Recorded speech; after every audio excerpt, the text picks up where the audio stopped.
They did not end it there. Mic check, hot mics, Midnight Druid, what's going on? Real quick, see how we sounding. What's going on? Ninja Squirrel. Lydia Master, what up? Zach Rowley, what up? See how the levels are selling. Sometimes windows be feeling dirty. Think I'm alright. A little bit. Yeah, what's going on? What's going on? Who's getting a clissy? No doubt. Card Artistic, what's going on? Zach Rock, thank you. Said we sounding good. So no doubt. Good to see y'all up in here early. Got a little special guest later. We got some fun topics. Big show, should be good. Attic with the mic check right quick. Hello, testing. Yes. He's doing good. He said tassels. We will discuss. No doubt. Appreciate you, Lydia Master. Appreciate y'all up in there early. No doubt. So we gonna get the king and everybody up. Druid, what's up, man? I haven't spoken to you in a 1 minute, man. Thank you, brother. Thank you. Hope you are doing good. Well, yeah, man, we're gonna go grab the king. I've been running, I think, a little bit. King's been, I think it's consistent now. We gotta call him out. King is consistently running behind. You know what I'm saying? You rocking them? No, I am not rocking no Crocs. Okay, those are in the museum, the Hall of Shame. Never be worn again. So y'all can see them and say, hey, he did that one time. George Foreman, what's up? What's going on? Yeah, man, he said, must have those Crocs to sound on. No, I do not. What we do need to do is, I shout out to y'all who made the t-shirt for King because of the Big Blizzard. You know what I'm saying? Like, I was tempted, man. I might have to cop that. Whatever he act up, I might have to cop that. You know what I'm saying? It's time, free to nip. We shall see. Lord there, you already know what it is. Salute. Astro Parrot, what's up, man? What's going on? So yeah, I see y'all up in here nice and early. We just waiting for the king. Got a special guest. Also, you know, the homie 14 will have to pull up at some point. Yeah, it needs to be a shirt. No doubt. What kills me on King's video is his look back. Yeah, the look back. The look back is like, yeah, I did that to you. Drive by Glizzy. That's the best part for me. Him doing it is funny, but obviously adding slow-mo in it. But the walk back, like, yeah. Like, it was like a goon. You know how, like, somebody... You know what I'm saying? Like, he let off, he snuffed you, or he shot you, and then he walked past, like, yeah. Who did that to you? It was that energy. Anyway, see y'all in a bit. We got a fun show today, man. I'll talk to you. Hear ye, man. Welcome to the show. If you would not mind, go ahead and find yourself a spot, get comfortable, grab a snack, do all that good stuff that we need to do, and we're about to get started. It's not important who I am. What's important is that you are pulling up to the Iron Lords podcast right now as we speak, and I guess I'm here to keep you entertained until it's time to get this show started. So look. Y'all done messed up and turned me to an animal. And haters be swearing they real, but come to find out that they really mechanical. And yeah, I be eating these rappers, but that's all a part of me being a cannibal. And they say I'm better than money because you can bank on me being accountable. I know a million rappers that don't wanna be on a song with me, that's understandable. I kill a beat and they wanna compare me to Freddie and Jason. I'd rather be Hannibal. They be like, why use a video game? Just be original, y'all too dramatical. I know it's random, but I am addicted to flipping the sample and making it flammable. This is that yoga, fire, flame. They think it's arson up in the apartment, they call it department and I get the blame. Still I be running, collecting them rings. You just a target when I'm in the range. I was the hardest to start regardless back when you was messaging people on AIM. Check my vocals, all on Twitter but I'm anti-social. Love my city but I'm still bi-coastal. I got let's switch that. What is you doing? What I want to do. Don't stop. Nah, that was dope. I'm doing some super keep that going.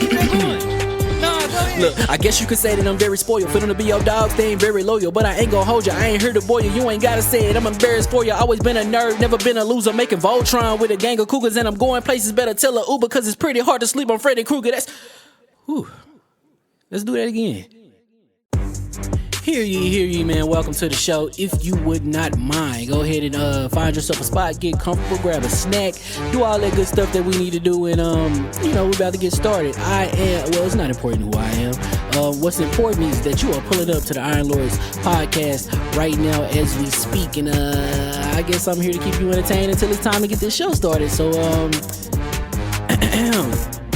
look, y'all done messed up and turned me to an animal, and haters be swearing they real, but come to find out that they really mechanical. And yeah, I be eating these rappers, but that's all a part of me being a cannibal.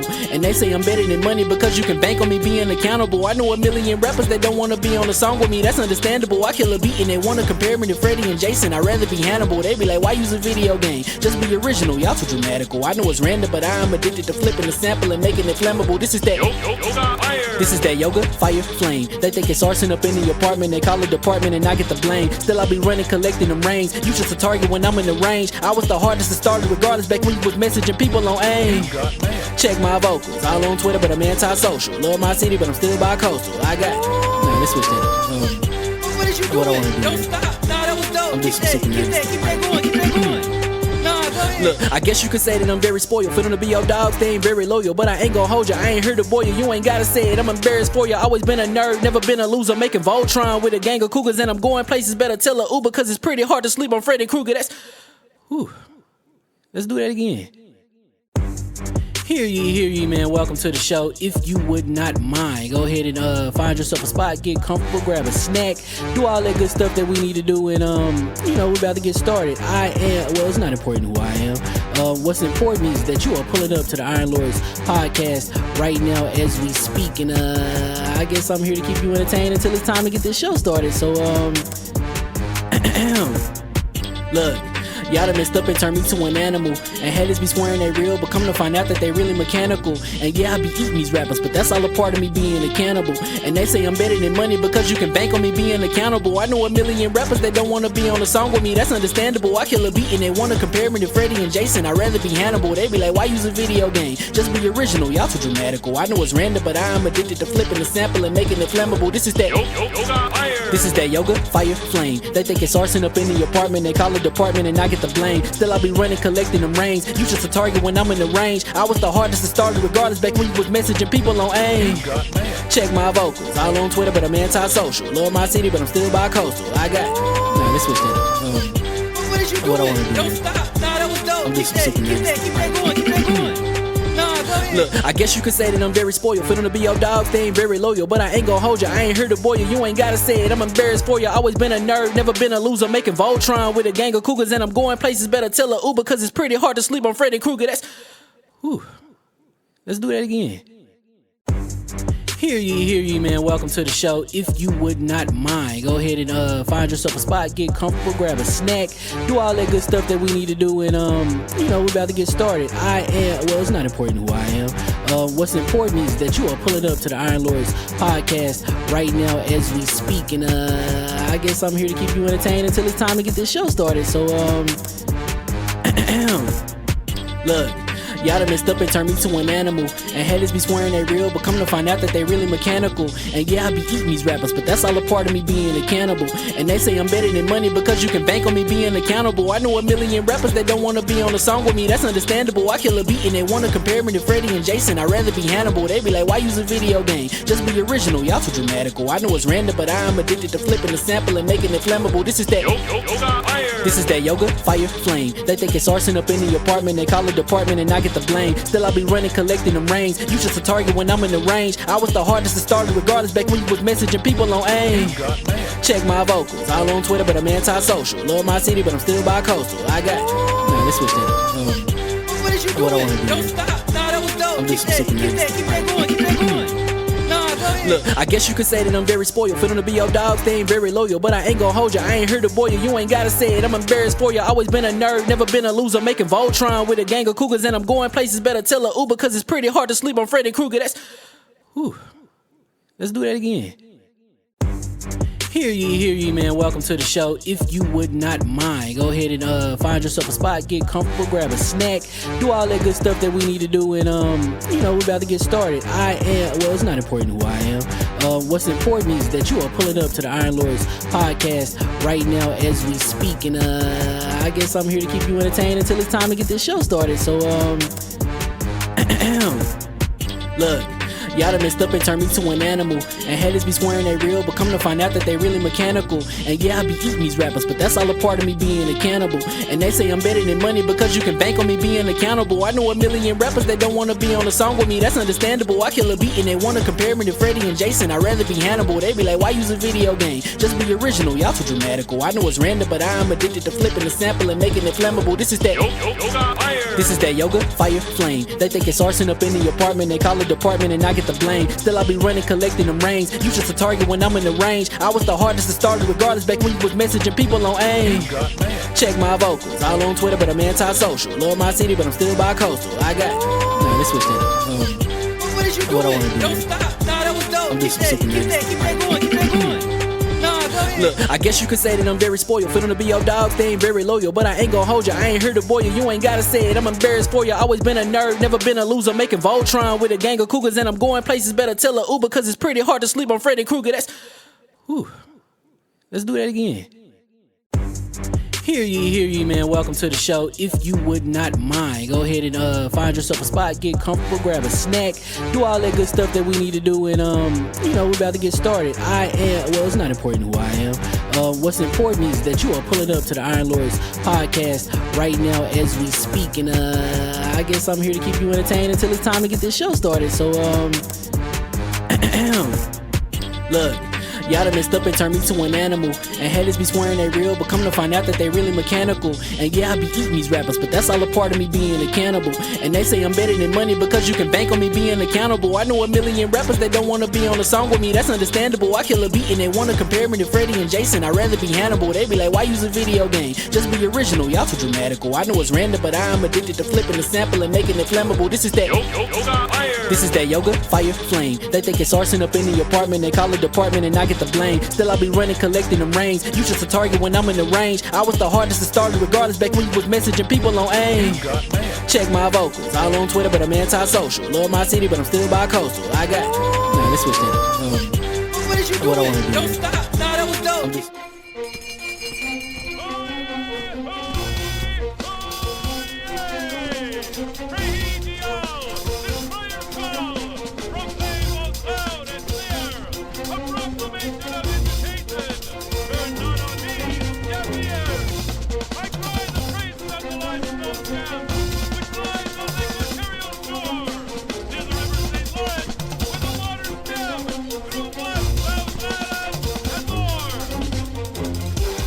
I'ma just chill and watch them and eat snacks in the attic. I wanted to chill with the pack and be like a young wolf, but then they would mistake me for addict. If I can imagine it's cool to give you some advice, then invite your girl to your squadron. Cause if you don't give her that option, you gon' be single player like Sovereign. You gon' get tossed in the bushes by King David. Royalty and not a pretender.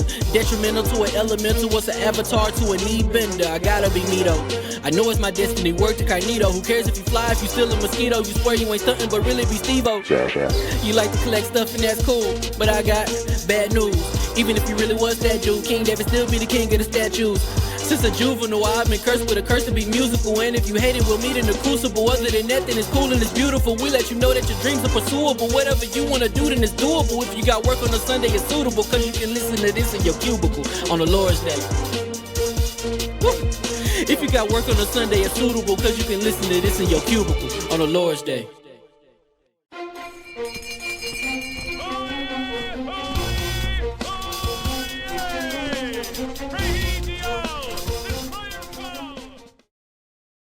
Switching over. All right, Realm. Real quick, we are having camera issues. The Lords of Zoom don't like us talking at the same time like recently. There's some update going on, so we may be having a lot of freezing issues. We've done all the troubleshooting steps. So, Forte, I'm going to have to ask. It's probably going to freeze on you again, but say what's up to the people right quick. What's going on, people? See, they got my man. They got me outside right now. Oh man, they got my man doing crazy. We got to do a no camera show the way they doing it today, man. I hope it don't happen with the guests or with the King and come through. Yeah, shout out to KSI. Yeah, tech issues, man. I did troubleshooting 101. I done followed all the steps. We done went through all the settings. It is definitely the consensus seems to be whatever the latest update, the Zoom broke something, so we don't know what's going on. But anyway. Enough about that. We're going to try our best to make it happen today.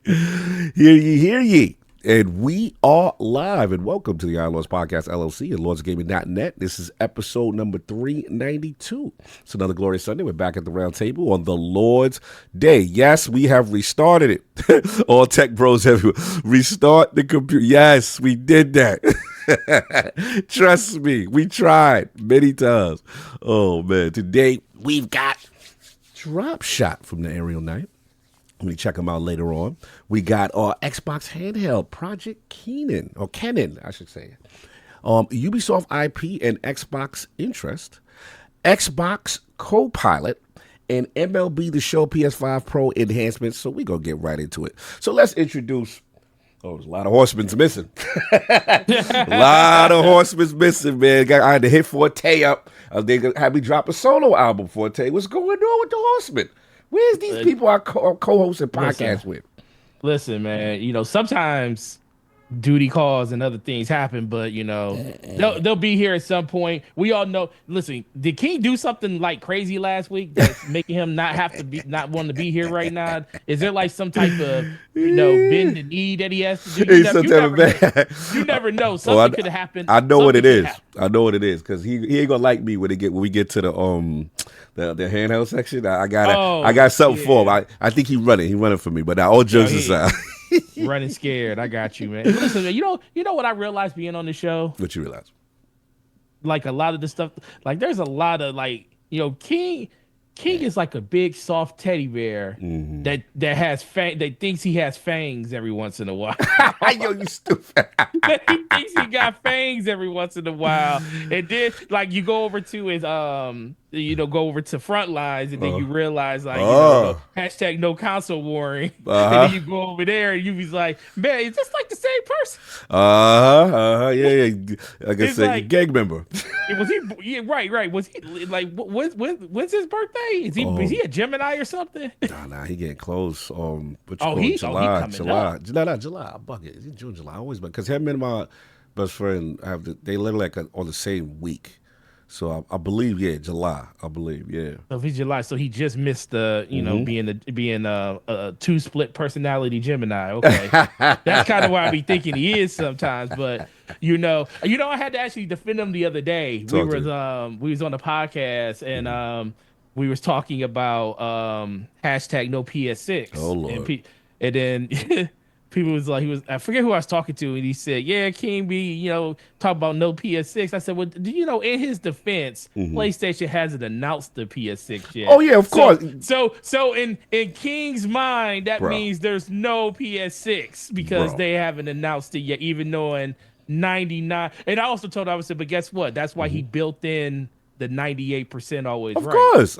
He's gonna say, because I'm on the King now. you learn. See, you learn how my cousin get down. Yes. I know. I see how he get. He's like, he on that 2%. That 2% that he gonna be right. Yo, you stupid. Because it's the opposite way around. He said it's the opposite. It's not 98% right. It's the 2% that he gonna be right on this one. Me and Cog were talking a couple of days ago. Oh, what up? What's up, man? And King has been wrong like almost every time me and him argue about anything. But like that God of War and Spider-Man thing. Like we have a moment in like 2019 or 2018 where we argued about a list. And none of it was right. That was classic. The list. We called it the list wars. He made up a shirt of how the E3 was going to go. That was wild, crazy. Then I still have that video on camera of us having to kind of do the better need of you when we found out like the game reveals that he predicted was not going to happen. I remember that podcast. I'm like, do you realize how like the best show in the world would be if that happened, King? Like, yeah, that's that list. Like, because King does exactly what he does now, but it's like he believed like 20 rumors in one. Definitely a mega list. What's up? We need a graphic of each lord holding a sword, bending the knee to the other lord in the screenshot. Whenever someone has to bend the knee, we have it on the screen. We already got No, the I we already told, got the access for it because we already have each Iron Lord has their own, their own character. like But we this. need to take that character, have one, with the sword in his hand like this, Yeah. and bending the knee to the other one. Yes, Yeah. yes. Pledge your fealty to the Lord. Exactly. We gotta play it up on here. We Oh, gotta, hell yeah. Oh, I'm all for that. play it 'Cause up on here. I finally beat Solve and Crowd the Lord. I'm lit. I'm lit right now. So I'm just like, I'm good. That's the one. That's the graphic I want. right. I want that graphic. But anyway, no doubt we got my brother from another difficult game, Chronicle, Lord of the Spin Clap, and the Howl of the Young Wolf. Lord Attic, back to back. How we doing, sir? Are we live? Yeah, we been live. You thought we was just well, offline? No, I thought we were waiting for King like normal. No, King said go ahead. Yeah. Now, he got to do some stuff on lately. He's like, once a month, you got to do this thing. Yeah.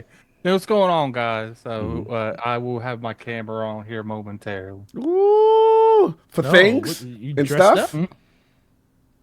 For things Oh, and things? No, okay. First off, let's explain address to the that. row. All right, let's break it down. What had happened? They sent me all the stuff for the Boca stuff, but they didn't send me like the actual ball thing that's in it. So it's like they literally didn't send the only thing that was like essential to it. So So you got your tassels? What's funny is, this isn't my fault. This is their fault. Who's they? Be specific. they? Who's they? King saw what he should buy. And I guess King never made boba either to realize they're separate. So it says excuses. Nah, it's Excuses? accurate. It's accurate. He said Bible, so I guess we not getting no tassels then. They stupid. No, we blaming King. It's Oh, King. okay. Like, I do it without them. That's All fine. right. So Like, just to be clear, for the Road to Tokyo challenge, right? The main part of it was the fact that you had to drink the boba, a specific type of boba, a specific type of setup, and he got you to mix, but no tapioca balls, which makes actually the boba. So that's the problem. he got the mix, but he didn't get me the black balls. You ain't get those. That's the key ingredient. Okay, I got you. So we working on that to correct this thing from kicking them. I mean, to be fair, it took you guys like 3 weeks to eat. Oh yeah, for sure. So I almost feel like with the technical issues on video, I feel like we should almost delay this until next week. Yeah, no, for sure. We definitely delayed it. I mean, we have technical issues with the camera and with the fact that we don't have, Bleach, you got to chill. I'll send you my balls if you need them. Whoa. Oh. Time on him. We can order them. We don't need yours. Yeah, exactly. Those are on order, so I don't know what you got going on. Oh my God! Free the nipples, bro. They are loose. They are loose today. They are super loose. A lot of people were anticipating this. Hey man, Big Bad Mo said he was looking forward to those tassels. Mm-hmm. Did they come? I got the tassels. So everything came except that. Except the ball. Just not the black balls. Black balls. Hey yo. Anyway, what you been playing, sir?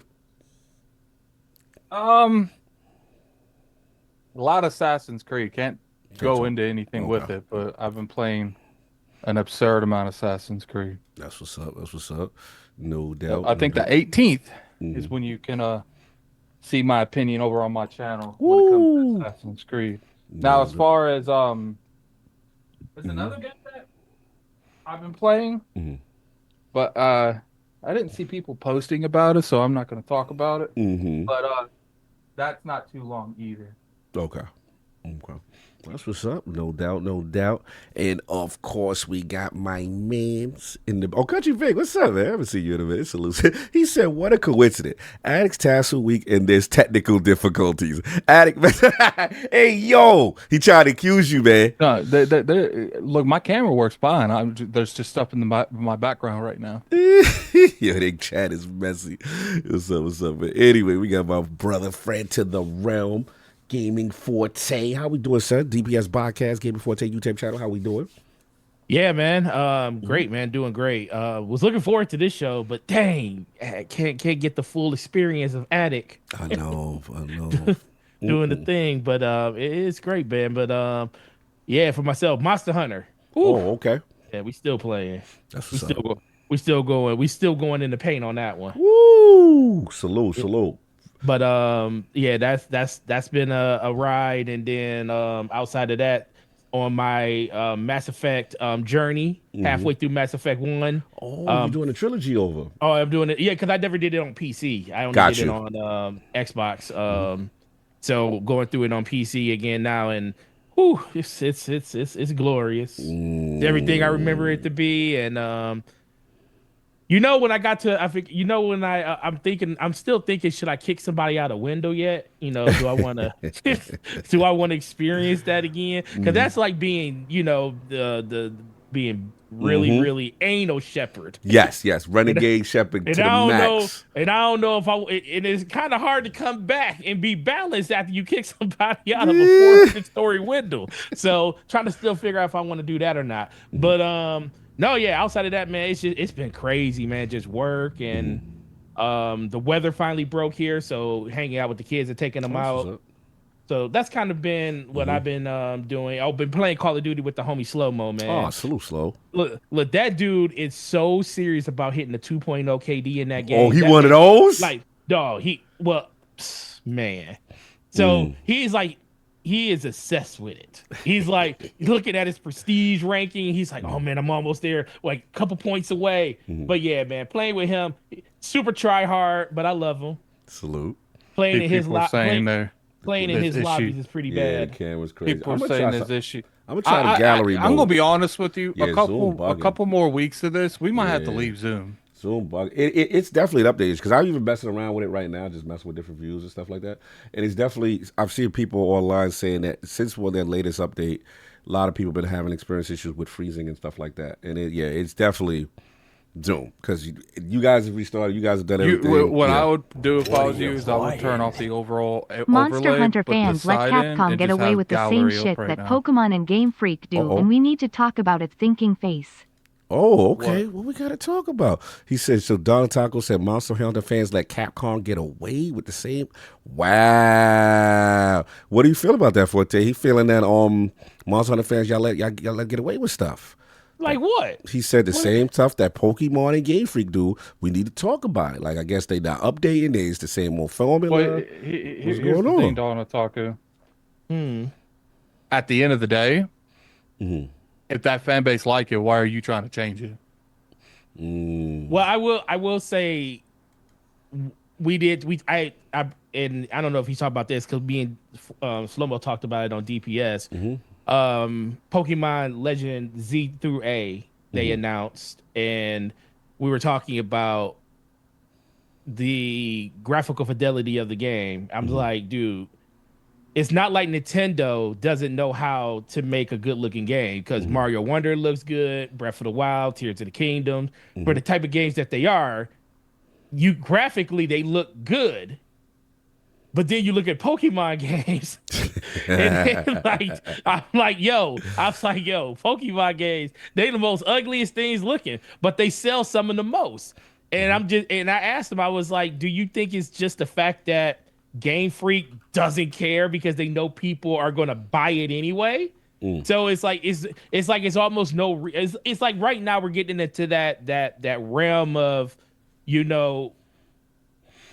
are these companies really taking advantage of giving you everything you need when they know that you're going to still support the thing that they sell? If Game Freak knows you're going to if they're going to sell 40 million copies of Legend Z, Z through A, with terrible graphics, does it even behoove them to go out and try to make the game better?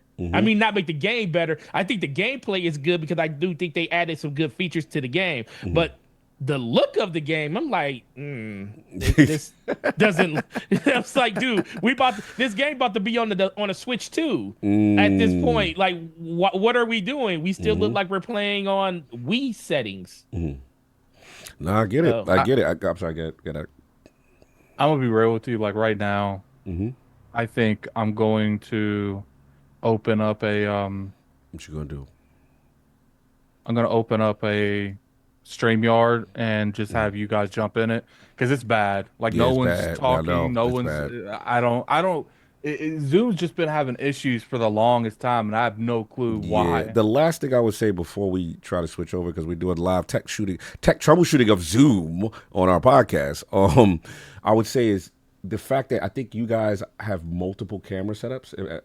Is that accurate? No, that has nothing to do with it. No, I just want to make sure that like both my camera, like I only got one camera hooked up right now. No, I get that. But what I'm trying to say is I want to see in you know how you go to video settings. I want to see if what you call it within Zoom itself, that if you could mainly pick, like for example, the Osbot or change the camera, because that's the only thing. Because right now it is bad. Yeah, so many. It's like everyone's frozen except me. That's what it is. Yeah, mine is. What's the default camera? Right camera. It's on the right one.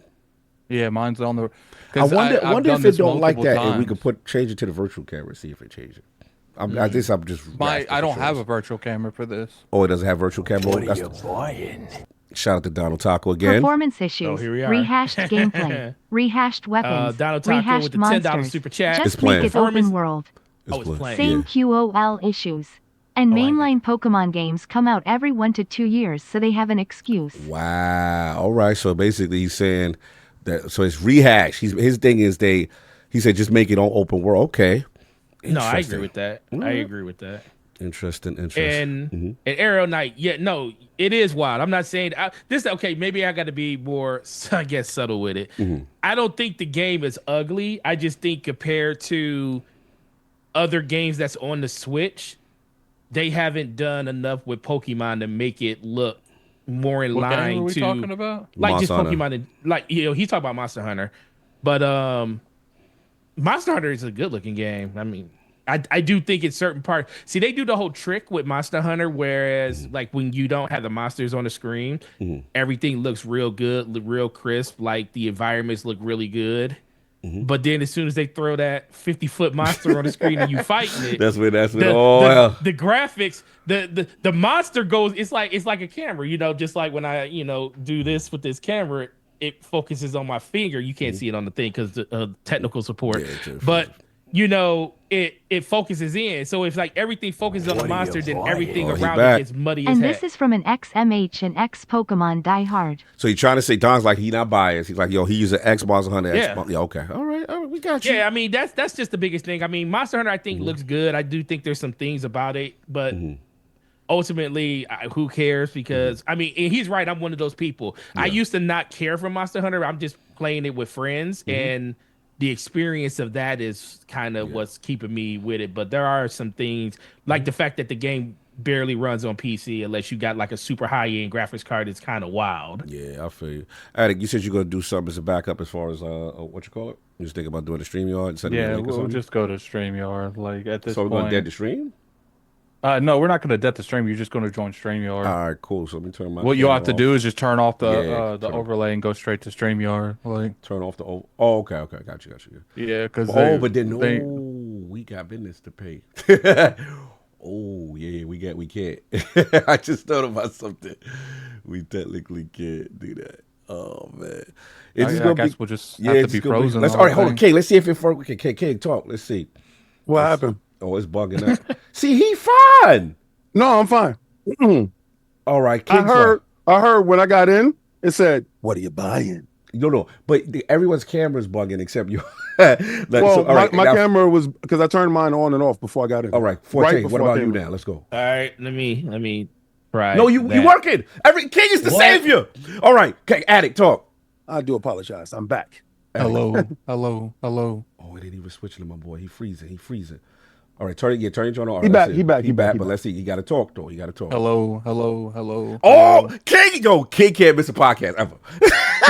King said stream. Oh man, Yo, the wildest part is when I got in here, I had to walk the dogs, but one dog had a mishap, so I was like, "Oh man, I got to clean up behind the dog." Bro, yeah, we got Voltron. King is a fake. That's so. Yo, Zoom, fix your joint, bro. This is wild. I gotta call Zoom out, man. Y'all killing us right now. The problem is we all log in to the same joint, and then it does the like the safety guard in the background, and I was like, damn. I noticed when I come earlier, we don't have the issue, right? But when we jump in independently to the ILP StreamYard. That's Streamlabs or whatever. Maybe think it's an account issue. Yeah. Right, because it's trying to authenticate Okay, there's one person in there.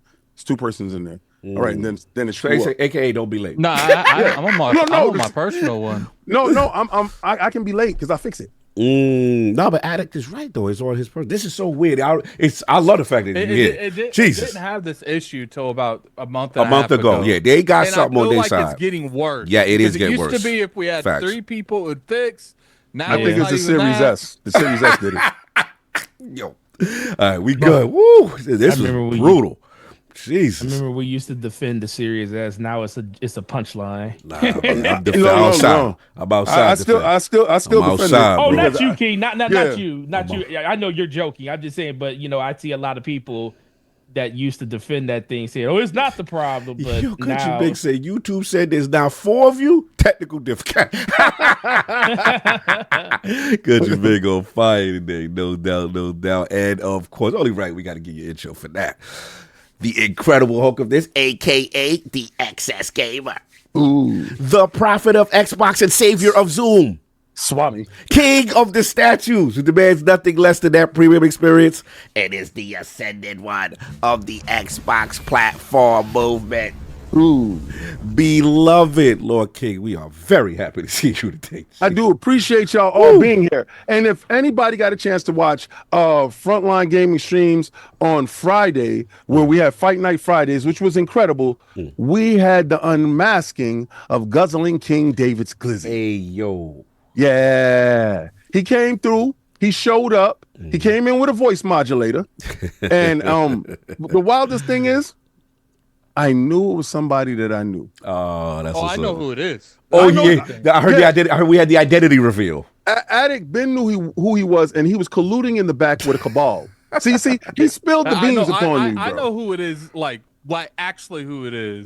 But I camera bet turned you off, by the way. secrecy, Your so- camera turned off. No, I know actually who it is because we actually talked. Like we So. so we was talking for years.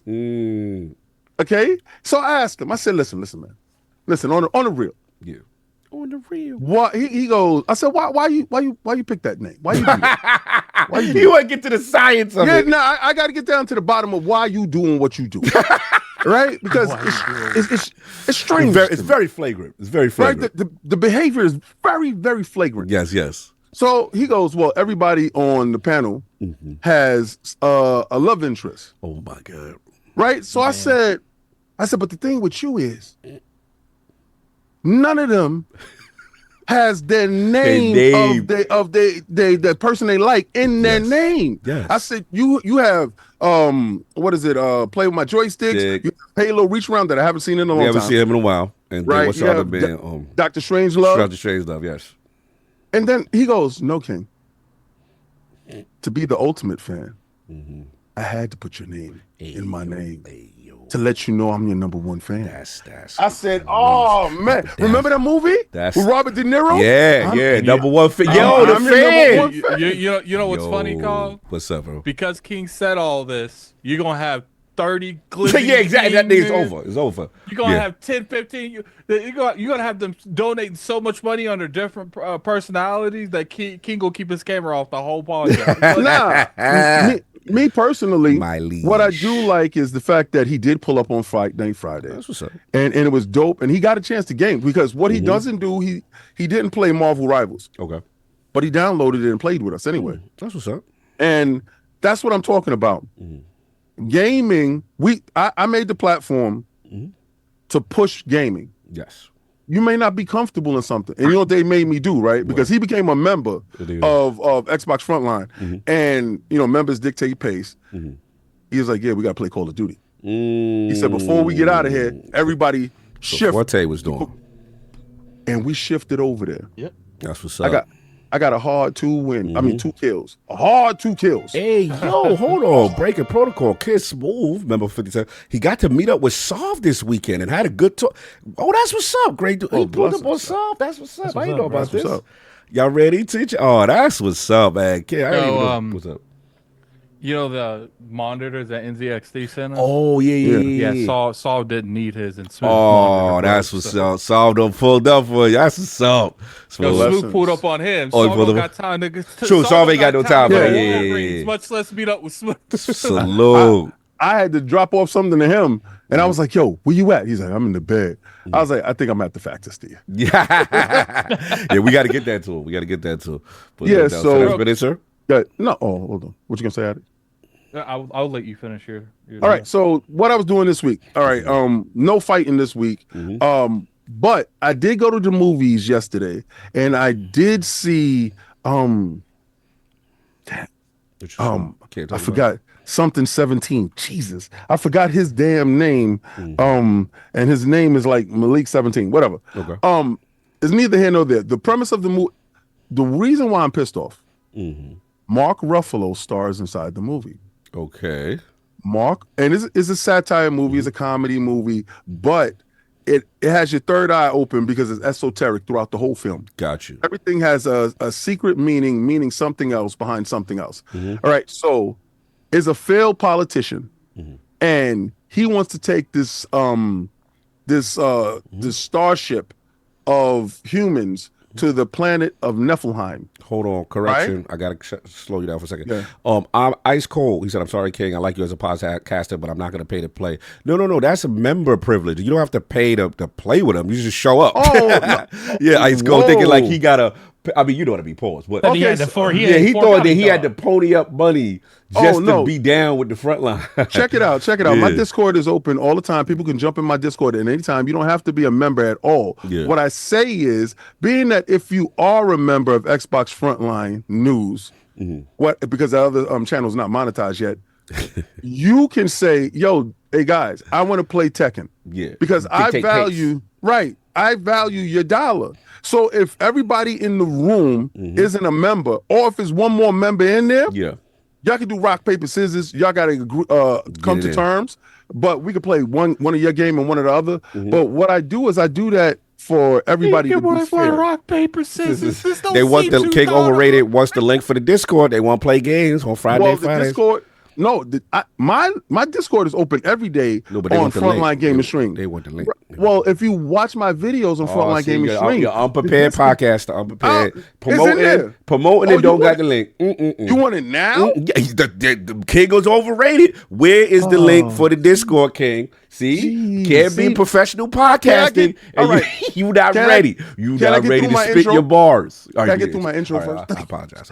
Why is he so cantankerous? I'm very cantankerous. I'm sorry. Right? Yeah, console warning and anything. All right, I wasn't console. Don't do that. Just cantankerous. All right, so I'm watching this movie, and I think his name is Mickey, but his name is not Mickey, right? But it's something Mickey 17. I'm gonna say Mickey 17.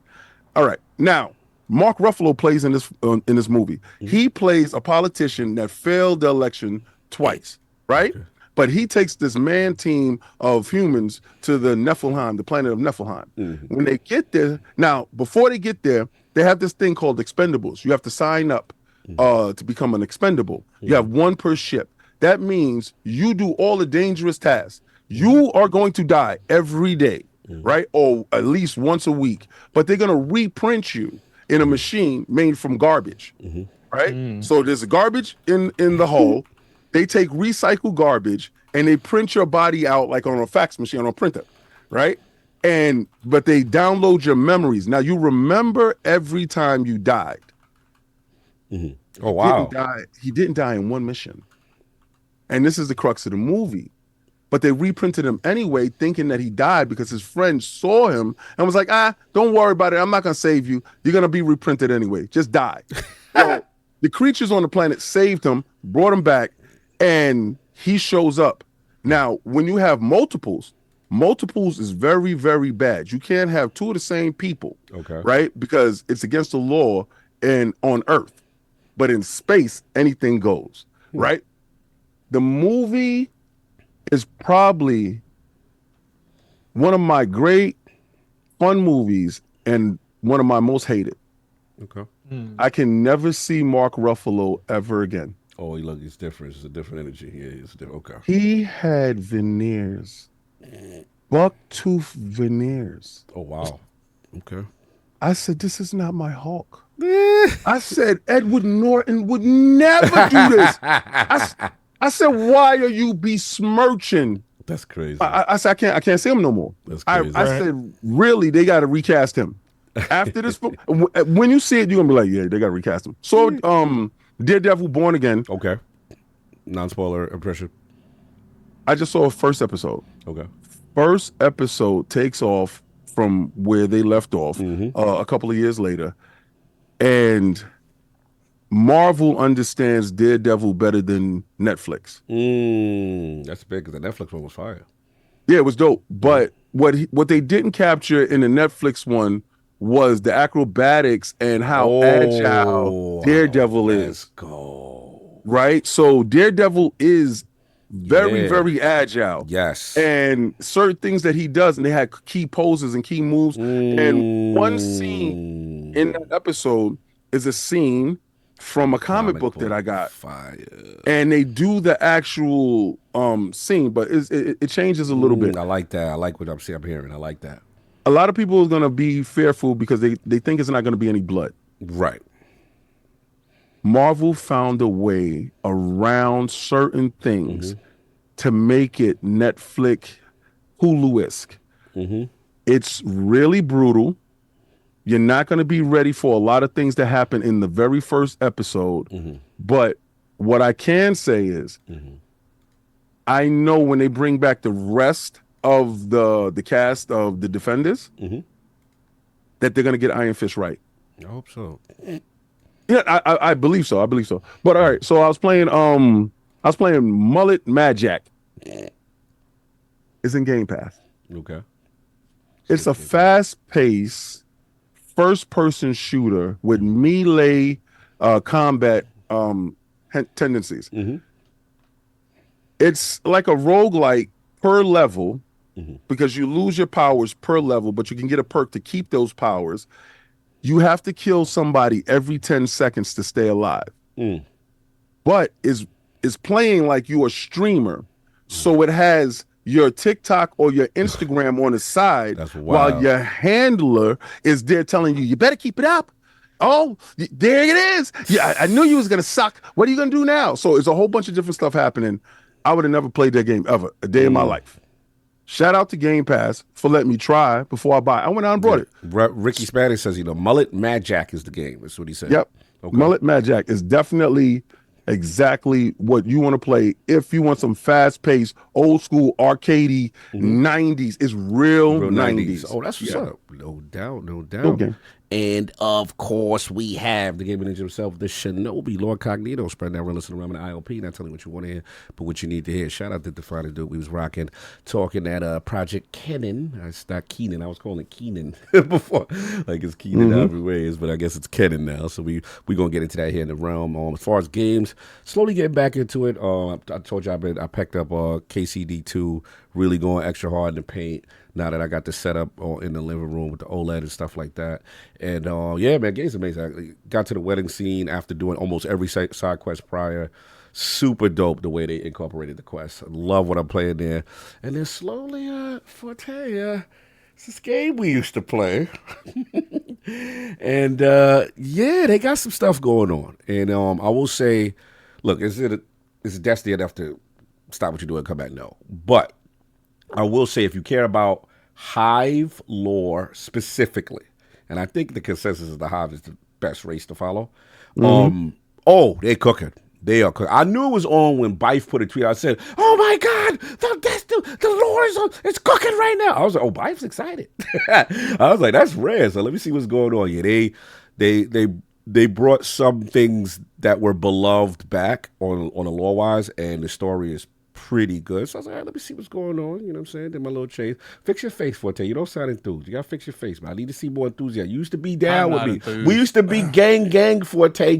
Your face is not giving here's me the thing. energy. Me and Forte decided one day that we was tired of a domestic relationship. Nah, and I got to speak to... we ain't gonna show up just when they acted right. I got to speak to right all time. I got to speak to my Viz, man. We used to be back. We used to be on the corner together. What happened?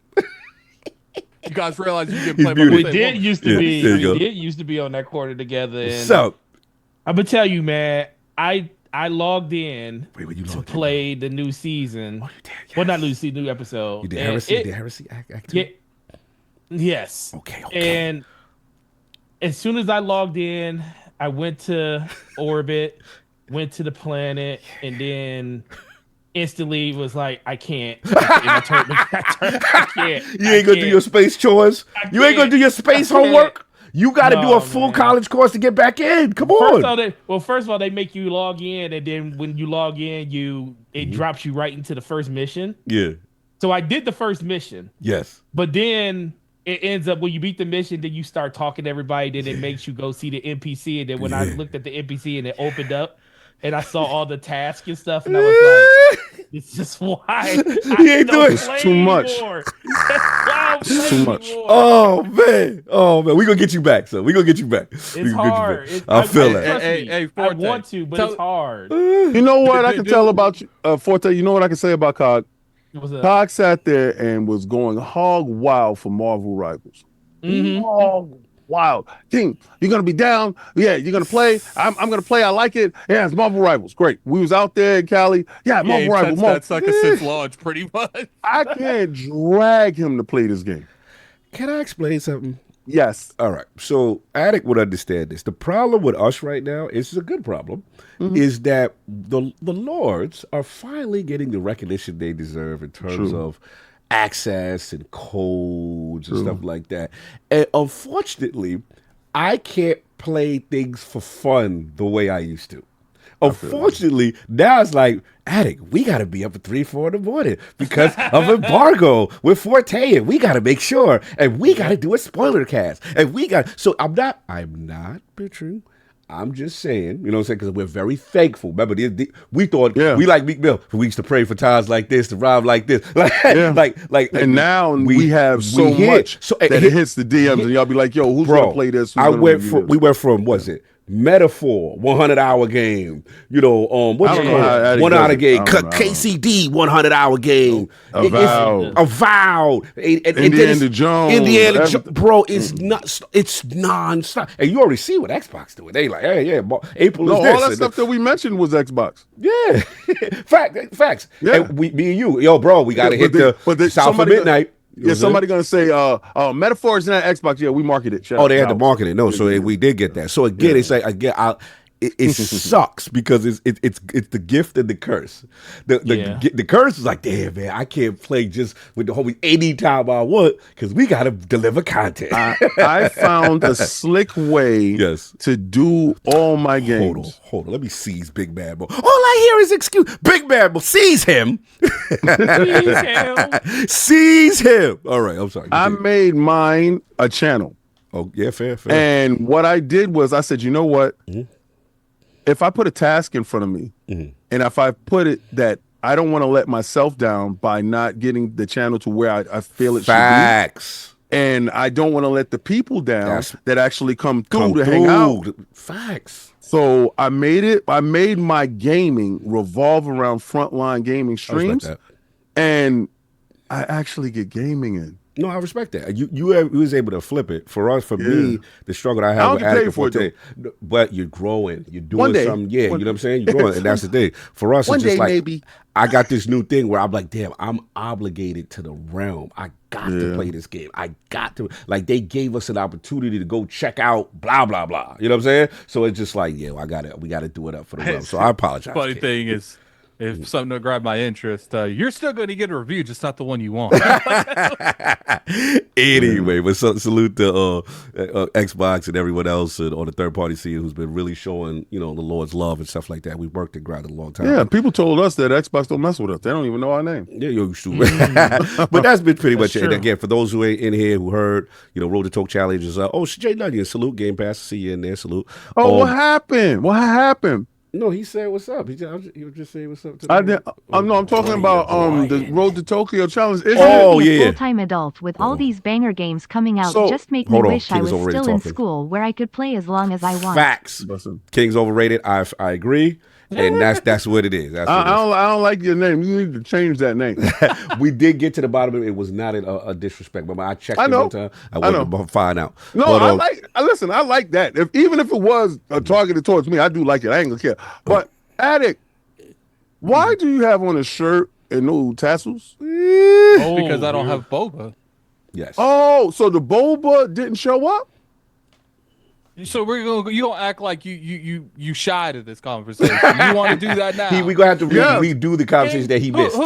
Listen, no. I got goldfish memory, sir. No, you gonna call me out. So let's get to it. Who saw what to sit me?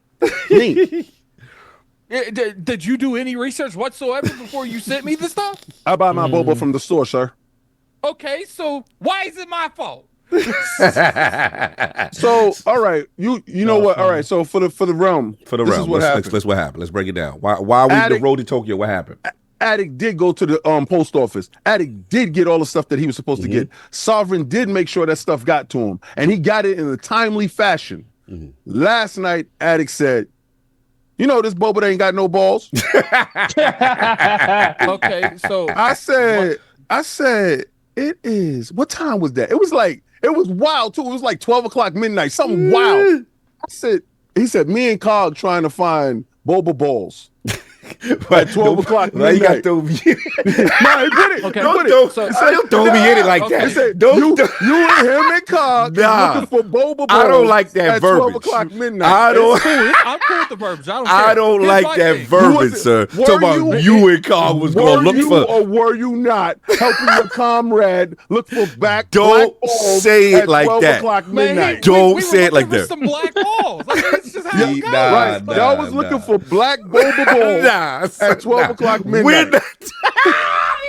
And it was in the chat. We're not doing this. Don't let me expose the DMs. But anyway. Don't take me. So all the lords Super ate chat, something super in the chat. challenges except Cog. Oh, man, that's good. Yeah, that's true. I have not eaten anything. That is true. Continue. Oh, because y'all didn't want that. Y'all didn't find anything wild for him to eat. But y'all do follow Defining Duke, and y'all do know that he don't like to eat some peanut butter and whatever sandwiches and some wild stuff like that. Pumpernickel sandwiches or whatever. So Addict does not have a key component to complete his challenge. Addict, do you have a see-through cup with a large boba straw? I'ma block you, son. What is called looking for balls at midnight, bro? If y'all don't stop with this nonsense, I got a see-through cup with a clear straw. Yeah. Okay. All right. So Addict has all the stuff but the balls, right? Okay. And we got to get Addict some balls so he can eat black balls. It's very specific. The tapioca consistency, because apparently the mix that was purchased only has the mix and does not have the tapioca. It just had the black creamy, ball. clear stuff. We got the clear, but the realm needed the black balls with the straw and all that. So that's what's going on. Don't be timid when you describing stuff. You wasn't timid when you was describing my glizzy. Look, they made a shirt with you. You keep on. Listen, I'm gonna holler at the homies, and I will cop the shirt. At this point, you know what? We they got a shirt with you, sir. That shirt's going on sale for 24 hours. Check it out. He goes, black balls. Right? But when we saying glizzies, he be like, yo, King, you got that glizzy? Listen, I'm like, come on, man, stop playing with me. No, King, remember, you gotta hold it with two hands. Cog eat that Costco corn dog on cam rolling on the floor Cog laughing. eat that Costco corn, y'all messing. Glizzies is all King. He's the expert. That's what he Stop do. that. That's what he do. Yo, but anyway. me and him was on the phone the other night, right? And we're talking about something. And he said, yeah, so you going to eat a glizzy? I said, okay, good night. You shut me down. That was the end of the conversation. Anyway, look. So that's what I got. We got to move on because we got a lot of show. We got guests. We got other stuff going on. Yeah, but real quick. What's up? I have to talk about it, man. What? My anime fans in the chat, man. That Soul Leveling is the best anime. Yo, did you watch yesterday's episode? Oh yeah. Oh my god, dude! Before they even started, I was like, they on some other stuff. What are you buying? Cake the tank. Hey lords, I'm coming from Defining Duke. I am a big fan of you, Cog, but getting to know the rest of the lords, you guys got a supporter in me. Appreciate you guys. Oh, thank you. That's what's up. Cake the tank. Make it rain for Tokyo. Take the tank, man. Put the crest up in there for Defining Duke Brethren. That's what's up. So what's going on with Bleachy Bleach, the levelings? What's going on? So Soul Leveling is just Bleachy Bleach. Soul Leveling's main character be missing the whole show, and he be only in for like 5 seconds, and people are like, oh my god, he's there. I see some clip going viral. Yeah, it's the way they do it. It's just crazy. Yeah, it is pretty wild. That's what's up. So King, real quick, King has watched 6 episodes of Solo Leveling, the first season. The 3 episodes is about to go up on ILP this week, starting tomorrow. First one was on with why am I frozen? No, no, I'm not frozen. No. You the key. You the key to this. I stopped my stream. What is your opinion on the game so far? I mean, the show so far. As a video game junkie, it reminds me of Dungeon Explorer, which is probably one of my best games. And I wanted to tell Cog that. I said, what are you buying? Okay, Mofo tracks, $5. Cog should make peanut butter ball shapes. Hey, yo. Freeze them and dip them in chocolate. For every bite, he gotta go like him. He said, bro, Mofo tracks. You know what? Actually, Cog should get like one of those big black like things that you bite into. What is but his name is Mofo T-Rex. No, he's got to eat it sideways like this. Why y'all are so obsessed with how stuff go in the mouth? Pause. That's so weird. All right. That's your fan base, but continue. Yeah, so, okay, sorry. What was he saying again, real quickly? I forgot. We got distracted. Continue. So funny. Yeah, I was reading something. That's why I just threw me off. Solo leveling. Solo leveling. Okay, good. All right. So I'm playing Dungeon Explorer when I was younger. And I was like, I said, yo, wouldn't it be dope if they made a cartoon about this? And they made a whole anime about it. There's portals that show up, and it's this one guy. Everybody got to go to this big black ball and find out what type of hunter they are, what level hunter. If you're an S hunter or whatever. This guy was ranked E, the worst. He's the worst in the world. And he was known as the worst in the world, and I call him Michael Jackson, because he looks like Michael Jackson, but he don't look like Michael Jackson no more. But it's like Dungeon Explorer, and he goes into the dungeon solo, or he can go with a team. But everybody was underestimating this guy. Now something happened to him, and he sees things. I don't want to spoiler for anybody. He sees things, but it is probably the best animated show with video game tendencies, because it does it better than anybody that I know. Cog can eat a Krispy Kreme glazer full of cream with a drizzle of icing on top. Give him a double-decker in honor of Meat Shield Monday. It's coming. I don't know, man. It's so many analogies in there. They going crazy with this right now. I don't know, man. People keep super chat. We might have to take one of these. Look, it ain't my turn. It ain't my turn. It's the physical challenge. Actually, it's supposed to be a team challenge. Yeah, it's the physical team challenge. Physical team challenge. It's probably it has it down pat to if you're a gamer, you're gonna know certain things, and then you're gonna be looking at it like this is the first time I'm watching anime. And I'm on a page with everything. Like it's none of that stuff. Like I got caught in the jitsu. I don't even know what a jitsu is on some other stuff like that. But then I got to figure it out as I go along because I got to pay supreme attention.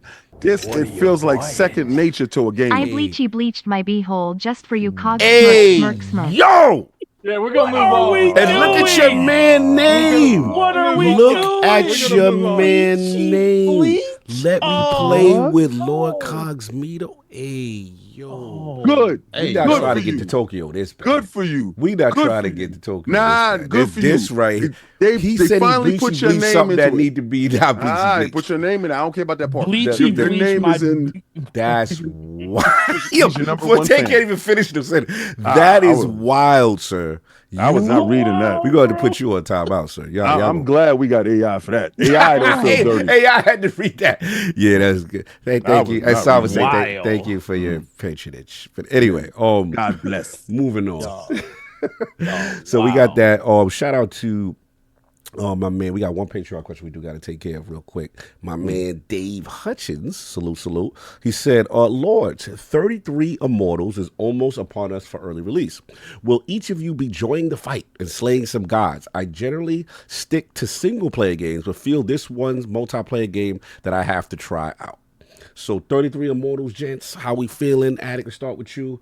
We can't talk about stuff though, but I'm playing it. That's all. That's all. Yeah, it's all. Yeah, that's it. Forte. I'm not going into any detail about anything. I'm playing it when it comes out. When it comes out. Forte, where we at? You think you interested? Oh, I'm day one. I'm day one on it. So nice. It was like the game that I was it was like the one game I was looking forward to the most when they showed it at the showcase. But ultimately, it just comes back to, man, there's so many games coming out in the window and stuff during the first half of this year. But I'm there day one. That was they had me from the moment that I saw. I was like, what we're literally about to track this person. It's 33 of us, and we're about to go track this person down. It's like, yeah, I'm all about that, bro. Kind of crazy. Yeah, so yeah, I'm definitely there day one for it. Doubt. King, any 33 Immortals from the Patreon question? You interested? Got your eye on it from Game Pass? I'm super interested in the Addict. Said it was really good. I didn't log in to play it in the background because I wouldn't have any time to give y'all a good review. So I said, you know what? I'll just wait till it comes out. It comes out in a couple of days. And we got a legend in the building. I just got to do a quick mic check. Lord Aerial Knight in the realm. Can I get a mic check, sir? No doubt. One more time. Can you hear me? Yeah. Sure. There we go. There we go. No doubt. So we got to get into it, man. Well, shout out to before we start. Brand Mac 31 with the $5. Say something, y'all. Say something. Salute. You already know. He said King is right. He did. He said, "Wow." Oh, he said, "Wow." Oh No, yeah, like I got the emoji, the sticker. Wow. Oh, okay, I got you. I ain't see the sticker now. Salute. No doubt. So we got to get right into it. So we got to bring in my man. Real quick, let me address the chat. Yeah, address the chat. Look, I get some people are like, why do we allow our chat to while out? Because it's like, why does it matter? Like, people want to sit here and make It's harmless fun. So yeah, it's what does it matter to you? We're all in a locker room, and this is locker room talk. So cut it out. No doubt. Yeah, shout out to the realm, man. But again, all seriousness, it's all fun, it's all games, and the Road to Tokyo is super supportive by you guys, and we really appreciate it. So we want to send our love back, jokes and all. But anyway, I want to introduce a Lord who is not only a friend to the realm of the ILP, but we are extremely proud to chart his journey from redefining the parkour runner to now finger blasting his way to the top of the indie charts. Hey, that's what the game doing. Introducing the award-winning game developer and founder of Aerial Knight LLC and creator of the Dropshot and Never Yield franchises, the Lord of Real Talk on game development, and the pride of Detroit, Michigan Forte. My man, I got too many Michigans in the building. Lord Aerial Knight, aka Neil Jones. How you doing, sir? Hey, what up, man? Hey, you give the best intros. It's like a tradition now. At this point, every time I got a game coming out, I come in here just so you can hype me up. So I can get ready. You doing the thing, man. You guys are the legends, man. At the end of the day, super proud of you. I joined this call at the worst time. Somebody was talking about Glizzy, raiding somebody's dungeon. Listen, we try to get to where you got to go. Remember, you went to Tokyo. We try to get there. That's all this is. Facts. How you been, bro? How you been? I'm good. I'm good. Just chilling. Thanks for letting me come on, man. It's great. Of course, You're always man. welcome, brother. Of course, man. So look, without further, especially because you got dirt on me from California. There's a lot going on, but before we get into talking about it, you know what I'm saying, we're gonna get right to it. So as we used to say back in the day, okay, was it Rick Rude? Hit the music.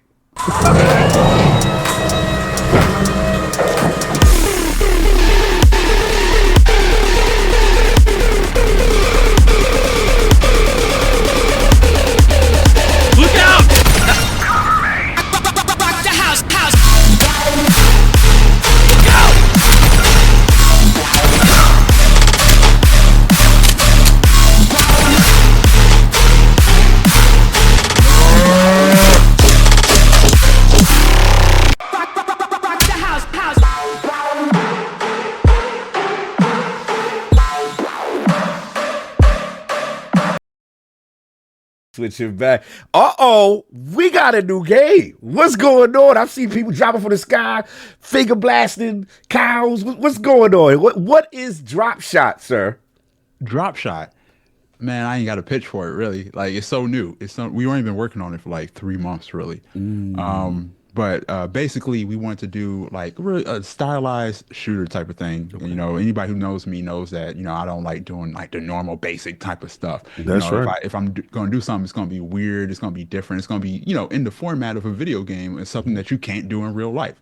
So I was like, hey, how about we throw a bunch of people out the plane First one make it to the ground wins.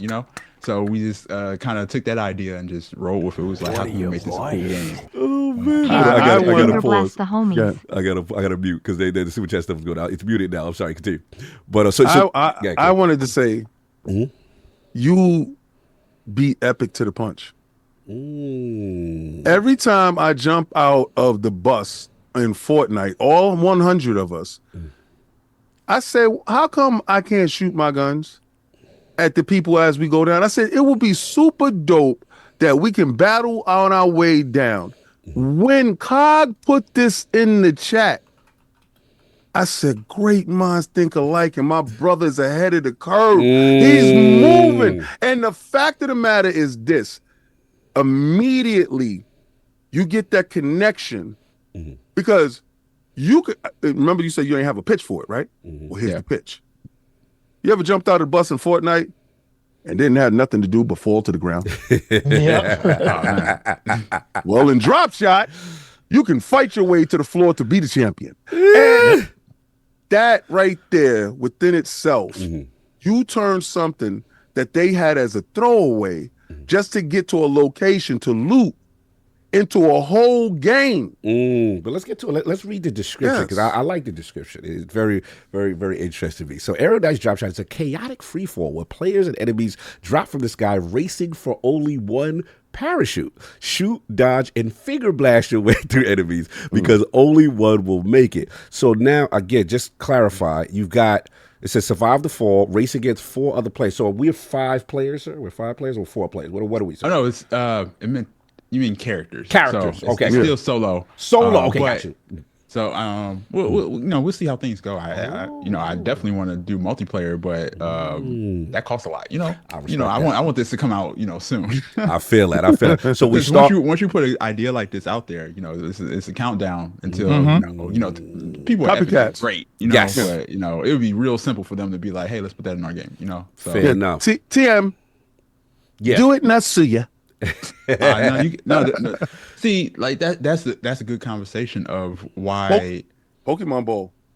Yeah, but like nobody likes that. I think you shouldn't patent ideas, and like if we in the game industry start patenting just concepts and overall ideas, we wouldn't get most of the good games that you love today. So you think they shouldn't have patented the Nemesis engine and locked it away until 2036? Yeah, they should not have done that. Exactly. At the time, people thought it was a good idea, but game developers was like, that's going to end terribly. So question, right? Yeah. You would take it as flattery? I mean, being that they have I'm a larger, small, though, larger. No, you're big. You're big. You big you. He big right. in Tokyo. You big you because I'm gonna tell you, you're big in Tokyo.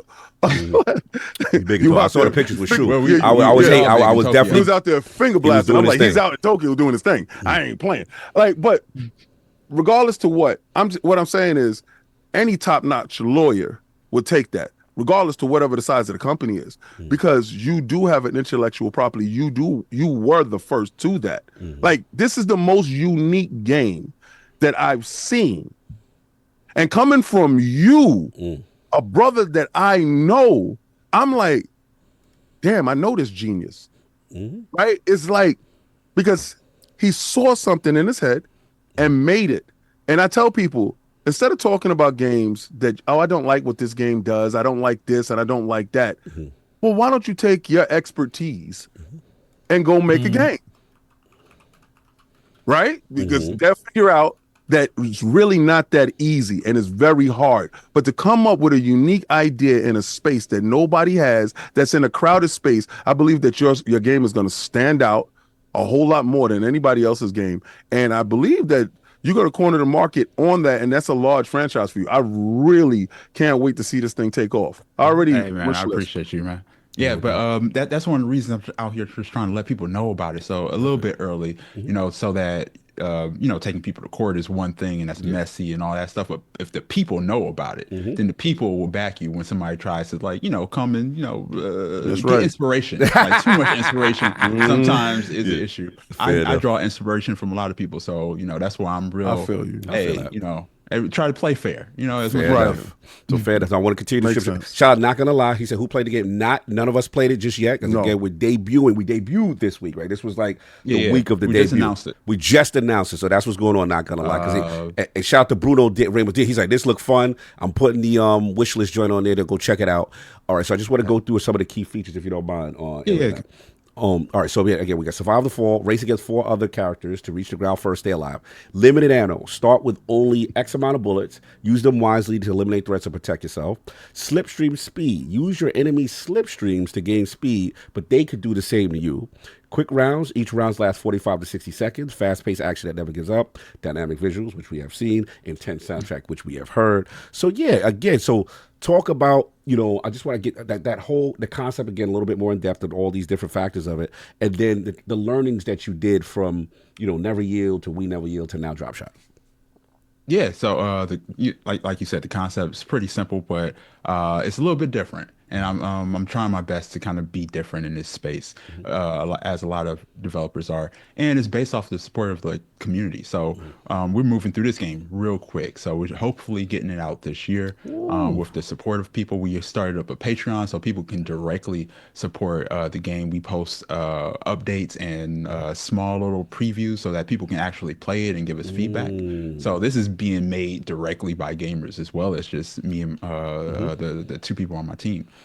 So it's been really fun just talking to people, posting it, and we have a full playable demo coming up this week, part of GDC and all that. Oh, nice. I got you, Bruno Romo. You on it? I got you, brother. We're gonna get to your questions. He ready. All right. So you mentioned a key part about the community, and then as far as like decision making. So let's talk about the Patreon, because one thing I love about your decision is kind of you're doing something unique, which I really never see, which is like you're putting a lot of player agency for your community to be able to make decisions, player choice, in fact, like affect the voting decision on how game development is made. What kind of led you to that, to allow your community to be like, hey, you don't like this, you don't like the art design, you can implement and put feedback directly and affect how things get changed? Yeah, talking to you guys was part of the inspiration behind that, because just listening to URL's feedback and honestly, you have a lot better ideas than some of the professionals I talk to sometimes, and just kind of getting that raw feedback and saying, hey, that's a good idea. And I know if I came to you and showed you early stuff, you would give me advice and feedback and things like that. So why not open it up to a larger crowd? I can't listen to everybody. We can't do everybody's idea, but we can filter it, put stuff out there, and sometimes really great ideas rise to the top, and people really feel part of being a game developer, not being a game developer, but being a part of the development, because there's a lot of people who want to make games, but they got to do their 9 to 5. They just never got into it, but they just want to be a part of development. So we we have the Patreon. It's it's $1 a month, so that's like a Five Guys burger a year. Facts. That's a fact. So anybody can kind of contribute, and that money is just going to helping us get a community manager to run the whole thing. It's not kind of funding all of development. It's just to keep things running. So yeah, it's purely gamers, and I think the game industry has to pivot really hard into building games differently, talking to gamers differently, and bringing them in a lot earlier to make sure this is what they want. What you're building is what they want to play. Nah, good point. I'm sorry, that was out of talk. I'm sorry, I didn't hear. No, this is dope. I didn't get to the chat is on fire right now. He's like, yo, when's it coming out? Yo, Red Bull need to be sponsored. They already got the sponsor. Yeah, for real. Hey, yo, that'd be dope. Yeah, that'd be dope. Red Bull on the joint. You know what I'm saying? Get Crocs sponsored too. Look, everybody. I'll take everybody. I'm Fortnite at this point. I'll take everybody. No, salute. So look, another thing I really like is obviously your art style. I think you always have a very distinct, very vibrant, very anime feel. We got to talk about this cow that wants more souls, though. What's going on with this cow? Why is he demanding more souls? Hey, it gotta be, it gotta be more than just shooting stuff. You gotta have something going on. The question I had in reference to the All-Star as well was obviously, when we first talked to you, when you first started, obviously Never Yield drops, we loving this, and we're like, okay, you kind of hinted that the Aerial Knight brand could potentially be more open, expansive to other things, right? Yeah, so with Dropshot, is it possible, I know it's early, in your early bag right now, is it possible that this multiverse of we got two brothers out there running around. You know what I'm saying? Like, is it possible? You know, down a future, even if it's not a Dropshot, maybe a future game. Man, I'm definitely gonna throw them in there. Woo, I can't. let's Like, go. And it's all dependent on if people rock with it, you know. And I'm reaching out to other indies in the space, some of which you talk to, and I'm like, hey, what you doing with your character? Can I, you know, how about he drop in? You know, things like that. Facts. So like I said before, just doing stuff different, you know. You can put Iron Lords in there. Yeah. Hey, y'all got 3D models. Hey, We hey, yo, Attic, make the 3D model. do not tell You me do all the that. good times. You do video editing. Do Attic, not you tell do me video what- editing. You can do models. No. All right, so you all right, no problem. We have this conversation because We got a developer on staff, Attic. that's right. Listen. If and listen, oh my God, that will blow my kid's mind that I would be in a game. Like, do you know I will run around with oh my God, Dropshot shirts all day long. I will pull up to every hood, handing them out, telling them right now, wish list now, because I'm in the game. Like I said, you like my face? I'm in there finger banging everybody. To Like, no, I'm just, what was you shooting? It's shooting. Hey, Listen, the game man. is shooting. See, I was going to ask the question. Figure I shooting. was- Finger shooting. Yeah, there you Anyway, go, there you I was go. going to ask the question because I saw it and I watched the trailer like 3 times, but then I saw like weapons. So I said, was my eyes deceiving me? But then I read it. I was like, no, it wasn't. I said, that is so dope. Kids' first toy growing up is the finger guns. Facts. Yeah, it is. It's literally every kid can play this game. Facts. As long as they're not jumping out of nothing. No. I mean, you know, running around the house, bringing back fun. I just like fun out of the box thinking games. And when I saw this, I was just like, wow, my man got another one. No, Really got another one. the concept's definitely unique. Jumping out of a plane like that, I've never heard of anyone even remotely attempting it. Facts. Forte, man, but you get in the building. I mean, how we feeling? Dropshot, what we feeling? No, man, it looks great, and the biggest thing for me is just, you know, people always trying, you know, I only feel like you get innovation like that is in this type of sector, so that's the one thing that I was interested in the most, and for the most part, I see that in spades. It just really comes down to, like I said, time. I was gonna be there anyways because when you first was on the show for the first time, I was super interested in the game then, so it just really just keeps coming back to, like, you know, I'm just proud, man. Like, you from here. Thank you, man. Thank you. From here in Michigan, I'm out here in Mount Clemens. So I'm not Mount Clemens, Macomb. Mount Clemens is whatever. But the only time I go to Mount Clemens is when we're doing Pokemon Go stuff. But a lot of sorry. No, go ahead. What are you about to say? I was gonna say a lot of people don't understand or don't know his story, or maybe they do know his story. But I just want to reiterate his story. He said Never Yield was gonna be his last project, and if it didn't go, Good point. and thank God you didn't quit. Yes. Like, and I tell people every day, as long as you have breath in your lungs, you have to give yourself the best opportunity to win. You have to go out and try, because those shots that you don't take is the shots you're going to miss, every last one of them. One of those shots you're going to take and it's going to hit. And it uplifts my soul to see that you continued on. You broke in that way. You continue the momentum going, and you did not stop yet.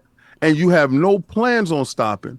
And I honestly can't wait for you to be at the Game Awards, getting your Game Award, and dressed out in one of your characters' clothing. You know, He wear the Detroit jacket with Eddie Murphy. He got to kill that. People had to do that. He wear his own merch because what he Factor, says, yeah, I feel like that's that. right. You Because gotta that's wear that. You gotta you wear see- that to the show. Facts. See what I got on, right? I only wear my own stuff.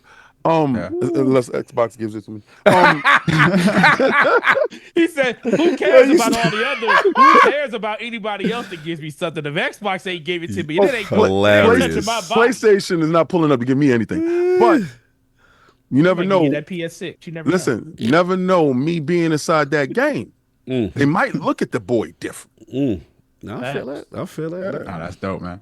No, No, I can't appreciate wait. that. That's I'm really gonna hassle cool. the hell out of you forever. Yeah, no, I feel that. No, that's No, real. just get those models ready. Get those 3D models I ready. will and I'll have hit you those up. models for you. I Attic, will. man, you a game dev, bro. You do 3D, right? Don't you do that? No, I don't do 3D. You Why do you it have in it your on resume because you do video editing, you do 3D. Nah, models. he's well versed in AI. Wait, We he go works well crash versed in course. AI. He's certified in that, I think. He Yes. works in Blender. You know, he knows Certified. how to do Blender. We're gonna Certified. get him Give there. me 3 weeks of YouTube. I'll figure it out. Yeah, so we gonna put that on his LinkedIn. We gonna get these models going on. That boy do that, man. Salute. But look, we got to get into. I want to because we talked about not giving up, right? Never yielding, so to speak, and the challenges of game development. So I wanted to talk to you about because this is a big one right now, Ariel Knight. We did a chance to talk about in terms of the way the games industry is right now, right? We got the budgets, the studio closures. We got all this, even for indie games, just the overcrowded. The visibility just to try to get your game to shine amongst others. Like, how do you navigate making games in today's climate? And are smaller games the answer? Like, how do you figure this thing out? I think I said in like a TED talk or something like that. Anybody who thinks they know how this is going to play out is lying to you, or they just kind of misguided. I think it's real wild right now. Just not even just the game industry, just like the state of the world right now makes it so uncertain of what's going to happen that no one can predict it. But everyone's just trying to play it safe right now. In past years, my last 2 games, every time I launched a trailer or whatever, it got overshadowed by some big AAA game or something like that. This time, I dropped Dropshot on a random Tuesday, and it was the only thing people had to talk about. That's the state of the game industry where they're like it's real dry. Everybody's waiting for Grand Theft Auto. Man, they holding people all the hostage, money. right? No, they holding people hostage right now, for real. Man, so I truly don't know. For me, I'm just trying to make small, really cool things. Try to find my audience. Try to get off these platforms and have people kind of follow me in places where I don't have to worry about that platform just kind of getting rid of me or whatnot, or just kind of like pushing me down. And I don't want to depend on anybody. I want the people who follow me because they like the stuff that I do. And, I can work directly with gamers. So I think that's kind of like, if I'm making any kind of prediction, it's just like find the gamers who like the stuff that you rock with and like kind of just like build that audience from there, or just keep that little audience and make things for them. Respect. No doubt. I got my man Blaze 4K in the building, gifting the subs, man, showing support. You already know. Good to see you, Blaze.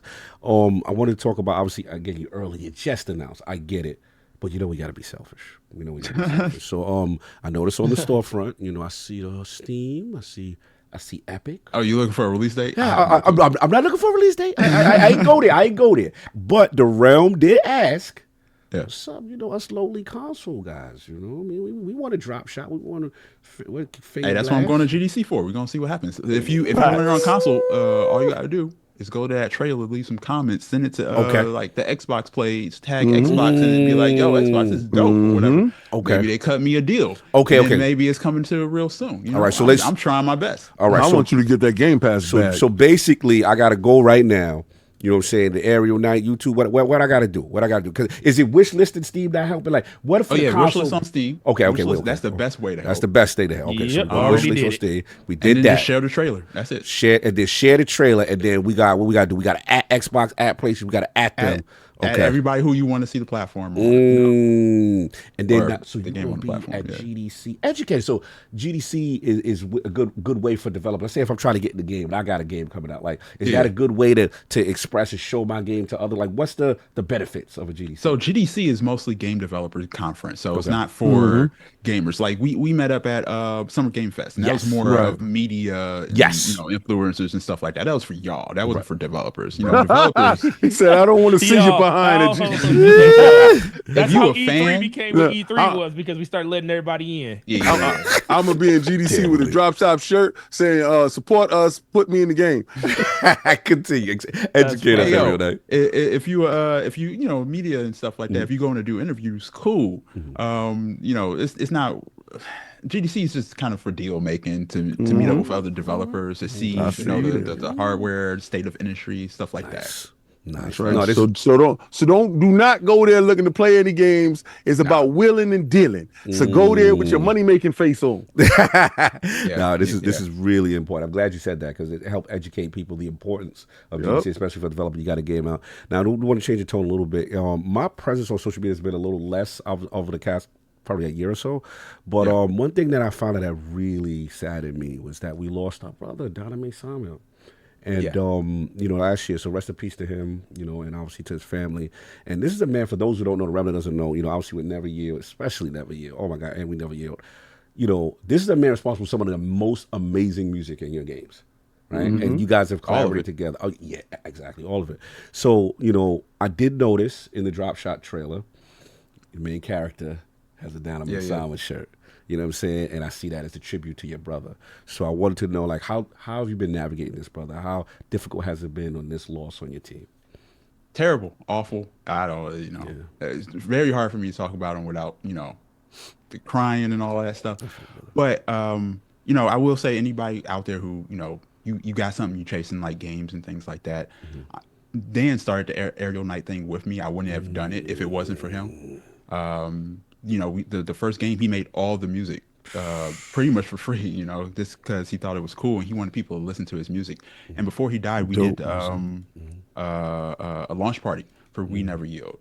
And like one of the best things in the world happened where me and him were just talking and, we were setting up for the launch party and, going over some stuff. And some random guy came up to him and was like, he walked past me and went straight to Dan. He was like, are you Dynamite Samuel? And he was like, yeah. And he just was like, I love your music and blah, blah, blah. And just kept going. And Dan was so happy because that's all he ever wanted. He never wanted like spotlight or whatever because I try to put him in front of the camera as much as I can. Yeah, he was low. He never. He was just like, I just want to make music, man, and just chill.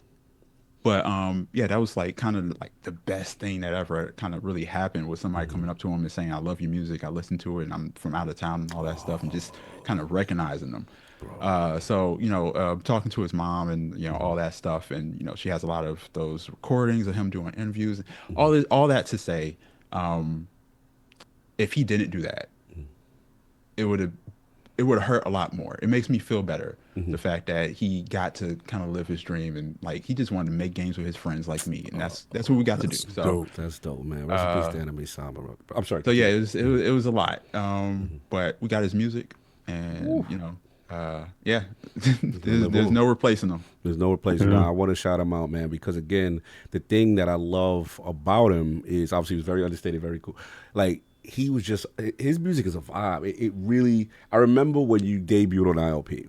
It was and we played that trailer and everybody it was just a head nod, bro.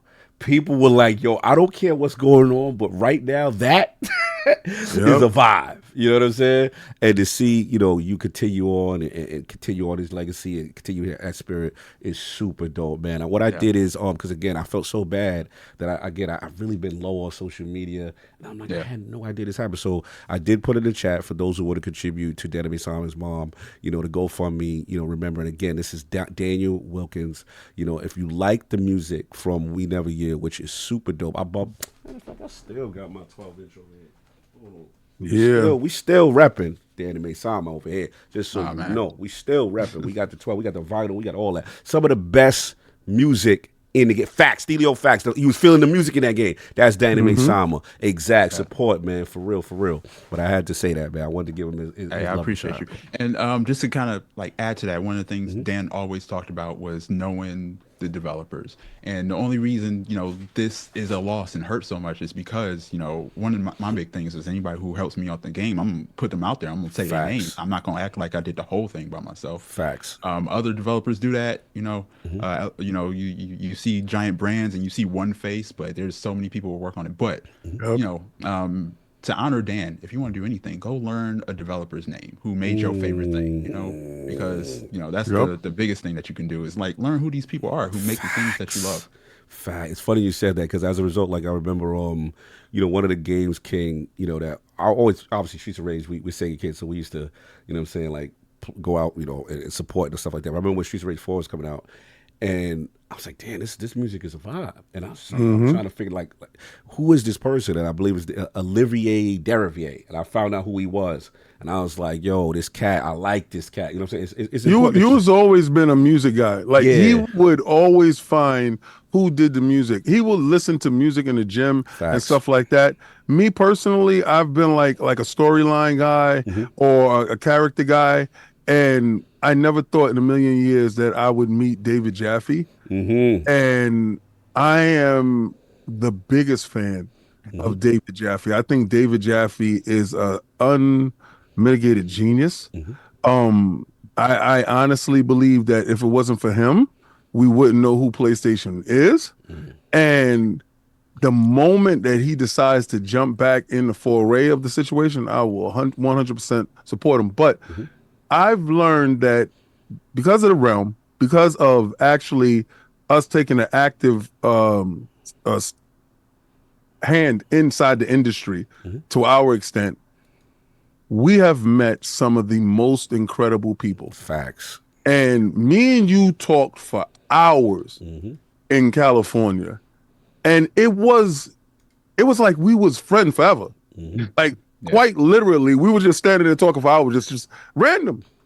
And I said, and I walked away from our conversation saying, he's going to go super far because he's real. I know a lot of people that come on the show or whatever, you see them later on, they bougie as hell. Fraud. And big, forgot the round. Yeah, like you put them on their first interview and then they go do some other stuff and they don't. They now they ain't got time to answer that DM. You know exactly who that is. But I'm just like, you have always been humble. And it's a beautiful thing to see because I want you to win so bad, bro. I really do. And I'm, like I said, having that conversation and everybody that I spoke to, like afterwards, you know Ariel Knights? I'm like, yeah. He's my friend. That's what's up. That's what's up. I appreciate it's just cool, you, man. Bro. It's cool. That conversation was funny. We just stood there and make fun. You said some stuff. Stop. You got dirt on me. I think you should stop. I will stop saying that the finger thing. I will leave the finger thing what alone. What happens in LA? Stay in LA? Yeah, he got dirt on the boy. It's all good, man. I love to see it, man. I love to, like I said, hear the conversation, the real talk, and see you moving and shaking. And then, just as we said, getting ready. Obviously, you just announced. What's the plan? What should we look forward to next? What's the next steps for you?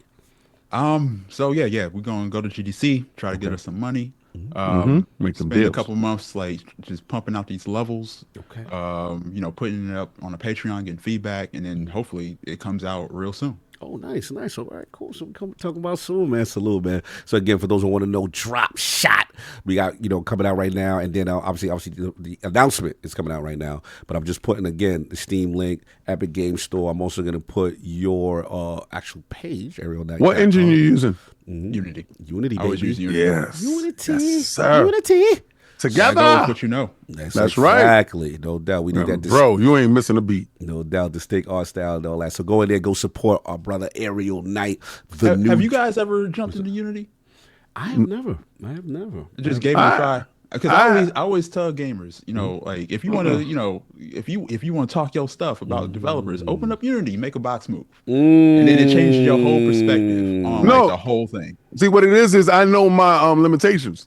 So what I do is just report on stuff. That's it. But we gotta develop on the scene with Addict. I'm a consumer. That's all I am.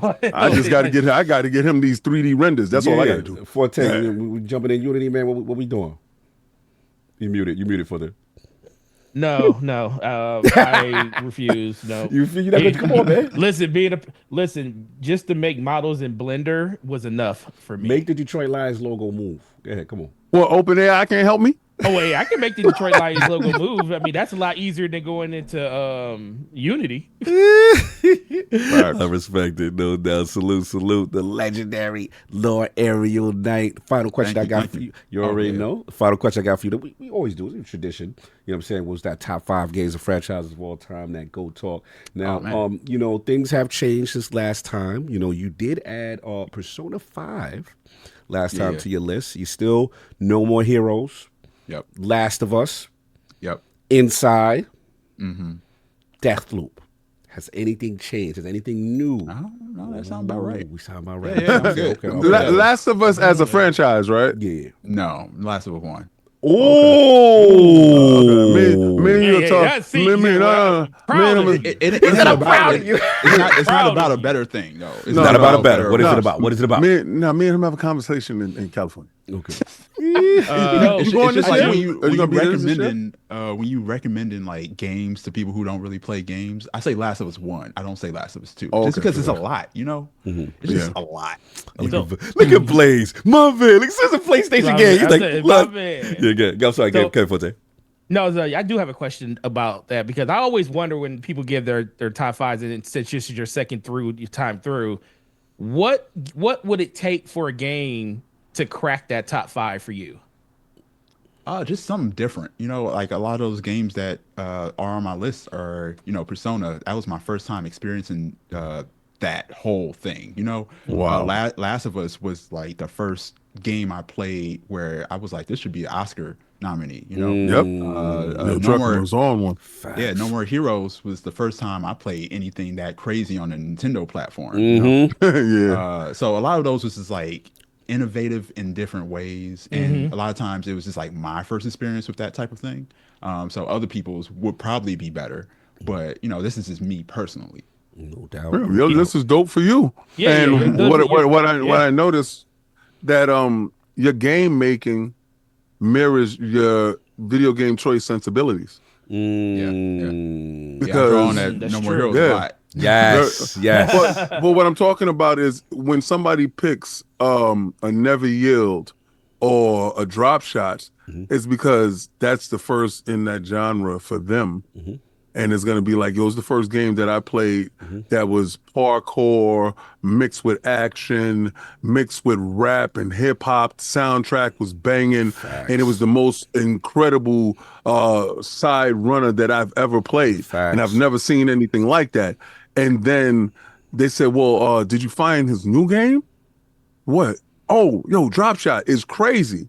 And it's totally different from what that game was. Like you didn't pigeonhole yourself. Yes. Into You get back, I'm the runner guy. I just do the runner game. Yeah. Exactly. Good So call this out. was when you came out with this, I was like, yo, my man is really Yeah, I did like it. he not a one-trick pony. You understand? Because it's like, for me, it's like, you know, it does remind me of the Fortnite like battle bus joke, but like we beefing outside, and we got limited bullets.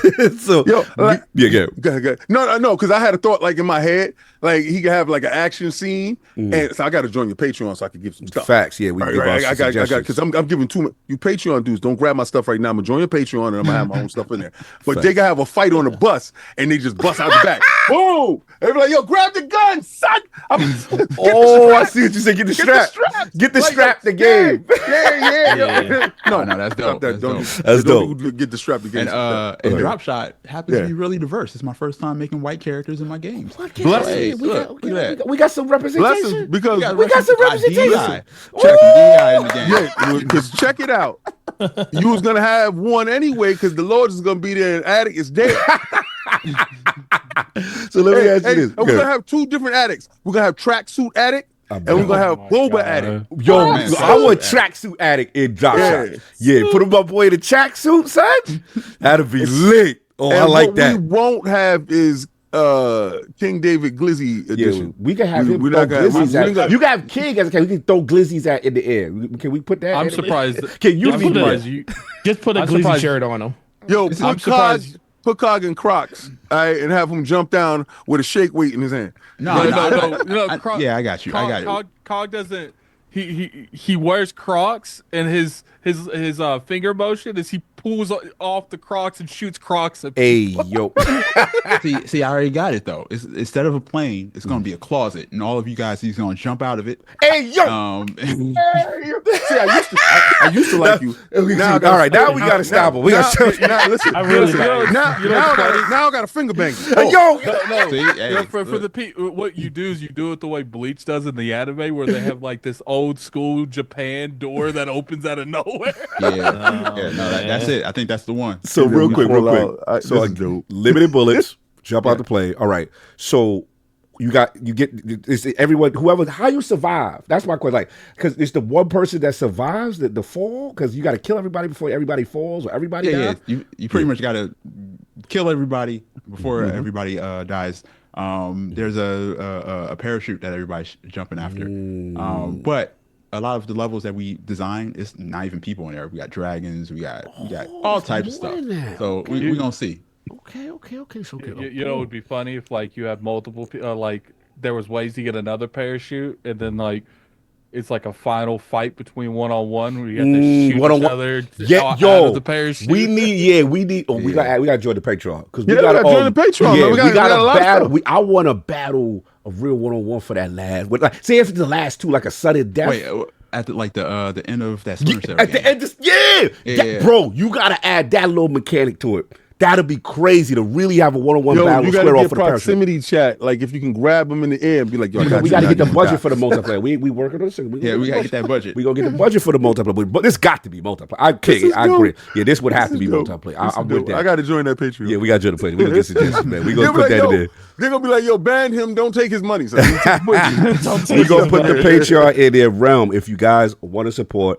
Also, if you're a member of the Patreon, you can actually influence the decisions of Dropshot. So check that out. You can give your suggestions. Yeah, but not saying put it in the box. Put it in the ballot box. We gonna put it in the ballot box. You can make your voice could possibly be heard. Is what we try possibly to say. Maybe. There we go. You already know. Your voice would definitely be heard. I read everything. Oh, that's what's up. That's what's up. Salute. Yeah.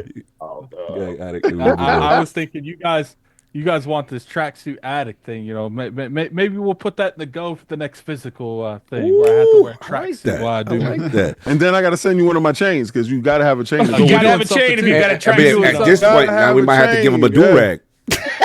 But he will have to wear a do-rag. Well, see, we got to go. Or what set you banging out there, Addict? Someone said Glizzy King should be the final boss. King's weapon is a Glizzy. I agree. That's disgusting, and I want him banned. Get him out of the chat. He throws hot dogs at you, and he's riding a hot dog.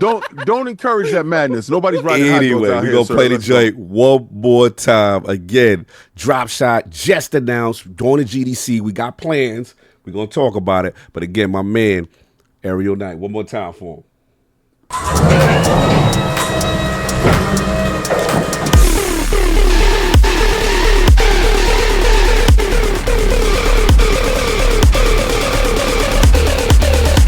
out! Rock the house. Look out!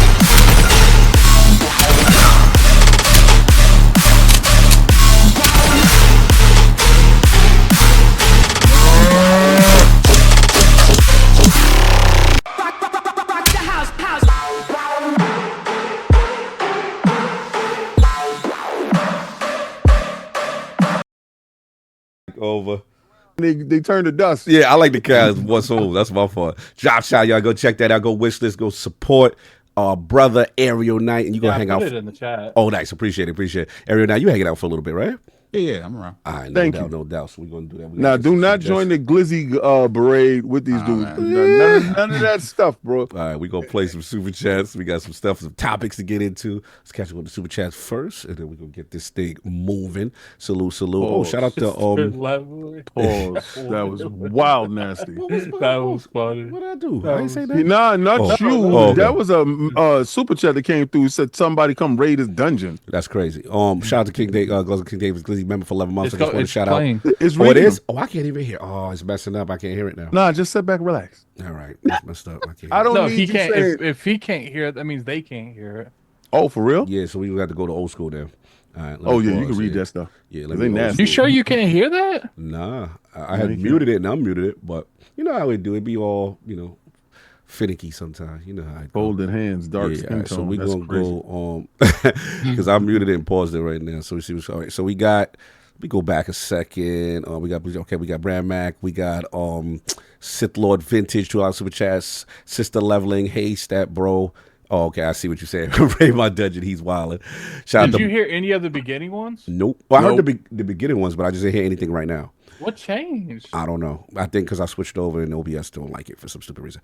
Anyway, Blaze 4K, $10 super chat. Game Pass, baby. Salute. Good to see you, Blaze. You already know. My man Donna Taco with the $2 super chat. That drop shot looking nice. Yes. Donna Taco with the $2 super chat. Can't wait to finger blast the homie. Pause, bro. Bruno. This is your fault, Aerodite. See? you got a demographic already. You do got a I think you already demographic. got the not gonna lie, didn't you? Yes, I got not gonna lie Okay. to get it. $5 super chat from Bruno. Will it come out on consoles, Xbox Series and PlayStation 5? You talk Probably, maybe. He's going to GDC. You know, Microsoft is going to be big in the building, and they definitely. You know what? I got to shoot somebody a DM. I'm like, yo, we're gonna speak it into existence. we're going to try to be inside this game, so we need your help to get it in Game Pass. 'Cause I want millions of people to see it. We got Blaze 4K with the 5. Get to put some logos in the chat. Put some crafts in the chat. Bless And Glizzy and King David's Glizzy with been a member for 11 months. I just want to shout out Fight Night Fridays. I had a ton of fun. By the way, King, make sure you mention those Road to Tokyo challenges for Cog and Addict. What's he talking about? What's he talking about, King? No. Okay, so you don't want to do it. Listen, if anybody, so I put all the links in there. Glizzy, If y'all want you might have to super chat again, so I gotta read it out loud. no, you don't. Y'all got the Discord that's in there. Frontline is in. I put it in there. So if y'all want to know what the Discord is, y'all can jump in and do all that other stuff. There you go. I'm gonna be real with you. And if y'all want to watch the show, y'all can listen to what he said then. All right. I'm running out of ideals, man. So you guys might have to give me some in the chat. All right. So we got the realm. It's on you to do what you got to do, but we got to get these topics moving. Next up, it's me. We got Xbox handheld news. Kennan, ProjectKennan. Shout out to Ches Gordon, Tom Warren. There's a lot to talk about, a lot to read here. So bear with me as I'm going to be rambling. So Xbox new hardware plans begin with a gaming handheld set for later this year with full next-gen consoles targeting 2027.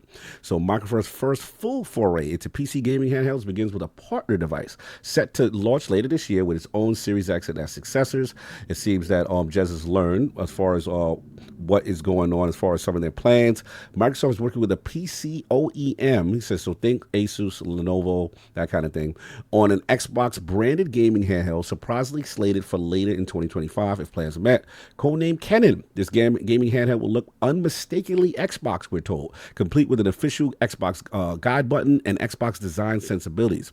Given it's a partner device, they said because it should be expect the handheld to be more PC oriented, almost definitely running for Windows, things like Microsoft Store, PC Game Pass front, along with the ability to install things like Steam. They said it's going to be most likely like a ROG Ally in some instances, instead of reducing the third party bloatware, and expect Microsoft to leverage Xbox Game Bar, control things like TDP, fan speed, blah blah blah. They said his sources indicate that Microsoft's internal successor to the Series X and S platform has been fully greenlit all the way up to CEO Satya Nadella. For now, Jez understands that Microsoft's next-gen hardware plans include a premium successor to the Series X, alongside its own gaming handheld and several new controller options.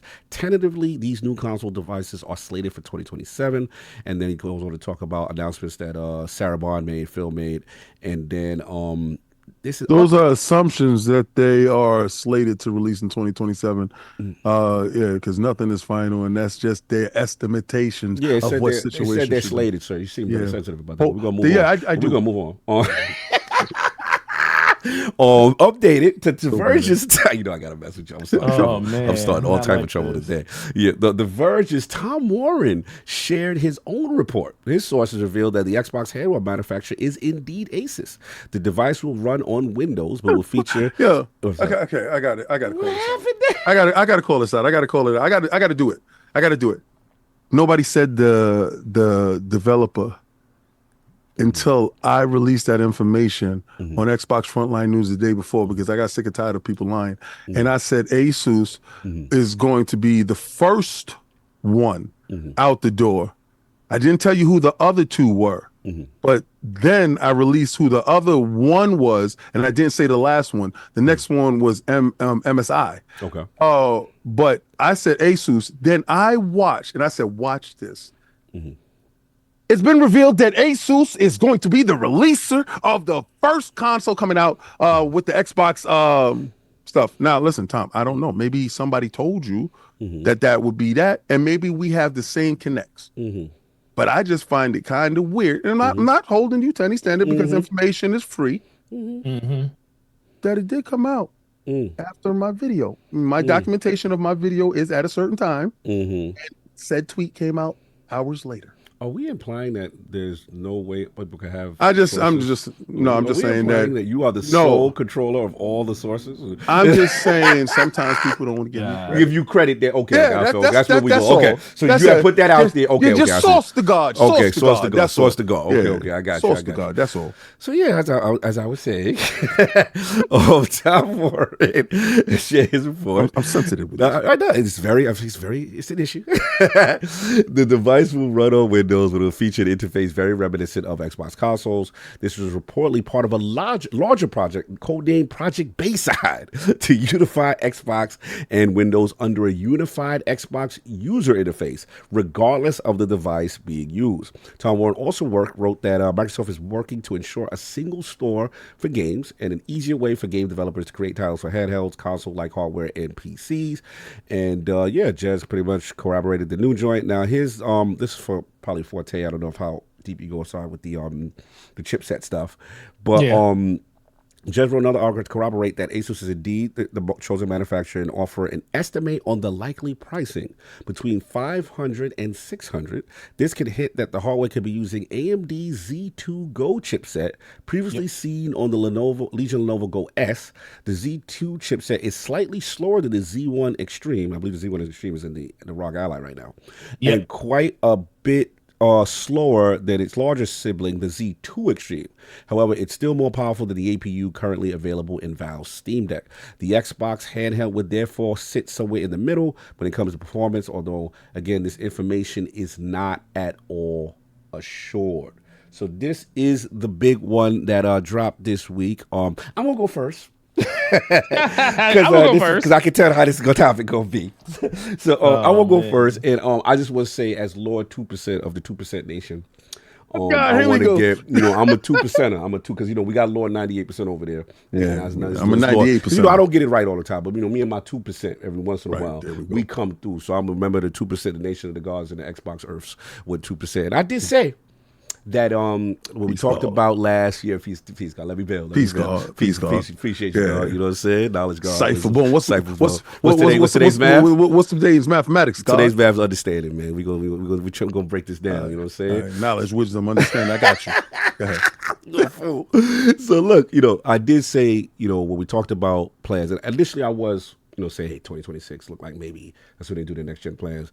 But I did feel like once they aggressively went with a multi-platform strategy, right? And it's like, all right, we're going to put these games everywhere. This seems to be the new Xbox thing. There was a part of me that was like, okay, that's an undertaking. That's going to take more time to get things everywhere. And now with this multiple storefront thing, right?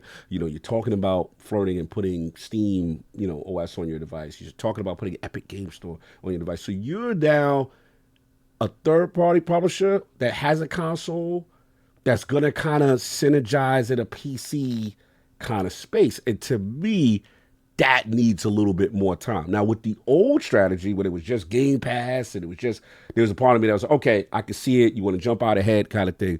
So no, I just wanted to, shout that out. And then my only questions for me personally was that obviously I'm a huge, portable gamer as far as like these high performing handhelds. I love these I love the Steam Deck. I love, the ROG Ally. Obviously, I'm a big ROG Ally because it has the multiple storefront and native Game Pass, which I'm a huge fan of.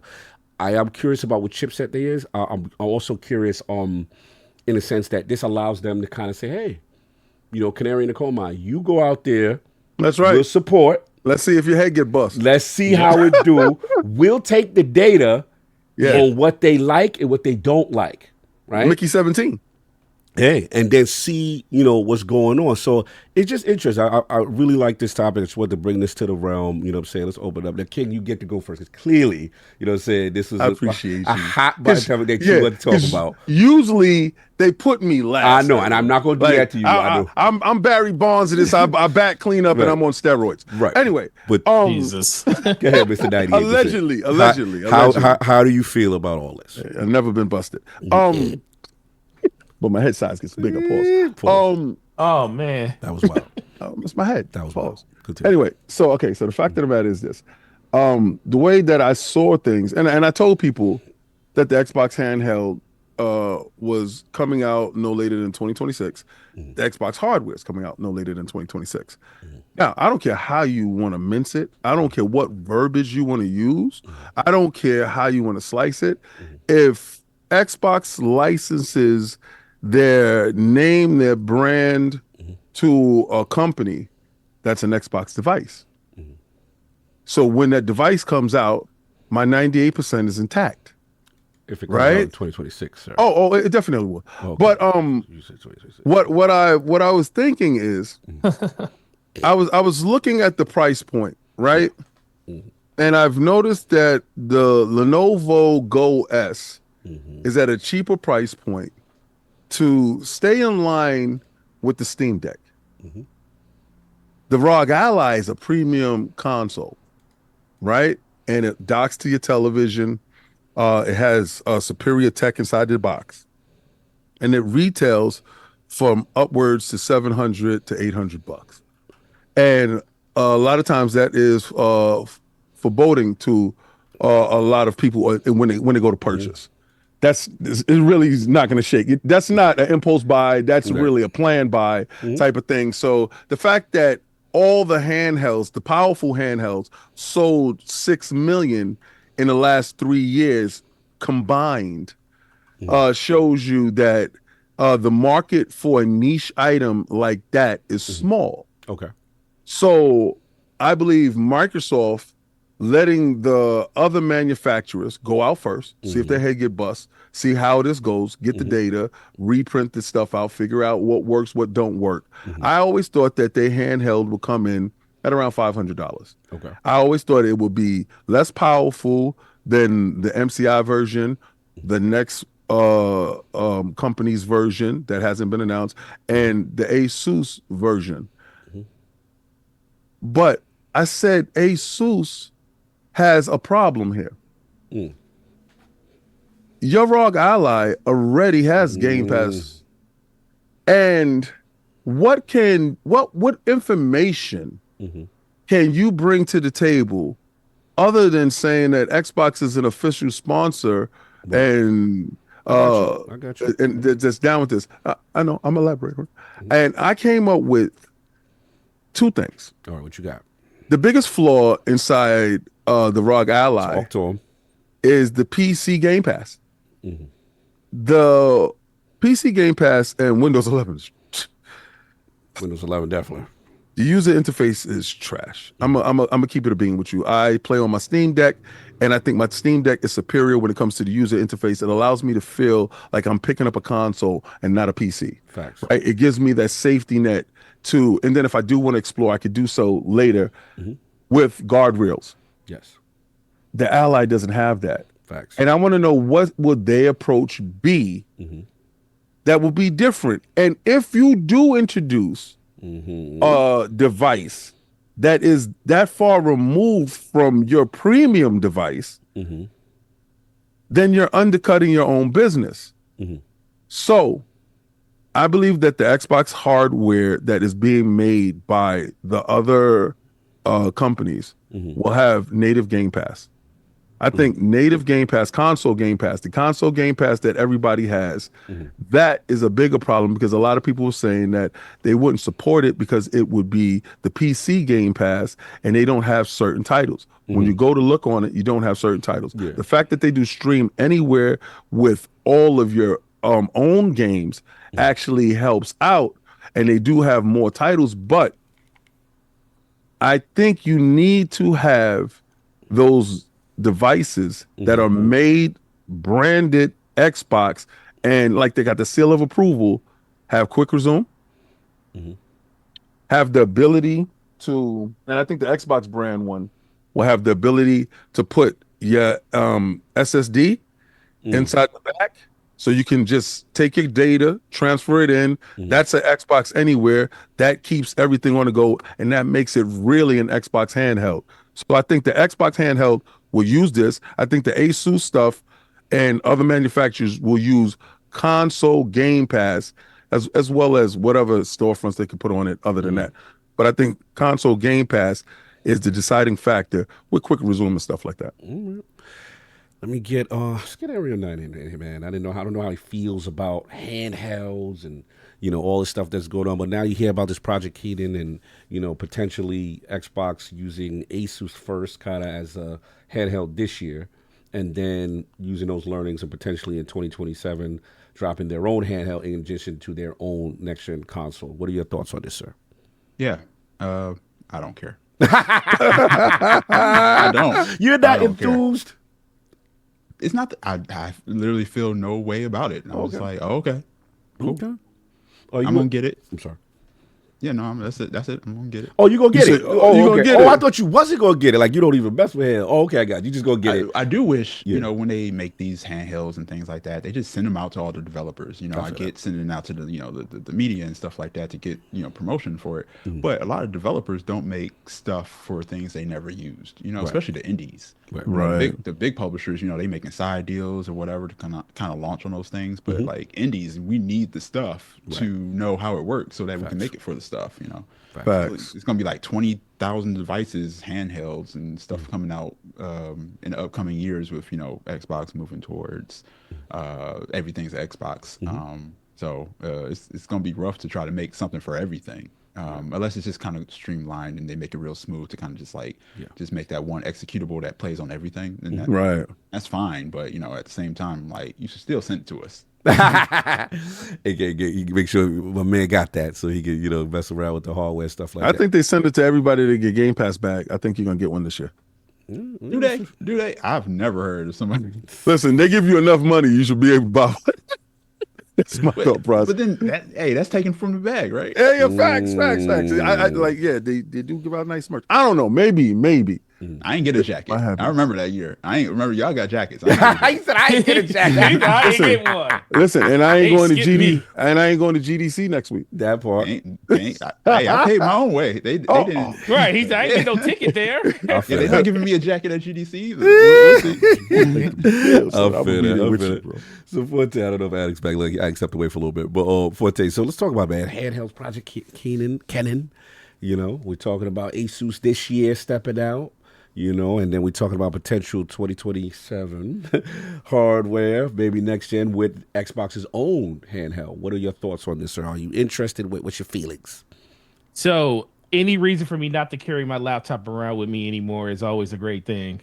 I do love my laptop, by the way. It's just if you want to boot up a game, I don't want to have to be on my laptop anymore. So that's kind of why I carry my Switch with me everywhere. That's why I carried my ROG with me before I got rid of it.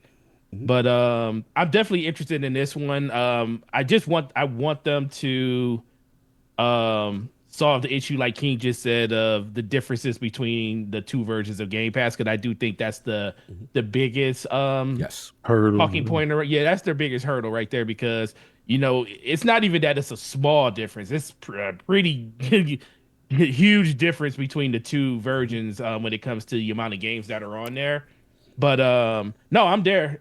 Day one when it does come out, I mean, it's another handheld. I mean, I think it's going to be more innovative when they finally come up with their own. I do think a lot of the data they're going to use off of this, even like King just said, they have Asus really already has that availability to give them the information they want. But I think it was kind of more of the fact that Xbox really didn't talk about it like as much as you kind of think they probably should have, with the last one having a version of Game Pass on the ROG. Only people that really truly knew about it are the people that are in the know, like us and stuff.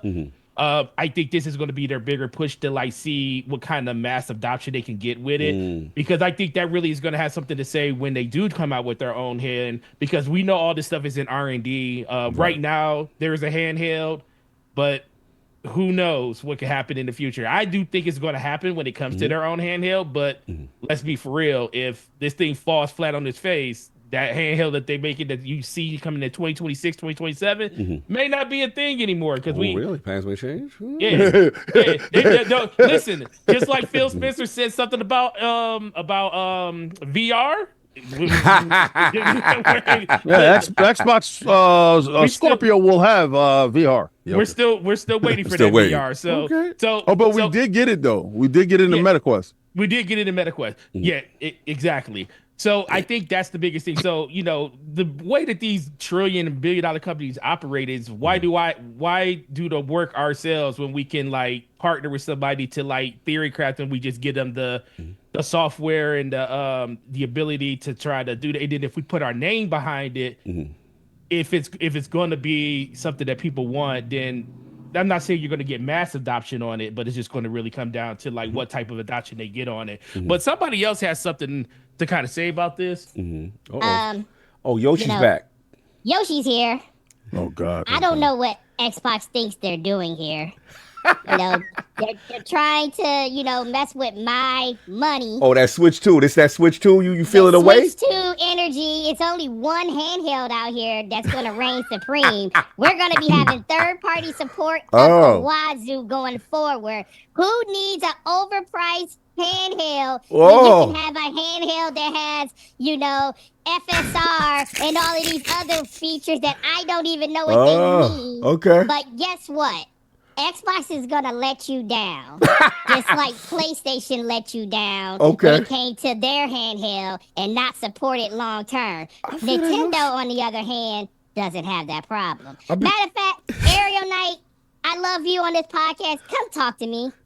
Send me your information so we can know exactly what's going on. Try to get him on the dominant platform. He don't need a 360 deal. And the fact of the matter is this, Nintendo. What are we doing? You ain't gonna sell as much as you think you will. I mean, Yoshi, it is valid to say that we don't know your price point yet, and I think there's a lot of concern 500 and a climate with potential tariffs, and you are using more tech than we're used to. You got all this upscale resolution stuff. You got NVIDIA stuff in there. I mean, there's a chance we might not be. But listen, you are correct, sir. But we're Nintendo. We're Nintendo. Okay. We are the people that are Nintendo. the gamers. Hey, yo, what up, though? I ain't even got a console. And y'all trying to be me. You ain't never gonna be me. Ooh. Now, hush. Okay. This is the inner kids. This is. I love it. Was that the Vita? Who was that? I love it. I couldn't even say anything. I couldn't even say that. I wonder. Has PlayStation entered the chat? I really think it's gonna be the Wii U Part 2. Oh nah, bro. The only way it's gonna be Wii U Part 2 is if they do something stupid and they already basically 500. That's nothing. Yeah, no stand, no kickstand, no nothing. Just come on, King. Man. Butt naked out in the street. They're gonna give you a glizzy with no bun. Yo, that's wild. That's nasty work. Let me ask you this, Forte, because I forgot to ask you this before Nintendo entered the chat. My question was in reference to, because King made a good point. One of the problems with the Ally is that damn Windows 11 and that damn UI, right? And that's what Steam Deck runs laps over. Now we do know Xbox has been preaching from the mountaintops. They're hard at work making a compact mode, a mode that will have controller sensibilities where you don't have to think this is Windows 11 desktop thing. Now let's just say that is ready for ProjectKennan, this new the Asus one, right? How does that affect your outlook about getting it? Or you think, hey, that might not be in time for that one, and that may be something very specific to the Xbox handheld in 2027? I think it's more to the Xbox in 2027, the handheld there. Okay. But I do think you will. I think they're going to use this as a test bed for everything. You're going to get updates, firmware updates and stuff that's going to add things like that. The reason I don't think it's going to be there ready for this day one is because we're still looking at Windows 11 on PC now when it comes to the Xbox dashboard, and it's still to be desired when it comes to that. I don't have too many issues with it. I don't really complain about stuff like that because I mean, it's not like I know they're not trying to make it work. Right. And try to fix it, but we're not developers, we're not software engineers, we don't know all the stuff that happens on the background when it comes to that type of stuff. Fair. So, but I do think they're Ariel does. Ariel, yeah, like you said, try to make that box move, just like you said. Yeah. But there's a lot of different things that's going to happen when it comes to that. But I do think that over the course of the Asus version of this handheld, you're going to get iterations where it's going to be at some point going to get closer and closer to what that handheld that Xbox is going to have come out, because all that data that they're going to use is going to come to help them make a better handheld for themselves, and they want to do it right the first time. Yeah, good point. Because it's going to be a huge boom. Like right now, you're seeing more and more people move to mobile gaming, and handheld is going to them having their own handheld. We saw how it kind of worked out for all the other ones, and that's going to kind of be the direction they go. But it will be there at some point, but no time soon. Fair enough. Lord Addict, a lot of news. Asus new handheld, ProjectKennan, new Xbox strategy. Where you at with this, man? What you feeling? I don't really care for the handheld stuff. I knew it. I agreed with his answer. The only biggest thing I want is I don't want no mandates. I don't want a repeat with the Xbox Series S. It's look, if it can run on the platform, cool. If it can't, it can't. I don't want this thing where it's because I know Xbox is making a handheld, and I don't want to. I don't want a scenario where if you are on the Xbox hardware, you lose out on games because they mandate one to the other, and now you have another scenario where you don't get a Baldur's Gate 3 at launch, or we still don't know what's going on with Black Wukong. Still ain't got that game. It's under whatchamacallit. It's been purchased. If it comes out day and date to the day that it came out on the Xbox platform, we pretty much think that it had a year exclusive. I mean, I don't know why they don't come out and say it, because at this point, we know that the game could actually run on those consoles, given help from Microsoft. And not saying that would be the first time Microsoft ever helped a studio get a game to the platform. So I do understand that they're not well versed with every platform. So I don't know. I do take their word for it. It could be a little truth in it, but it could also be a bag. I don't know. I think it was a handshake agreement. That's just my opinion. I'm with you. I think it was we're helping you with this game, because it ran not the greatest on PlayStation 2, and it was a mutual decision. It runs good on the Pro. Yeah, so it comes down to look, I don't mind a handheld, but don't let your handheld hurt my experience on hardware. Right. No, I get it. I'll just add in and then we move on. No, look, I agree with mostly all you guys said. I think the benefit of, I will say, them working on Series S to be able for optimization will help them in that case, because in terms of being able to scale down, and obviously we had multiple developers on saying that, hey, that helped them with optimization, that helped them be able to put something on a smaller platform, memory utilization. Obviously we had Kingdom Come Deliverance, Toby on there said that they raved about it in the sense that helped them, really get KCD down there on the S. So because of the experience and the hardships they've been through with the S, that may help them out in terms of the potential. I guess to me, it's one of those scenarios where that definitely gives people experience working on multiple SKUs like that. But I don't, because games are always going to be more demanding, especially in the PC industry. I feel like every game I see PC people complaining that it's either poorly optimized, the game ain't running correctly. It's they have some of the best rigs on the market. They can't max it out. Yeah. So it's just in my mind, it's look, they can have all the experience they want. If things keep getting pushed to the max, like normally things do through time, you're always going to run into this bottlenecking. Yeah, it's always going to be optimization. It's difficult. Obviously, it's all these different hardware models. The same thing in PC. There's just all these different SKUs. There's all these different configurations. You're never going to escape this. So it's just that console. It's the first time we kind of see in console do it, in the sense that there's a multiple SKU approach of where they're taking. But I think the expectation is look, you got a handheld device. Right, you're running potentially 1080p, whatever, 120 hertz or whatever, the Ally, whatever the specs are going to be, there are going to be some compromises. You know what I'm saying? If you come in there thinking that you're going to get, 4K or whatever, it's going to be some things you're going to have to sacrifice. And I think some people understand that as far as the novelty with a smaller screen. Obviously, Nintendo's been doing it for a long time, and we see some of the Nintendo ports that come over, you know what I'm saying? They know there's money to be made, but sometimes they're not the most optimal. But we'll see what happens. I want to see what they get with them learning from it. The Witcher comes to mind. Yes. I remember Outer Worlds on Switch. It was just like, wow, what's going on over here? They did that. They did that. And they charged money for that. It launched, exactly. So there's been the days of optimization and stuff running bad on small devices is there. Me personally, I saw Mortal Kombat. Like these games.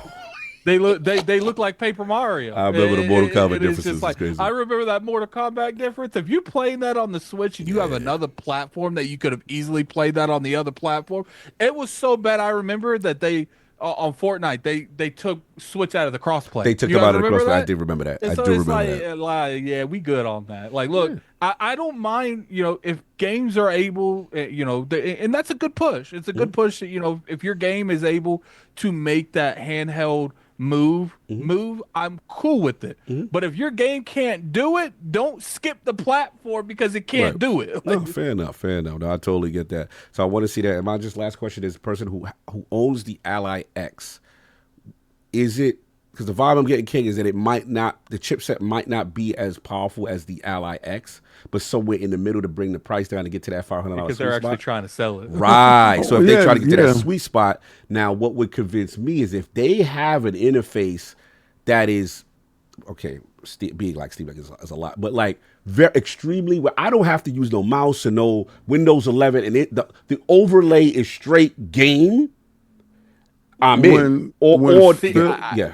When Phil said that he sees all the devices out there and he wants it to feel like a console, right? That's a direct shot over the bow towards the people that they are supporting, right? Except for G Cloud. G Cloud is pretty much streaming thing, and I think they came up with a decision that there would be a Xbox mode, right?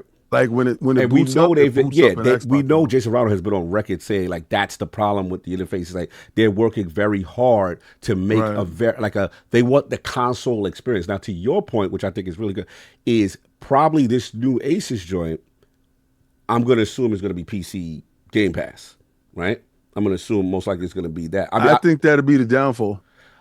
I'm just assuming if it is. No, I'm with you. Right. But you're not offering anything different for a little bit more money. I just go buy the powerful dude. Right. So but what if they say, yo, we got a true y'all hate the ROG Ally Windows 11. Now we're debuting the new UI that is straight console, straight controller. Look how easily you can move around. So I pay $800 and you make it easier for the cheaper version? You make it just the UI. Just to but I need to have that UI too because so let's just hold on. If they do that, you. They need to update the UI. So now there's a universal update across all the SKUs. And I'm not buying that other wax stuff because I already got it. That's what I was about to say. Because again, remember we're power users though. We have the high end joint. But for the new guy that's like, yo, I don't want to pay $800, right? I could pay $500. You got the console-friendly UI that's controller exclusive. I ain't got to do no tweaking and twerking. I could just get into it, right? That may be an attractive thing. That thing ain't going to sell squat. It come out and do that. If it come out and be a cheaper version of what you got already. You mean the Ally, the ROG Ally? Yeah, the ROG Ally. But if with a pure interface, okay. If it come out and be a Series S for the Ally. Okay. You good? You understand what I'm saying? Yeah. No. So this is what I'm talking about. That to me. I'm not talking about that. No, I'm what? You talking about tagged me something on Twitter. It says, that's right. You don't be jumping on Fortnite. It's just a rumor that solo leveling's coming to Fortnite. See you there. See you there. Yeah, you'll see me there. You'll see me there. So what's your point, King? What's your point? The fact of the matter is, it got to be something different. It can't be a ROG Ally Lite. But and I don't think I don't think Xbox wants to tag their name on an inferior product. When you say light, what do y'all mean? Their own platform, it doesn't make sense to partner up with someone to that degree. So when y'all saying light, help me understand. What do y'all mean? All right, because you got the ROG Ally, I don't right? know what he's talking about. I'm talking about what I'm talking about. All right. All right, so you see the Lenovo, right? You have the Lenovo Go and you have the Lenovo Go S, right? With the Steam operating system in there. Okay. The only reason why that thing is that price is because it's in line with an already established device that's in the marketplace, the Steam Deck, right? So, but this device here does a little bit more Lenovo things. If you want a device made by Lenovo. Okay. All right. I don't think Asus and I don't think Microsoft wants their name tied to an inferior version of a ROG Ally. What you, from a power perspective is what you're talking about? Functionality. It has to literally have a function that the ROG Ally, the big ROG Ally, doesn't have. My question to you is, what if that function is console? Oh, you think Game Pass console is coming on this? Yes. Oh wow! I wouldn't be mad. Why be at GDC? Why talk about it? Why have all this hubbub about it? Why even partner with them when they already got your brand? I think all you're gonna see is PC a handheld that's put in the market that's medium powered compared to the other ones. Has a customizable UI that you can do stuff with. And it's cheaper. That's it. And PC Game Pass. That's what I think. And I think Xbox is one. Wait, but hold on. All they care about is that cheaper portion. Right. That's all they care about. Well, if that was true, then everybody have a Series S. Can I get a Lockhart, please? Right. And that has not happened to the extent that they thought it would. To your point is, but if the hardware on Xbox has been falling, if it was at where it was during like the 360, more people would have a Series S. But this hardware hasn't even got out of the gate. Right. But at the end of the day, when it comes to something like this, first off, I don't think the handheld market is that healthy in general. It's healthy, but it's just like the only one that's madly successful is the Switch. That's it. Right. Like I looked at the Steam Deck, only sold like 4 million since launch. They're Millie Vanilli to me. That's a one-hit wonder. Right. Well, the ROG Ally's not even at 1 million because I googled it. I'm with you. I'm absolutely with you. And why would you put out a weaker version at the thing that just clawed its way to get to 1 million? And if you think price point was the reason why it didn't achieve that million, no. The word on the street is the interface sucks. But okay, fair enough. But what if you fix the interface and you got Xbox branding, because nobody really know who Asus is, right? What if that? What about that? I think at this point, that doesn't whet your beat. That doesn't excite your palate. Listen, the PC dudes know who Asus is. Right. The Xbox dudes may not know who Asus is. Right. But a lot of PC dudes don't care who Xbox is. So that's not going to be a selling point. This is all I want when it comes to the Xbox handheld that they're making, not the one that's not coming this out one. this year. You talking about the second one? I think this one's about to come out and do triple copper because it's going to be competing with the Switch. So Yoshi agrees. Yeah, because Yoshi going to come out there and just slap whatever this is. It doesn't mean it's bad. It just means you literally you're releasing and probably one of the worst times you could release a handheld is around this time when the Switch 2 comes out. All I want from the Xbox handheld is I want a playable experience that you could play on the go, but I want them to be very clear that it's like, look, we're not putting mandates. If you want your game to be portable on our platform to actually appeal to more people, to have more sales, that's all I want. Yeah. Do you want it to have a dock? Drop that. Yeah, not really. You don't need a dock if you're getting the hardware version too. Right. I guess I don't think a dock is necessary for me. The only thing that I wanted to differentiate for the Xbox one, not this Asus one, is that I would like to see a world where console Game Pass is in the hand as opposed to the PC one, right? Kind of thing. That's what I would like. And then obviously, we see what's up. But Yeah, it's an interesting discussion. We'll see what's going on. A lot to discuss. Get these super chats. Shout out to Paris in the chat. I disagree with that. What you disagree with, Paris? Well, that's fine. What you disagree with, Disagree Paris? with I gotta start trouble. You know what I'm saying? I got the receipts too. Let me stop. I'm Hey, like, people can investigating. disagree with me. It's I was fine. messing, I was just Here's the thing. Like, I'm not a handheld person anyway. This thing could never come out. It wouldn't affect me. But in terms of like, if I, playing on the hardware, I just don't want the handheld experience to hinder my hardware experience. That's it. It shouldn't, but I hear what you said. He said I don't disagree. I just like saying it to Bob. Hey, yo, that's why I'm messy. Anyway, let's get a couple of these super chats before we move on. A fun discussion, Project Kennan and all that good stuff, moving and shaking. Let's see what we missed. See what we missed out here, Fred. Fun. Let's go. We got Glizzy and King's Glizzy. King Cog has to make 80s workout videos at the mall. You wildin'. Keep going. Martin 23 Kings with the $2 super chat. Bad UI, closed platform, Steam, and emulators matter. Okay. All right. $5 super chat from Glizzy and King David's Glizzy. Cog has to dress up as an 80s style workout video coach and go to the mall with the bomb boss and try a boombox. And try to get people to work out, but he has to tuck fit them. Why y'all trying to defend? First off, why are you trying to get my man kicked out of the bar? This is he wants you to go in like Richard Simmons. Yeah, I know. And he wants you to have the boombox, and he talked about it on the show. But his name is Guzzling King's David's Glizzy. We don't need to replace that. It's the fact that he be saying Glazing King David Glizzy. It's so wild. That's extra too. Let's move on. Okay, we don't need no copycat dudes. From Bruno. Black Myth Wukong is the worst optimized game ever. I stopped in the win boss because the frame rate stuttered was just like an earthquake. I played on the PS5 and didn't finish. Okay. I dropped that game too. I do plan on going back to it. I just don't know when. $5 super chat from Brand Mick 31. Xbox should be a united front end for launchers. Epic, Steam, EA, like Apple's TV access all games in one place. With big box skins for added appeal. I think that's the next gen play. I think that's what the hardware is. I think that's the differentiator. It'll have all the storefronts. I'm just curious on terms of like, how do they negotiate? Like, how they make money. Yeah, that's what I want to know. One of the biggest appeals all of them boxes and lines in mind. One of the biggest appeals to them being in the industry in terms of hardware is you have to be on their shop, so they make that 30% off everything. PlayStation probably makes more money off Fortnite microtransactions than most companies make in a whole quarter.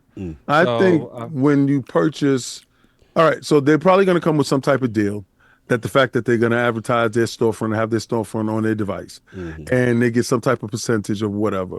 And like the same way they do when they put games inside other people's storefront. Remember, Microsoft is a third-party publisher, so they do put games inside other people's storefronts. So it would be advantageous for those individuals to have their storefronts there because Microsoft is like one of their patrons. My question is, because Microsoft and Xbox's goal is purchase one place, play everywhere. Right. That's their thought process because their thought process is cross-platform, cross-progression, cross-save, stream your own titles, and I'm probably missing one or two.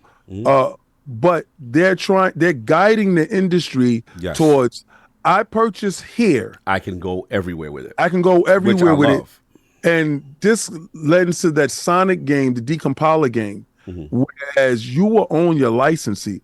Remember when Microsoft came out and said they will have an avenue for you to take your physical games with GameStop and you will be able to hand them in and get a digital code for it. Yep. Hold on one second. And I saw them walk that back quietly as hell because they came and they invested X amount of $1 billion inside GameStop.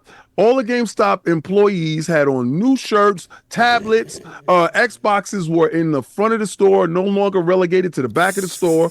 They had shelf space in the front, and it got left there. Once the ABK thing went down, those conversations about turning in your physical to digital, because at the same time they were closing down their physical plants. That's why a lot of their games is digital, and you can catch some physical games here and there. With I guess they go to your store retailers because they want to keep certain retailers happy, but they don't manufacture as many physical games. I want to know what's going to happen when they push to that, because that's the ultimate goal. Yeah, I mean, so exactly. Are you referring to just you buying a game on Xbox and you have access to like your saves on other platforms? Or are you saying like you buy a game on Xbox, you own it on everything? Well, the fact is we don't own anything. We have the privilege. Yeah, no. So there's no. What I'm trying to explain is we have the privilege. I think Xbox is going to probably gear towards actual ownership at some point in time. Once physical completely dies, they're going to have to give you some way to own your digital experience. I don't think I do none of that. I think legislation will come down at some point in time. What you do? See, but that if you're saying legislation will come down, that's not Xbox wanting that. No, I mean, I know. I believe that's the government talking about as far as protecting your digital rights, as far as games and stuff that you purchase. Maybe the next government, but not this one. Listen. I don't think that happens now, but I do believe in the future, because we do have physical now. Physical now is the deterrent for legislation. When there's no longer physical, that's why Attic was so adamant last week that y'all got to step up now and ask for these collector's edition with physicals inside. If they get rid of physical, that's when it happens. I don't think that there's enough people that is affecting enough to make that very vocal to even for the government to even care. Like, look how many other industries where they'll just rip stuff off the storefront. They'll rip stuff out of your library. The percentage of the splits on the digital sales too. Let that happen to one of the presidents or a prime minister's son. Let him go in there, and it's a game that has been delisted that he's been playing forever.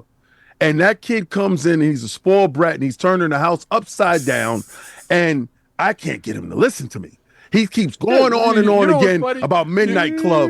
People like that, King. People like that, they complaining to the nanny. Like yeah, but not see, even talking to the dad. I've seen stuff like that happen where we got legislation and game ratings because of politicians' children playing Mortal Kombat. It will take something to happen close enough to home to push legislation forward. And I believe that it will happen. I would agree with you more if I felt like they were doing it.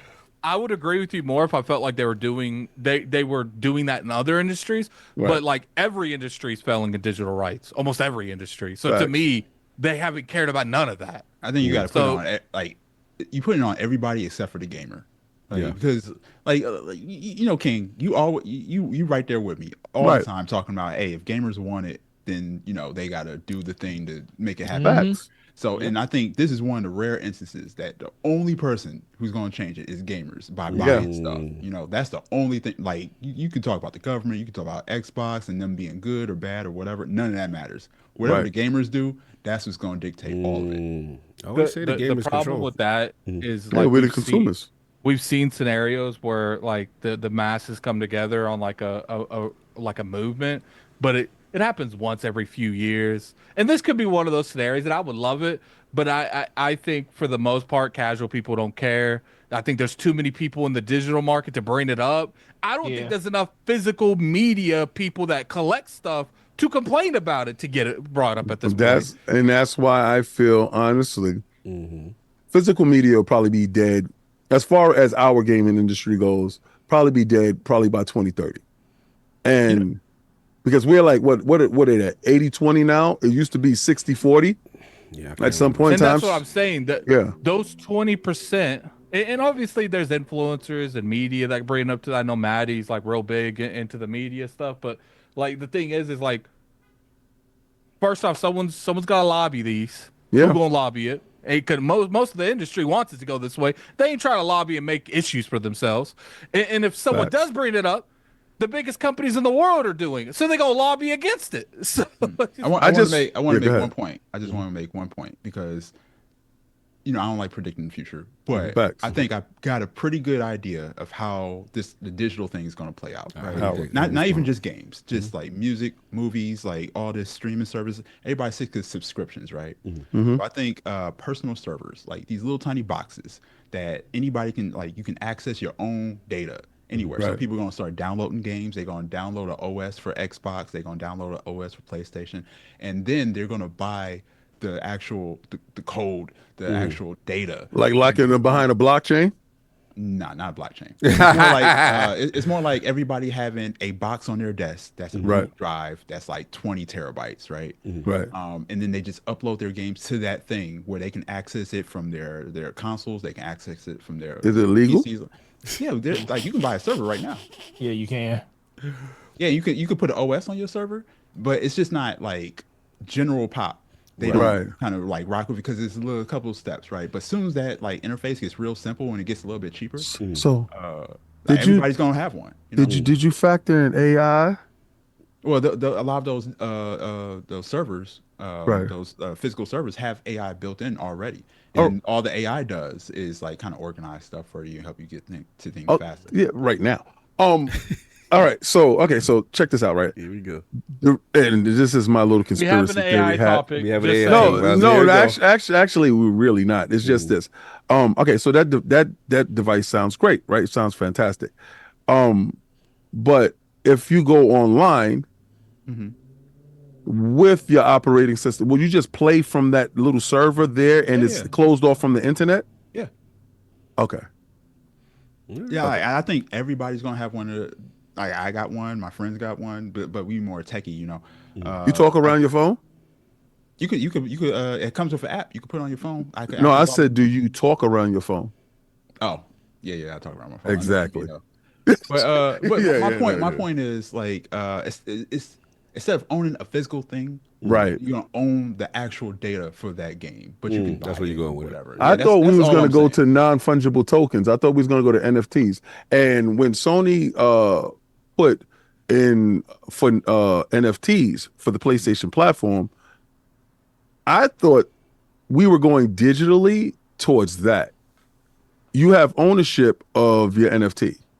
And if that's a mess. Like, I'm glad the industry threw that out. No, it's an absolute mess, but it's absolute ownership, right?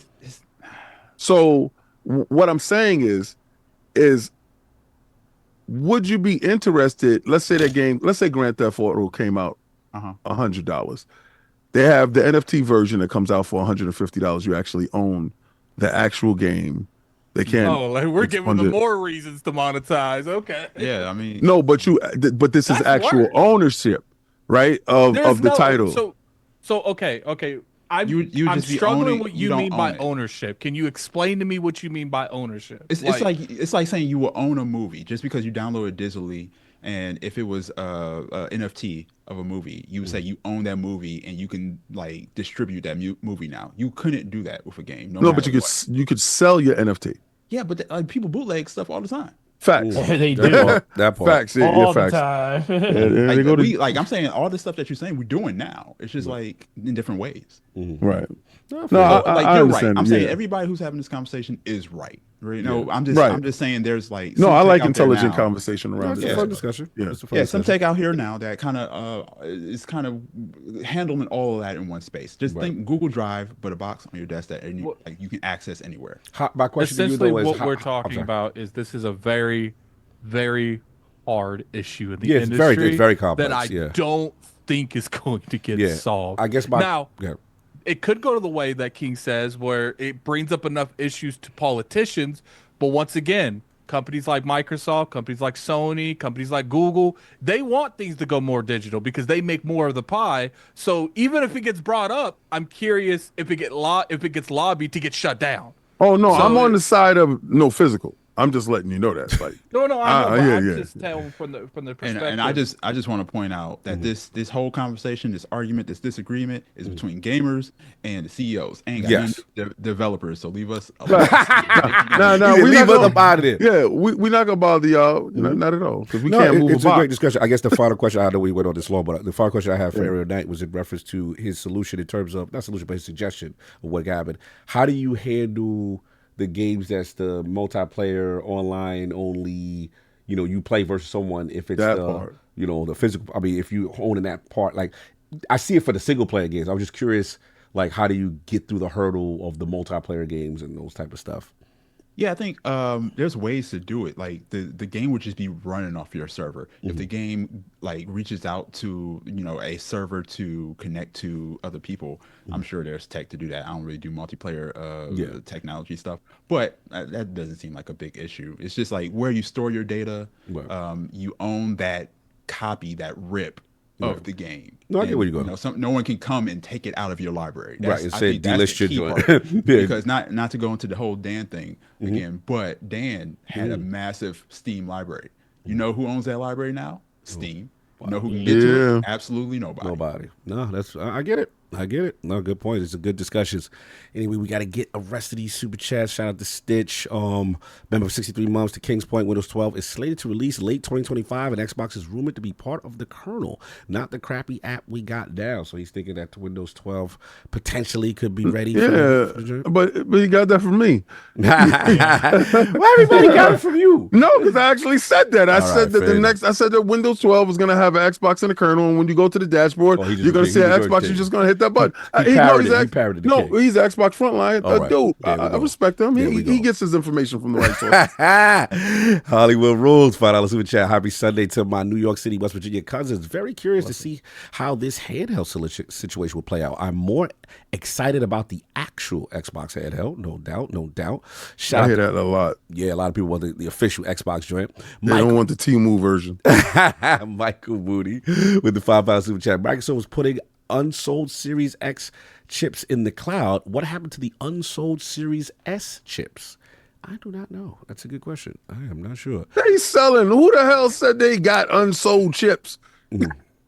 Like he got the information. It's mad unsold chips in the warehouse. I don't know. Michael Moody's outside. He's in there. Hollywood Rules, follow us with chat. It needs to be the console experience and have the ease and use of the Xbox. Love my rig, but I guess wrong. But PC Game Pass ain't it? Yeah, a lot of people want the console version. And maybe that's what the Xbox one will be. It's severely lacking. That's the reason why it's $8. That's another reason that I have a hard time this is the same company that's been telling us for like a decade they're going to fix the Windows Store. I feel that. Quick gameplay with the $2 Canadian looks like, hey guys, do you think Final Fantasy IX Remake is day one on Xbox? All right, he says yes. Addict says yes. He's got faith. Hollywood Rules follows with chat. In spirit of Sega releases Shinobi and Kung Fu Theater on Saturday, 3 p.m., do you remember The Ninja? Yes. Kung Fu Kid? Yes. And Black Belt on Sega Master? Hell yeah. Hell yeah. Those are classic. Yeah, no doubt. Mr. Irishman, £5 super chat. I think physical games will stay, but it will be relegated to limiters and collector's editions. I think they're going to ostracize you guys out of society. Once the bigger proponent to physical PlayStation, Nintendo, greatest. But PlayStation gave you all digital, and they sold the PlayStation 5 completely digital, but gave you the option for the pregnant baby attachment piece. That told me the thing about AI. That's what happened. All right, let's see. So on my side, OBS is showing it. What's going on? Let me know if y'all see on the YouTube studio side. I don't see it yet. All right. No, me neither. Oh, yeah, we're live. We're live. Yay. Awesome. Yeah, we're good. All right. I don't know what that was about, but we got to do ad read. So we'll see what's up. Hold on, let me just get my stuff together. We got to redo it. Give me a second. They didn't like the stuff that Chat is back. Chat is back. All right, I see y'all. He said we here. Yeah, they shut us down. He said I was so alone. King's fault. They're going to be funny. All right. It probably was. Mute your mics. We have to pay the bills. Today's episode of Iron Laws Podcast is brought to you by Factor Meals. Eating better is easy with Factor's delicious, ready-to-eat meals. Factor's gourmet meals are fresh, chef-crafted, dietitian-approved, and ready to heat in just 2 minutes. You'll have over 40 different options to choose from every week across 8 different dietary menu preferences like Calorie Smart, Protein Plus, and Keto. Reach your goals in 2025 with ingredients you can trust and convenience that can't be beat. Lord, you know the name of the game for me is health is wealth, but the craziness of my schedule, it's often difficult to balance all aspects of my life, and something inevitably suffers. But thanks to Factor Meals, that something never has to be my nutrition. I love ordering my Factor Meals weekly, and the selection is expansive, including my delicious smoky Gouda chicken that comes with the roasted red potatoes and then Parmesan green beans. Plus, I love ordering Factor Meal add-ons like the amazing chocolate banana protein shakes. Factor can help you feel your best all day long with a wide variety of easy options for the entire day, like breakfast pancakes, wholesome smoothies, and more. So, Lords, what are you waiting for? Get started today and get after your goals by eating smart with Factor. Eat smart with Factor. Get started at factormeals.com/factorpodcast and use code factorpodcast to get 50% off your first box plus free shipping. That's code factorpodcast at factormeals.com/factorpodcast to get 50% off your plus free shipping on your first box. Salute the Factor Meals for rocking with the rum. I use them consistently. Always good to see. Eat very easy to set up. And yeah, man, shout out to them for repping with the Lords. We'll definitely get y'all a link. Will be in the description for those who want to support. Yes, we are back. No doubt. Everything looking good, y'all. All right. We think we are back now officially. Salute, salute, salute. All right, so we got to get into these topics. They try to assassinate the God. They try to assassinate the God once again, man. They don't want me to be great, but it's okay. We're going to fight through. No doubt. So we got the next joint set up at it. Kind of a dual topic, but we'll get this thing going. Ubisoft, man. Ubisoft's outside. There's a lot of information going on with the IPs and all that. Ubisoft shareholders plots protests outside Paris headquarters, accusing company of failing to reveal discussions with Microsoft, EA, and others allegedly interested in acquiring IPs, threatening to sue for misleading investors. So a minority shareholder in Ubisoft is attempting to organize a protest outside the company's headquarters, saying that it failed to disclose alleged discussions with Microsoft, EA, and others. Publishers reportedly interested in acquiring its franchises. There's a statement. Seeing this gentleman's name, Juraj Krupa, of CEO of AJ Investments. That's hilarious. Claims AJ outside. AJ people outside. Yeah, AJ Investments claim Ubisoft is horribly mismanaged by current man. He got a coup going on. Sounds kind of shit. That sounds kind of crazy. And what's a clear roadmap for recovery from the senior team to address declining shareholder value, lackluster operational execution, and failure to adapt effectively to market trends. Krupa alleged that Ubisoft has not been transparent about its decision-making, accusing the firm of hiding information. It seems like something adequate his team would do, including an Assassin's Creed Mirage DLC partnership with the Saudi investment firm Savvy Group. The shareholder also pointed out a restricted article published by business investment platform about discussion between Microsoft, EA, and others that are interested in acquire IPs from Ubisoft. Management did not inform the public about these steps either, Krupa claimed. Now, Ubisoft did follow up with a statement to IGN. They said, as we mentioned during our Q3 sales, the review of various transformational, strategic, and capitalistic options is ongoing. The board has established an ad hoc independent committee to oversee this formal and competitive process so as to extract the best value from Ubisoft's assets and franchises for all stakeholders. Ubisoft will inform the market in accordance with applicable regulations if and once a transaction materializes. Yes, King, you have something to say before I give it to you. They got caught having side deals in the corner. Say, what you talking about over there? He said,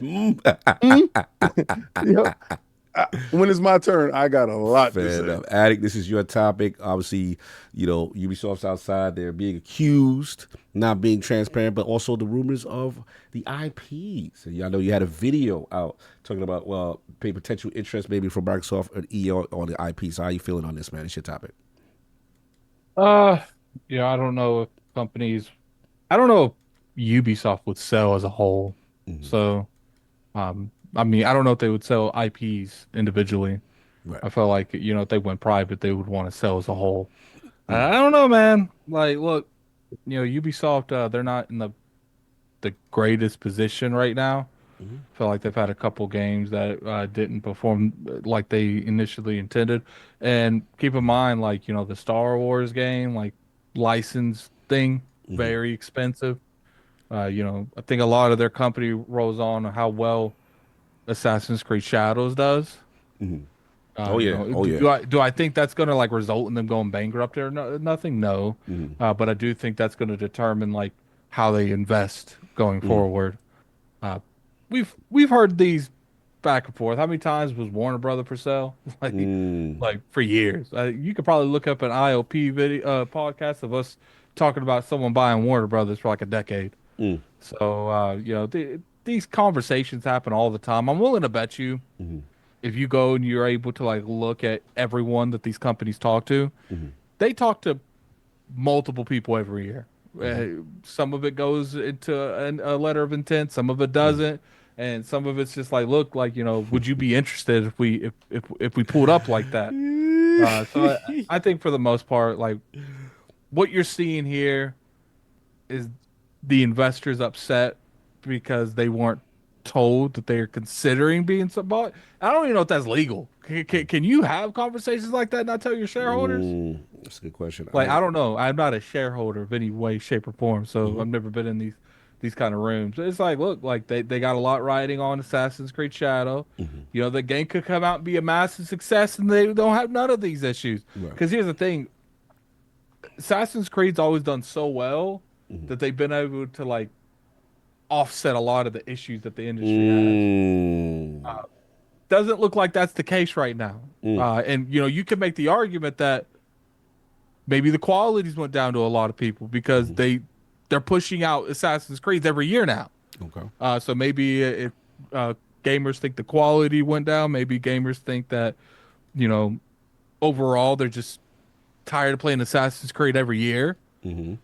So, you know, but we've been dealing with this for a few years now. I would say that like Assassin's Creed, especially the yearly releases, it's been like every year for a minute now. Oh yeah. Regardless if it's like a bigger title or not bigger title. I enjoy Assassin's Creed even till now. So, you know, as far as like IPs that because here's the thing. Let's talk about they these got IPs. But I don't think they have IPs that would sell well by themselves. So I think that in order for them to make that's one of them. Division? Yeah, see, no one's buying that. Oh no, slow mo. To me, the best way they get as much money as possible is sell as a whole. You're buying these other franchises even if you don't want them because you're buying the whole company if we go private. So I don't know. We'll have to see. You know, I think it's one of those situations where it's like, I think until we see the results of Shadows, we're not going to know. Because if it's worse than they anticipated in terms of sales-wise, they might accelerate this. Now they willing to sell Assassin's Creed just to get some of that money back. Like, and then you might see Ubisoft, you know, fade away in the distance. I hope that's not the case. But, you know, from all the rumors we've heard in the past couple of years, that might be the case if they don't sell well. So... That's kind of spooky. Do I think that's the case? No, I think this is strictly from like, you know, a profit thing. That, you know, they might not make as much money or, you know, be a little bit in the red. Do I think they're gonna like be so in the red they're gonna go out of business? No, I don't think that. But I think the shareholders might want to sell if they see some figures going around. But I don't know anything about insider that trading. to Oh, it's done all the time. It's only insider trading when you're not in positions to get hit for it. It's only insider trading when you Martha Stewart and you get caught. That's about it, right? But everybody else can do it. Yeah, tell truth, shame the devil. Got Congress members worth hundreds of millions of dollars, but only make 200,000. Yeah, right. Got 35 million in the bank. It's only insider trading when you're not in the government. Y'all messy. I don't do it. Doge told me. Yo, Doge. We gonna move on. Oh, what I was gonna say in reference to this, obviously, Addict's topic. I just one quick question, Addict, before I open it up. If the rumors are true and what your man is accusing them of doing, and that they were talking, and your man, what's your man? AJ Investors. Gupta. That's his people's. AJ Investors. No, that's his tagline. You never saw it when he played Marvel Rivals. His name is Gupta. I'm done. So yeah, what do you think about what IPs would you be interested in? Okay, hold up. So they have Assassin's Creed, obviously. I don't know if they have Assassin's Creed, Persia, Prince of Persia, Rainbow. They got a lot of stuff. Rainbow Six Siege. See, just popping out here. Fault. They have the Far Cry franchise, but here's the thing: they have the Watch Dog franchise. Here's the thing: out of all these, now the Tom Clancy's worth money. That's worth money. Big name. Prince of Persia, I would say you can get pretty pity from it. I don't know, like a lot of these titles, I feel like are worth money. But is Ubisoft going to want more than they're realistically worth to produce a game from? I don't know about that. Maybe some companies would look about buying the Prince of Persia license for like movie rights and TV show rights. Maybe they would look at it from that aspect too. They own the Driver franchise. Now I would say Far Cry's worth some money, but Assassin's Creed's definitely their cow. Like that game is going to generate more money than probably all of their IPs. They devalue that cow, but it still makes money. Yeah, we'll find out in a couple of weeks. Watch Dogs, I don't know what that would sell for. Watch Dogs ain't been around. I do think it was a popular franchise for a little bit, but it kind of downgraded the graphics pretty quick. They do own the Trails franchise, but I ain't seen one of them in like a decade. Well, that's the biggest problem. The fact that they do have all these IPs, but it's like what kind of use you have no data really on them as of recent. Dormant. So it's like everything like Prince of Persia probably be the best one up there because they just released the game and it actually was up for game and so some people's conversation for game of the year.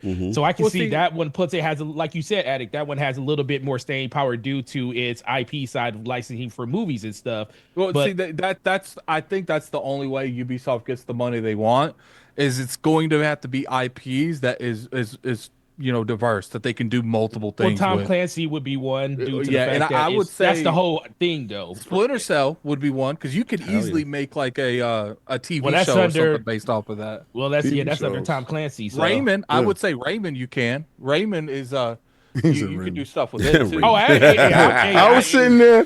I was thinking about Everybody Loves Raymond. I'm like, they own Everybody Loves Raymond. Don't sleep on Rayman, man. That's like the closest thing you'll get to Mario on anything that's not a PlayStation or a Nintendo. That's when mascots was the thing. Facts. Yes, sir. Here's the thing: Ubisoft has a lot of like For Honor, The Division. For Honors, I would say like a sequel to that would do well. But I don't. Do you guys think realistically who in the industry would buy the Division? Like especially right now where we are with games as a service. Yeah, it's a lot. Like I couldn't tell who would make it. Yeah, that's another thing. The studio. I'm sorry. What was you gonna say, Forte? I'm almost at that part now where it's like kind of with Destiny. It's like once a game runs its course, it's kind of time to move on. It's like listen. Like people keep talking about it, but it's like I love the Division. I love 1 and 2. Played them to like death. I mean, but I don't log in. I stopped logging into that game a long time ago. Just like Destiny, that was it's not even that game's not even in my top 5 when it comes to my favorite games. But that game by far has the most playtime in it. Yeah. And once I finished my 10-year bid, I was out. I jump in every once in a while just to like poke my head up like a groundhog, like, hey, what's going on? Oh no, same stuff. I'm out of here. Stanley is on your head. He said, bro, Division about to start up, bro. New Brooklyn DLC popping this year. That thing is DOA. Here's the thing.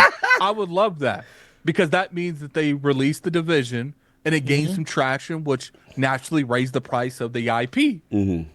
Yeah. Is that going to happen? Or it do like they other games do, release the game and lowers the value of the IP. Lowers the value. How you got Star Wars and miss? Oh man, these dudes. Well, and that's the wild. And that's the funny thing, like right there, King. I think that's probably part of the issue. It's like you start looking down the list of the IPs that they did deals with, like Star Wars. That's huge. And not the hit. And I mean, part of that has something. How you get a lotto ticket and mess it up? Well, how you get the winning ticket and mess it up? And then we got to get Aerial Knight in there after this. You have people doing it. You look at scenarios like Star Wars Unleashed, Star Wars the Survivor, and Star Wars Fallen Order. Like, I'm gonna be honest with you. Like, look, can you make a Star Wars game that doesn't have a Jedi as the main protagonist? I don't even. But it's a lot harder. I don't even think that's the problem. I mean, that's part of the problem. I think the bigger problem is Star Wars in itself. Right now Star Wars is in a place. It's like it's like I know that these deals were like brokered like well before, but now we're in a situation where those just don't look like that IP isn't as valuable as it was 10 years ago. Yeah. It's like right now it's in such a decline. Is it such a decline right now? It's like the only people that are buying those games are the people that just are true diehards of Star Wars fans. Yeah. But the thing is and it's not enough of them. You can fund these games. You can fund these games with those fans. Sure, there's not a bunch of them coming in flocks, but you saw Fallen Order. How much did that sell? Survivor sold well. Yeah, but you have good games. That's a good game. Yeah, when you have good games that people generally gravitate towards, you can sell them. No, Even but though you're right. With Battlefront and how bad that was at launch, that game still did relatively well in the long run. Like, Ubisoft is really good at sticking with games that launch poorly and getting them to a space where they initially said it would be. They haven't given up on a lot of their titles that they do put out. Like I think Siege is under them. Siege. And they did keep along with the division where I think player count was like 10,000 one week. And I was just like, damn, I'm not in the dark zone no more either. But they still held up with it, and they still talked about DLC, and they still launched the mobile stuff. I think that's their biggest problem. Let's get on Aaron Knight. He was about to jump in, man. I like hearing y'all talk about stuff y'all don't know about. Let's go. Educate us, bro. Educate us, bro. I didn't get a chance yet, but watch what I do. Look, no, it's not an education thing. It's more of a. Let me speak on David Advocate for Ubisoft.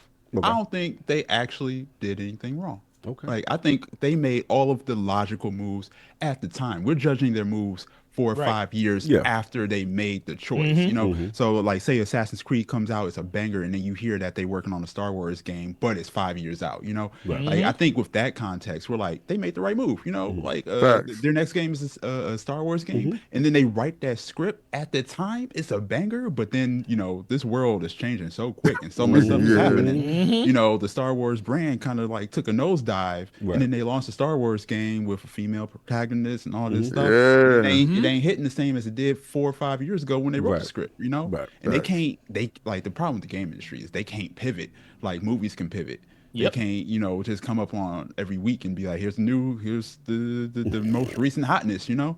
So I think what's happening in Ubisoft is happening to a lot of companies, which they just kind of don't know what to move. I feel like what's Naughty Dog's new hotness is coming out. If they started developing that today, Intergalactic. Intergalactic. I feel like Intergalactic, it would look different if they started writing it today than when they, you know, when they did, that's a good one. Years ago, because y'all have the privilege and the context of the seeing the backlash, the hindsight, everybody's feedback, and all the hindsight and whatever. Ubisoft's not seeing that. They got to make a choice right then and there, 5 years ago, before they know what's going to be a banger or not.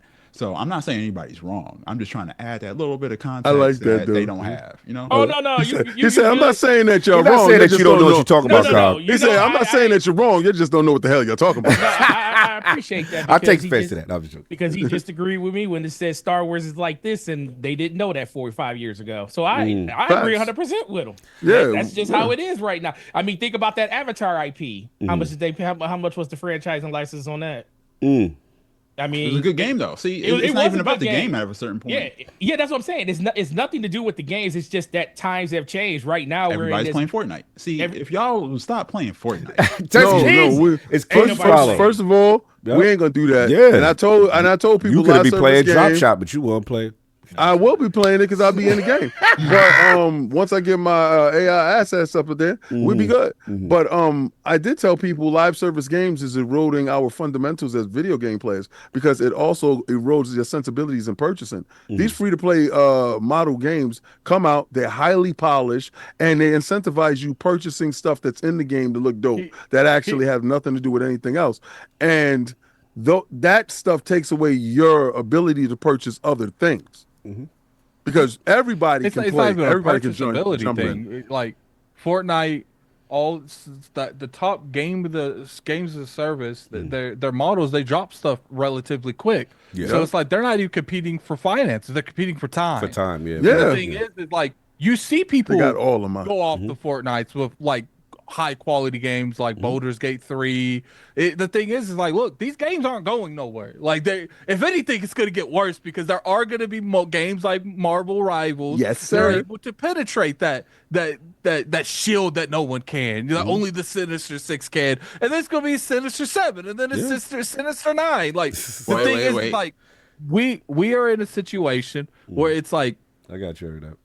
You gotta raise the bar because how many games come out that the games are broken? How many games come out that you can't get on the game day one? How many games come out where it's a buggy mess, it's optimized horribly? Like that happened back in the day, and everybody was perfectly fine with it. The problem is the Fortnite stuff weren't there then. There wasn't competition. Halo could not thrive in this modern gaming because it's not like a Fortnite. It's not a free to play. Fortnite. You forgetting that Fortnite launched as a completely different game and it was broken when it launched. Right. Like I'm I saying, remember like all Fortnite of that. just stuck around for 10, 15 years, right? Yeah. The like at you the talk end about of the after day, they stole gamers the are saying two different things. The source code.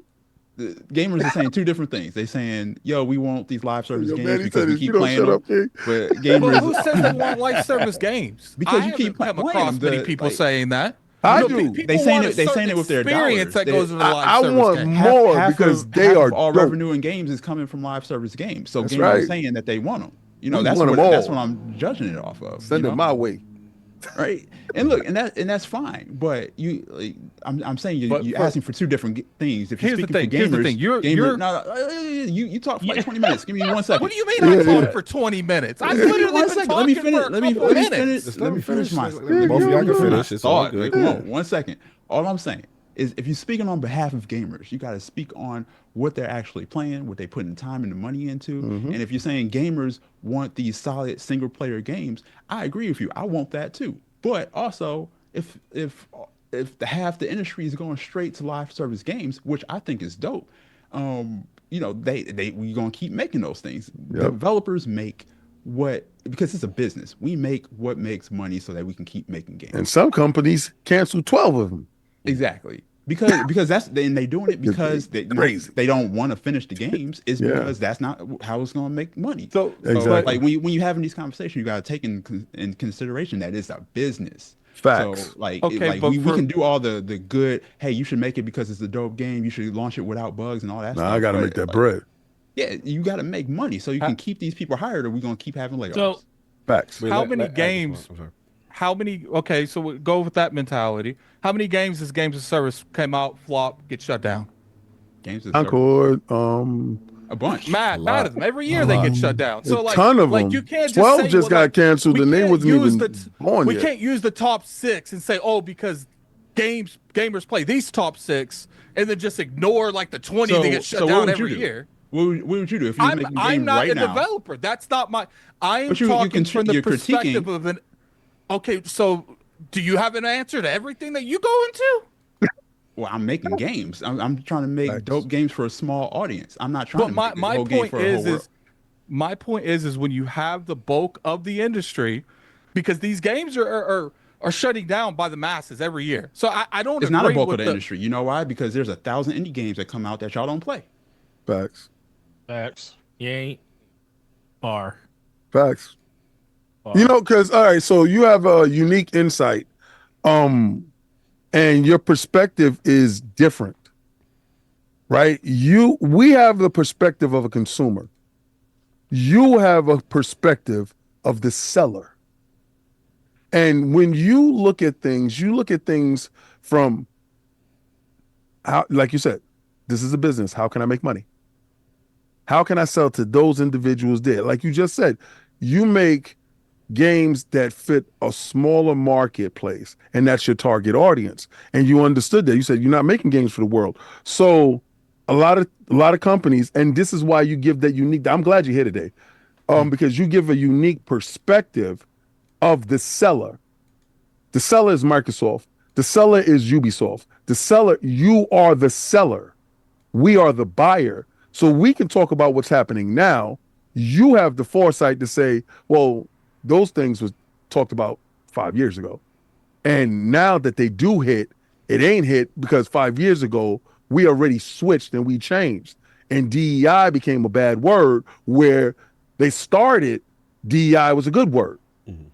So I understand exactly where everybody's coming from. I still didn't get a chance to talk about this. Yeah, I was about to get you. Yeah. But yeah, I mean, you might as well, King, now, because I wanted to get your thoughts. And then before we really get your thoughts, because you're fine. Nah, you good. So what's your take about this whole Ubisoft situation? All right, so the biggest problem is the Gilmore family. The Gilmore family could have sold to Tencent, but Tencent is one of their largest shareholders, and Tencent don't want to touch that with a 20-foot pole because Gilmore family, those are the owners of Ubisoft, gave some weird stipulation that they would sell to Tencent if they stood on and made decisions. You ever seen somebody hit rock bottom but still think they hot? This guy has been away for like 10, 15 years. He's been locked down, and he come out and he's still talking about jive turkeys, and he's still wearing bell-bottom pants, and he still think that stuff happens. Let me tell you why I can say these things. They have 24 IPs. 24 IPs that they have, majority of those IPs are dormant. What they did was they took the majority of those IPs, put them to the side, never to touch them, never to use them.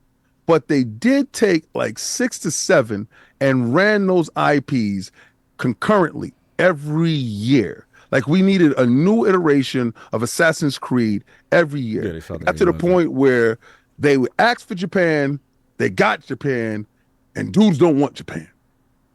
They have a big problem on their hands right now because they always had that trump card for the Japan game. And now it's coming back kind of weird. Now, I don't know how that game is going to sell. I don't know what's going to happen. But what I do know about Ubisoft is at their height, their stock shares was $14.27. Right now, they are trading at $1.92. When their shareholders say, yo, we heard that you were in talks with Microsoft and EA specifically, and they said, you didn't tell us that you were in talks to sell franchises. Well, if they were in talks and they didn't tell the shareholders, what it does do is, as a portfolio, it devalues if franchises leave or sold or leased to other companies. Yeah, you're getting money back, but you're losing assets. And their stocks run off of those assets. Those franchises that you built up over the years that your consumers are looking forward to you revitalizing, bringing them to market. Prince of Persia, for one, was dormant for a while, came back, and had much success. Now, how I see it, Satya did say that they have $80 billion that they have to spend this year. That's always on the books. Here we go. Satya did say, if it's about competition, let us have competition. Here we go. Phil Dominus Maximus Aurelius Spencer, first of his name, did say that there's still an acquisition season.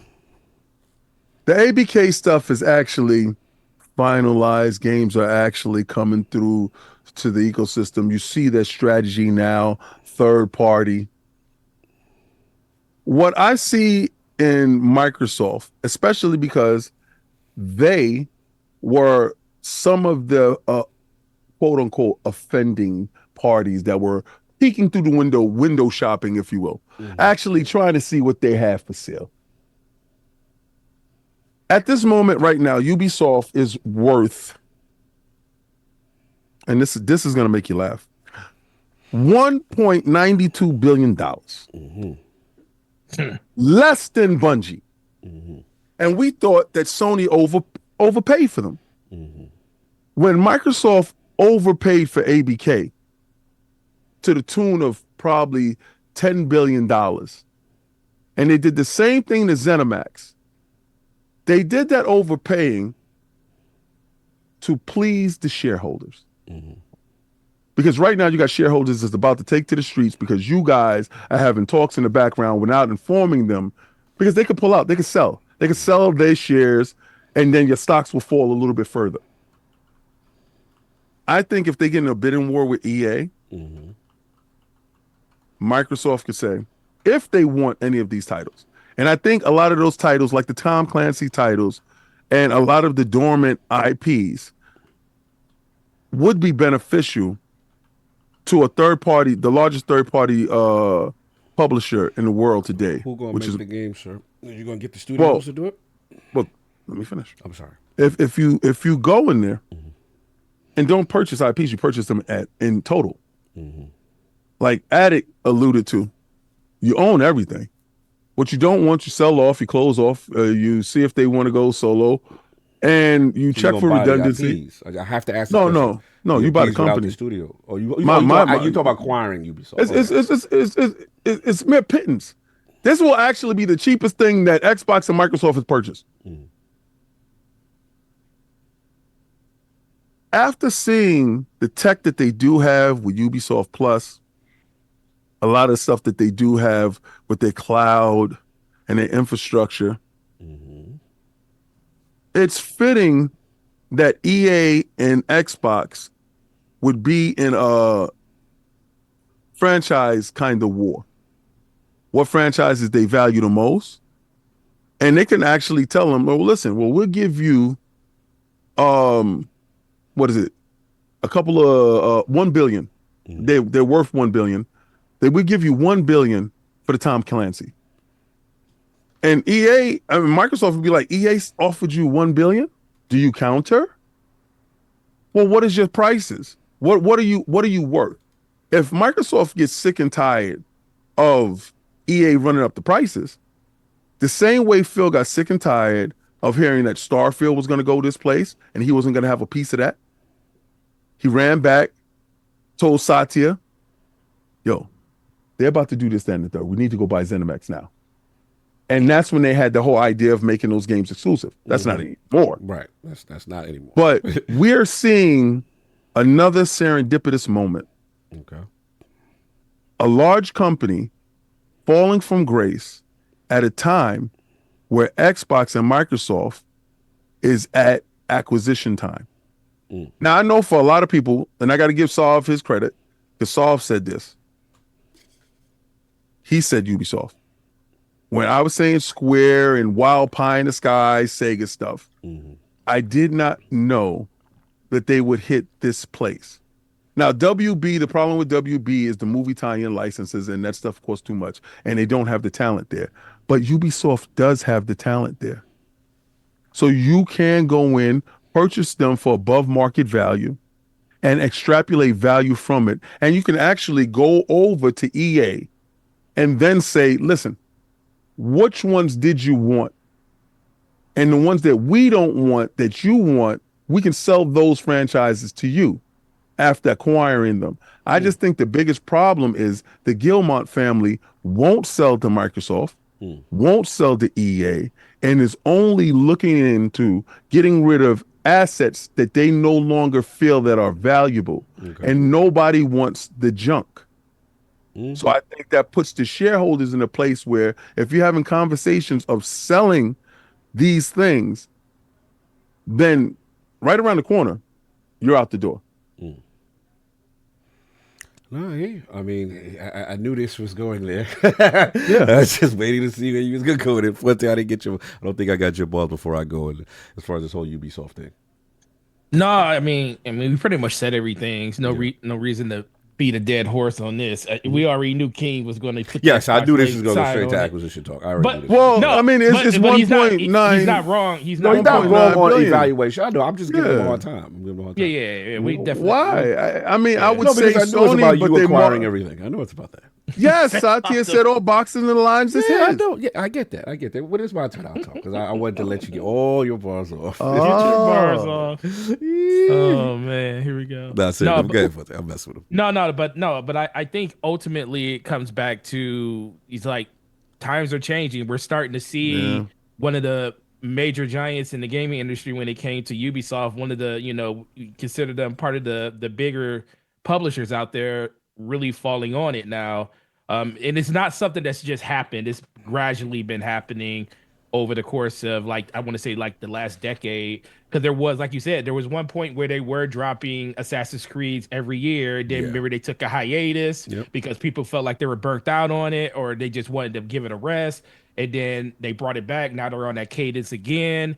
But I think, especially once you start dealing with licensed IPs, it's like a very, very narrow margin that you have to hit when it comes to what you need to sell to make those games profitable. Because you got to think even on Star Wars probably sold pretty decently, or like Addict said, it sold enough to fund it due to the fans of Star Wars itself.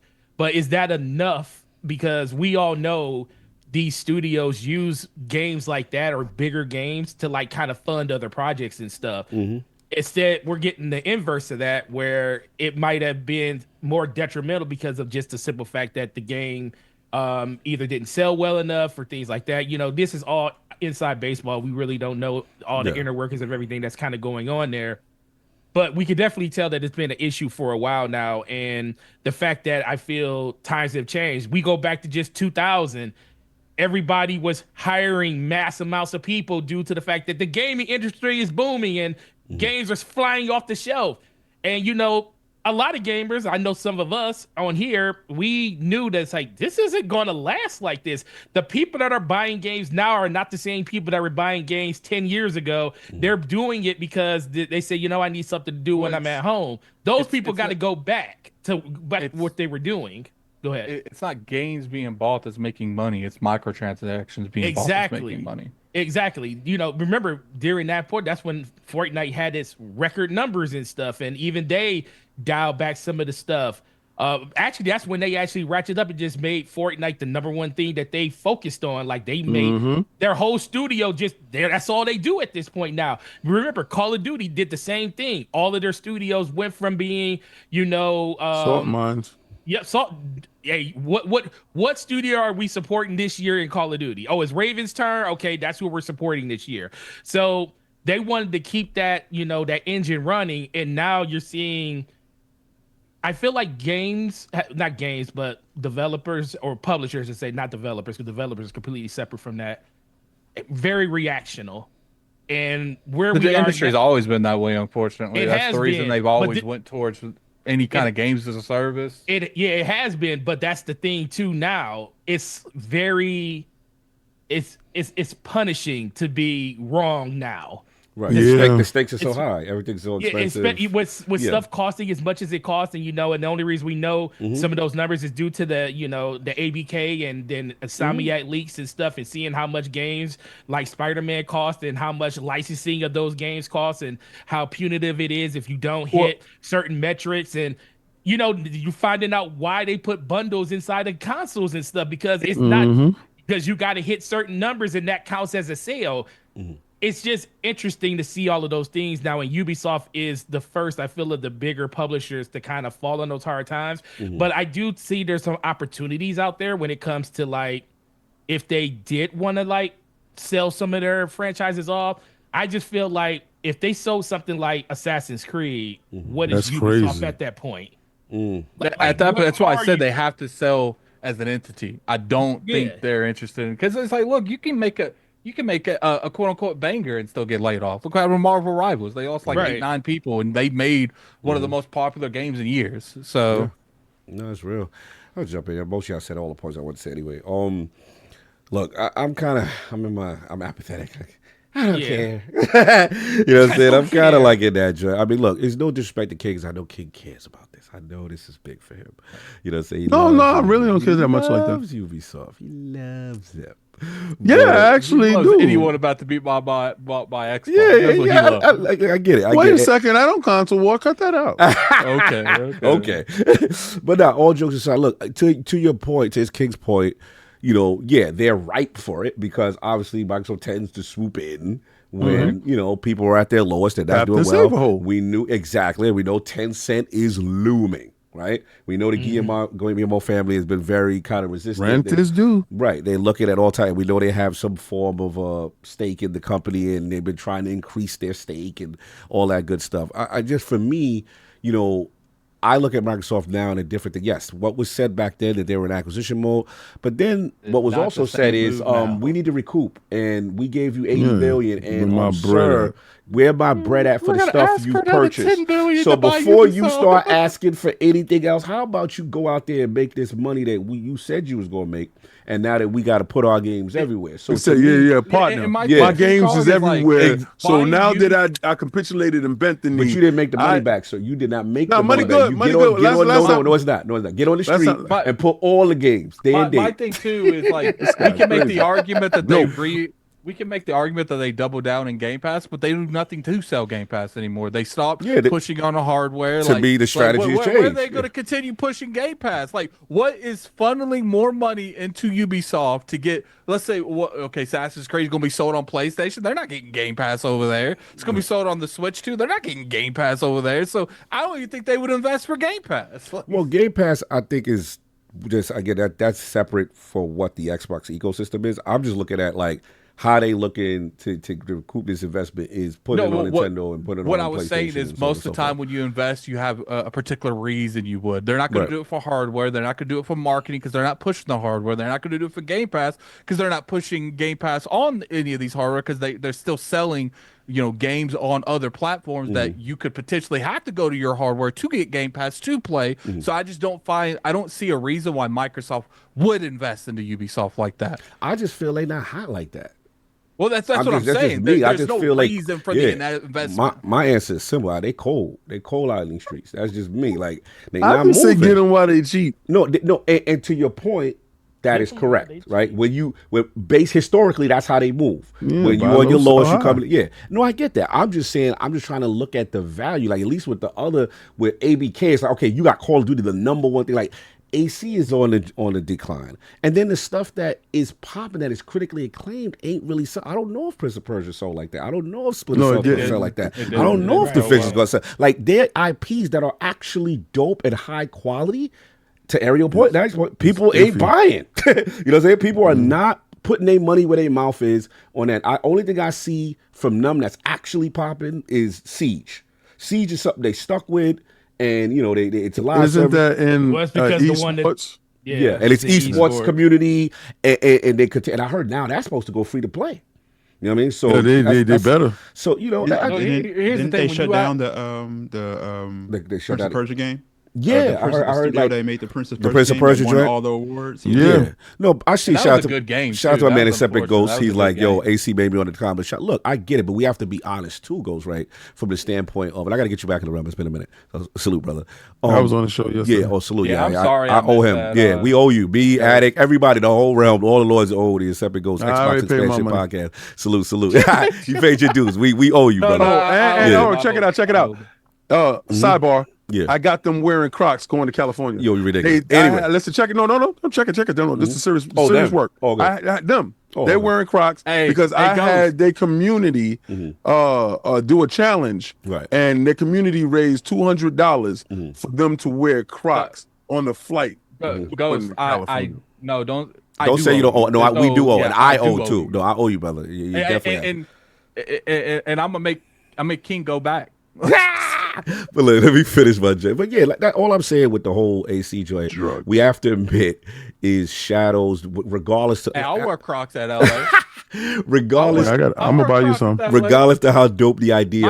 My gotta be anime related though, King. Time on Crocs. Listen, I got a whole idea when we're going to Japan. Y'all can do that outside of my segment.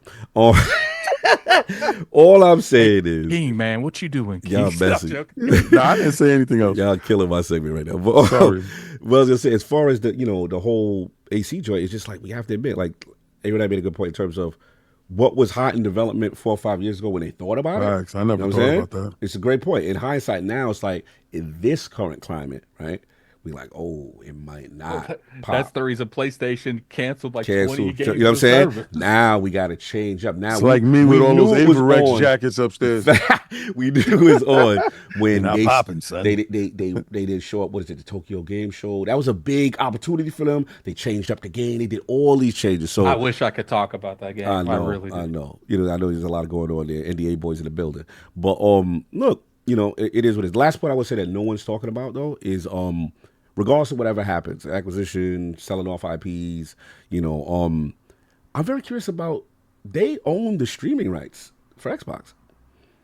Remember, the reason why the deal got done is that the CMA and the FTC deemed Microsoft too dominant in the cloud space, and they'd have to spin that off or divest that. What happens if Tencent buys them and they own the streaming rights? I am very curious about that, depending on their future. What happens to that if they go under, if they're required? Like, I'm very curious, because from my understanding, it reverts back to the original. Was it revert back? If they go under, Microsoft can't purchase them. Mm-hmm. Microsoft can't purchase them with them still having ownership of the streaming rights. That's what I would think. Well, my thought process to that, because I had a escape hatch for that too. They would sell that to NVIDIA, because NVIDIA was the second person on their list. They had picked Ubisoft, and NVIDIA was the second person on their list to sell the streaming rights to Call of Duty. And I think that, they would, if they come up to some agreement with Ubisoft, they would have Ubisoft sell the streaming rights to NVIDIA, and they would just purchase them with no problems. Well, look, that's all I got on that. I do have to enter in the second part of the topic, which I completely forgot, was Xbox Copilot. So shout out to Microsoft, shout out to Xbox podcast. I was able to see a behind-the-scenes demonstration in reference to this. So this is a spicy one, so I just want to ramble for a little bit. On the official Xbox podcast, Fatima Kadar introduced Copilot for Gaming, the ultimate gaming sidekick that helps players get to play faster, sharpen skills, and expert coaching, and enjoy more social gamer experience. Also on that podcast, Jason Ronald announced Xbox Play Anywhere library titles have surpassed 1,000 games. So look, I'm just going to talk about my experience, because again, I'm not sure. I didn't get a chance to fully finish watching the Xbox podcast on what they discussed. I'm just going to talk about what I saw behind the scenes, at this event. So pretty much it was Copilot pretty much coming to mobile first, so it's going to be on phone first as opposed to console through the mobile app. Then they say eventually it will come later to PC, cloud, and console. Xbox, they kind of want to be an innovator, enabler as far as these game experience for their players, unlock growth opportunities, and then they mention building responsible AI is key for them. Using Xbox Copilot to answer questions in game. One example they used was in Age of Empires, like, hey, how do you do this? I'm struggling with this. Then in Xbox Copilot gave the answer. Another option they used was kind of like saying that Copilot would be like a sidekick and coaching when you're stuck. So and get with friends easier. Another example I believe they used was Overwatch.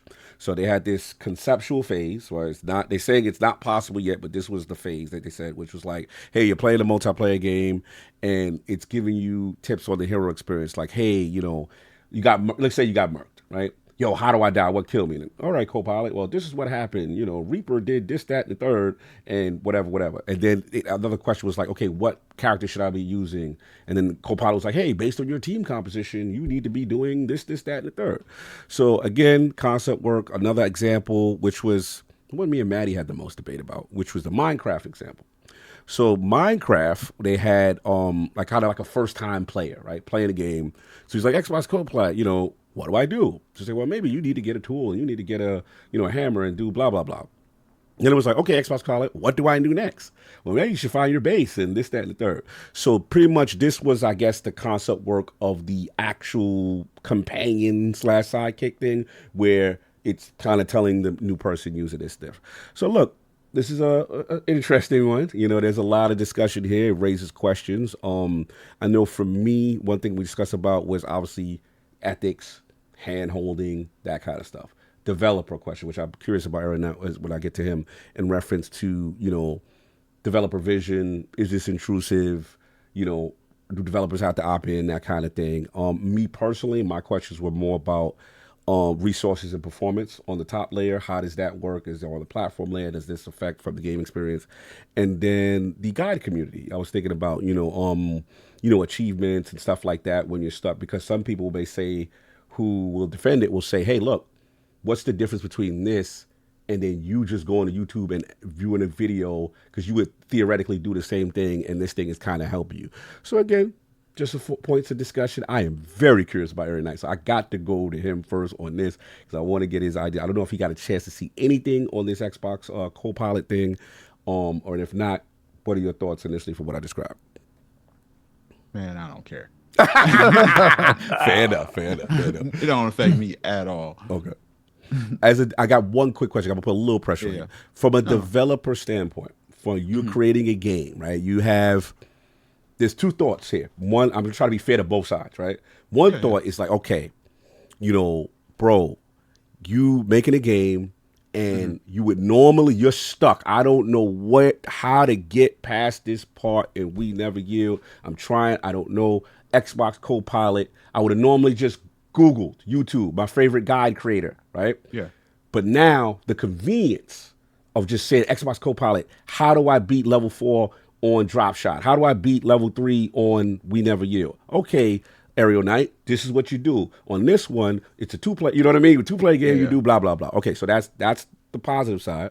Then other people are saying, all right, Cog, what about we're not letting people just play games on their own and figure things out. That some people say the joy of video games is to experience, go through a challenge, have to figure it out. Got to put a little pressure on you. Well, I think what you're saying is the ease of getting that information to complete the level. Yes. I don't care how easy it is for somebody to look up how to beat a level. Okay. That's why I say I don't care. Okay. For other things to make it more accessible, then I do care. I'm like, hey, whatever helps people play my game, whatever makes them want to play the game. I ain't gonna let you loose. I like this. You be good. Yeah, I think I'm still putting pressure on you. That's crazy. I ain't letting you go. All right. So what about you making a Souls game? You making a challenging game. You making I Never Yield, the Souls game from the Aerial Knight universe. But the same thing though, if people get stuck on what was that last Souls game, Elden Rings? Yeah. There's so many guides and IGN articles and stuff like that. The only difference is it's just automatic now.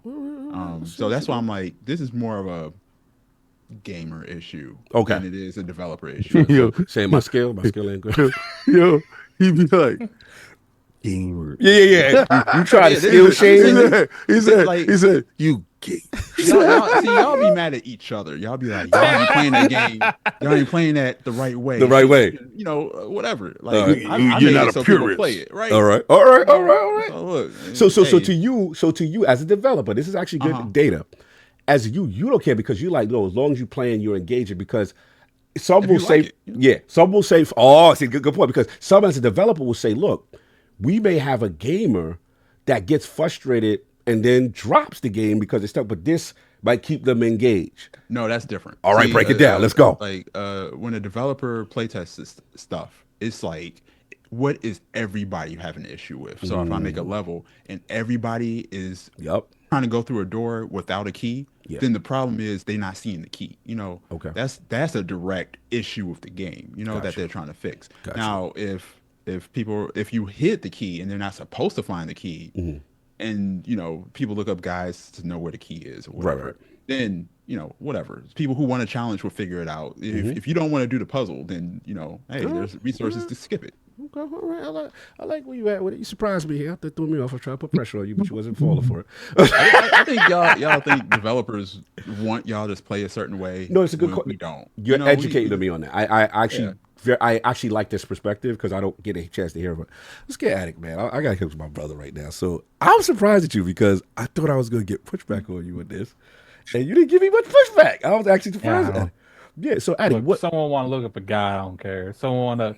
Even if Copilot did it for them, I don't care. My thing is as long as it doesn't end my experience from the start, because it's look, I actually think this is going to help because I feel like a lot of games get casualized too much just to make it simpler for like everyone to play. And I feel like these type of programs will make it easier for people to have a baseline and like it would be lower and you could just use Copilot to like clear that gap instead of just making the game easier. That's my thing because I generally don't care. If you want to look up a guide, all right, you want look to be up a kumbaya guide right now? I got you. And when I've been when it comes to the Elden Ring thing, if the developer wants to put an easy mode, let the developer. I don't care as long as it's designed for the way I like to play. What about your platinums though?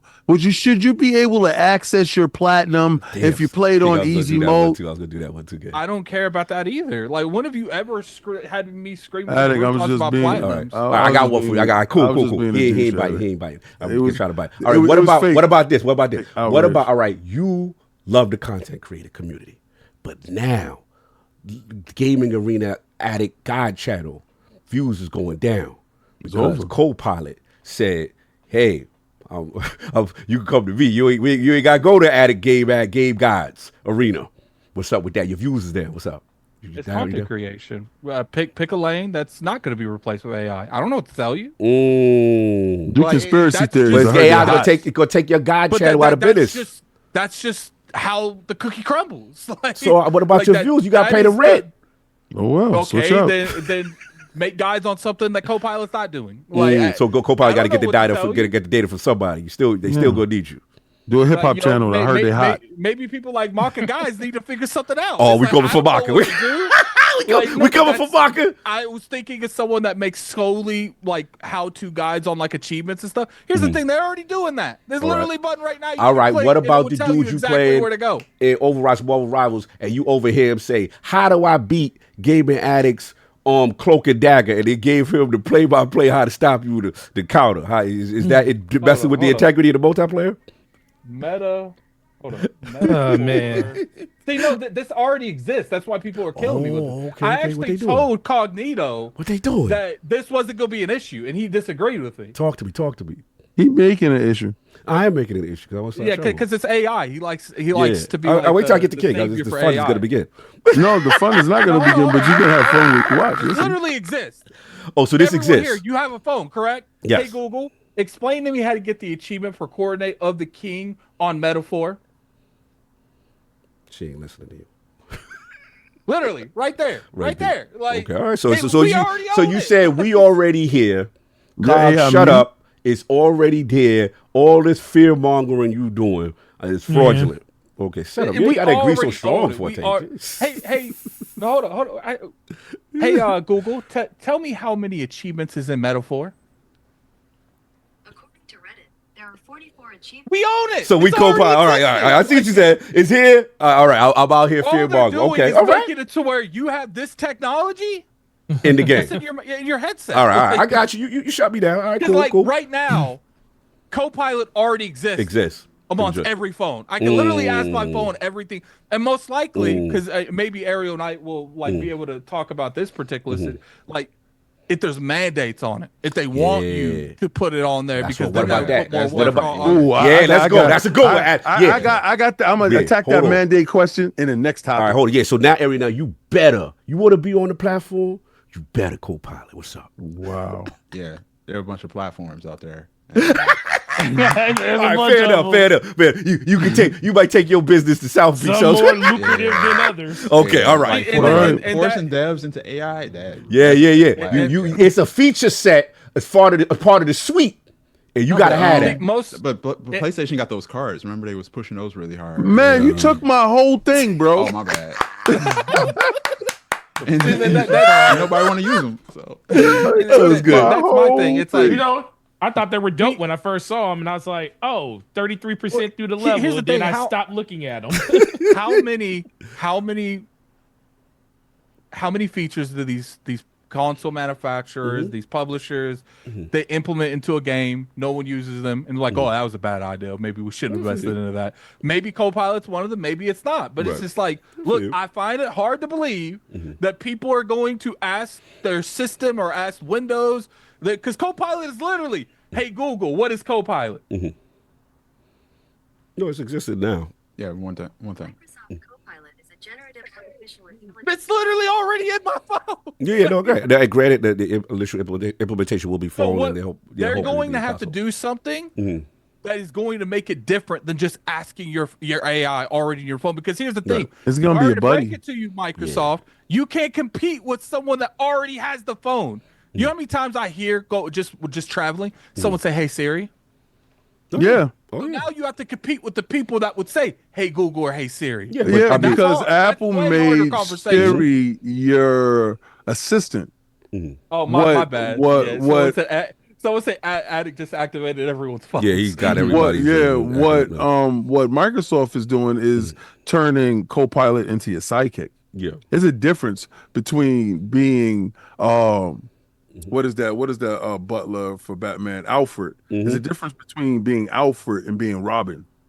Yeah. Alfred stays at home, makes tea, and cleans up the house and handles minor chores. Your sidekick is out there kicking ass with you. So Copilot is a different animal. Yeah, but see, the thing is like Copilot's going to appeal to the person that wants to look this information up, and I'm very curious to find out how they're going to encourage you to use to Copilot than what's already on your phone to look up that same information. That's my thing. I'll tell you later. I don't want to speak for like all developers or anything like that, but just me personally, real quick, I went to go set up my cousin's PlayStation. He just got a PlayStation 5 or whatever, and he had it for 3 months. Couldn't set it up because he's not tech oriented, right? So I was like, let me go over there. It's kind of hard to set that thing up. Right. So I didn't know because I kind of just automatically sign in and all that stuff. When I set it on my PlayStation, you can't use the disk drive. Unless you connect to the internet. And you can't play an online game if you ain't got an account. You can't do all of that. That's wild, crazy. Right. And I was just like, I don't want people to go through this to just play my game or whatever. I miss GameCube. You just plug it in and play the game, So I want more. I want tech taken out of these consoles. And that sounds weird to say, I don't like you. But, he already turned on him. I want an analog console. You put in a disc or you download the thing and you can just play the game. Buy a Switch. Ideal world. No, the Switch got the same problem. If you have two Switches, then if you grab your second Switch, unless you connect to the internet, you can't play those games. Switch got internet? It has to check. If you download the game, it has to check if you own the game. I only buy physical for those dudes. I didn't even know they had even if it's physical. Oh wow! That's wait, crazy. No, that's right. That's wrong. Don Otaku said the difference is Copilot will like be what you're actually doing in the game. Yeah, and that's fine, but it's like, look, like how often will a feature like that to be used? Like, what was that feature that Xbox had at the beginning, and they got rid of it on the Xbox One? I love Snap. They love to like put that on like this giant infrastructure, but it was used so less by the masses that they ended up just getting rid of it entirely. It is adaptive accordingly towards what you do, and then like I said, it's play by play, it's contextual in terms of like what are you doing at that exact moment, kind of stuff. So I could see where you go, but I want to get Forte because we get his balls off in reference to Copilot. The examples you saw, I don't know if you get a chance to watch the Xbox podcast or what I described. What's your thoughts on this? Where do you sit with Xbox Copilot? No, I mean it's a cool idea. It's just, I mean, it's like Addict said, it's something we had for quite some time now. Everybody's launching some version of generative AI for the most part. But the cool thing is, you be able to just real quick, Forte. That was another thing. Remember Smart Glass on the 360 that they didn't do nothing with? Did nothing with. So your concern is the implementation. All right, I got you. Continue. Yeah, well, I do like real quick. I do like that they brought up like an Overwatch scenario where they'll give you an example why you died and maybe you can improve. Maybe stuff like that would be good. But once again, like how it's implemented is everything. Yeah. Yeah. And who's putting that information in there too? Because where they're pulling the data from Overwatch people? That's going to be key. The data. Continue, Forte. No. Yeah. I just think ultimately it's about how it's implemented. For the most part, it's going to always come back to what the adoption of it is going to be. If most of the developers aren't going to take advantage of it, then it becomes a feature that's lost in time. Hence why Snap became something that disappeared off of Xbox One, and I love that feature. But data shows most people weren't using that. Like I had NFL football up on the screen while I was playing games. I ain't gonna front. I used to use Snap like What the problem was is HDMI slots is very hard to come by, and a lot of people weren't using the pass through. Yeah, exactly. And a lot of people didn't even understand what the pass through was, because I thought Microsoft did a piss poor job in telling people what the pass through was, and I thought that was probably the biggest thing. And when they released the next console, it didn't have the pass through, and I was like, y'all gave up on it, but y'all didn't push it. You can't expect something to win and you don't push it. And it was probably one of the deciding factors in a PlayStation or an Xbox. I thought Snap was incredible. Like you said, you was watching one thing, Xbox Snap, and it snapped to that, and the Kinect and everything worked in Unity. I just think they just do a bad job at telling you what this stuff does. What? Yeah, that's always how it's kind of been especially when it came to the Xbox, because like for me, I vividly remember being in a Crota raid while I was watching the Patriots play in Snap. I remember that joint. That was it's like in a raid. I'm like, I'm looking at Tom Brady throw this pass, and I'm like, oh man, I had the NFL Network on that side and all that. My TV guy, all that. Yeah. But that's the one thing though. It's always about like how things innovate over the course of a generation or over time. You know, what's hot now isn't going to be the thing that's hot 10 years from now. You know, the fact that AI is going to be a huge part of developing of games when it comes to like, a lot of people are, no one wants to lose their job, but there's a lot of these jobs that can be, supplemented by the fact, or substituted, I should say, by AI. That's not a good thing, but, everybody wants to see the advancement of stuff like this. So the further and further we get to that truth, because that's definitely going to happen at some point, is the thing that is going to really, really tell if this is going to be something that's going to be that lasting long-term thing. For me, I want to see it. It doesn't have to be built on a game basis. I would just the system itself should be able to sense stuff like that. Like if I'm playing a game and it sees I'm playing a particular game, it should. If I'm looking, if I literally ask like PlayStation has the microphone on their controller. I can hit a button on my controller and say, talk. Hey, how do I do this certain thing? Or where's this certain item in this game? Or how do I get this? The system itself should be able to do something to give you that information. This shouldn't be something that's offloaded, like, for someone like AerialKnight to be able to have to code into their game for it to work. Their job is just to entertain you from start to middle to finish of a game. You are the platform holder. It's your job to make those. Those are features and benefits of why you buy the console you buy. If that is something that they did on the hardware side through their software, then I think a lot more people be more, they would be more accepted of it. But as of the way that it's implemented right now, the very baseline of it we already have. It's in our phones. It's in everything pretty much around us. Our smart TVs. But offloading that on other people, I feel like it's a thing that people are kind of like, hold on, I really don't want to do that. I just want to make games, or I just want to do that. Build that into your platform, and then that makes your platform more valuable. And then especially if you're talking about what Xbox with Copilot. That's the vibe I'm getting. It's like that's the reason. With Xbox being Copilot or Microsoft being Copilot, that should be one of the selling points of your next console. Right, a differentiator. That was a differentiator. Yeah, no. Y'all are just running all over my stuff. All right. This is why I hate going live. That's why you hate going live. Go ahead, Kid. Go ahead, Lord AI. Get your balls off. Well, you got to think now. Oh, no. It's just the fact that, y'all was running Ripshot all over it. The fact that PlayStation had this thing called Squares when it came out, and it was hailed as the second coming. Oh, I remember. Oh, yeah. Xbox said, hey, we're going to do Copilot. Y'all like, demonize him. Literally, they did it first. This is one thing you can say Xbox copy, but they did it better. They said, we ain't really seen much of it yet. So you see it soon. And what you did see from it, I thought it was dope. All right, the only person that's going to be upset with is the strategy guy dude. Yeah, guy community. And just like Cog says, You throw it on me, just like Cog says. And just like Cog says, progress will continue to progress.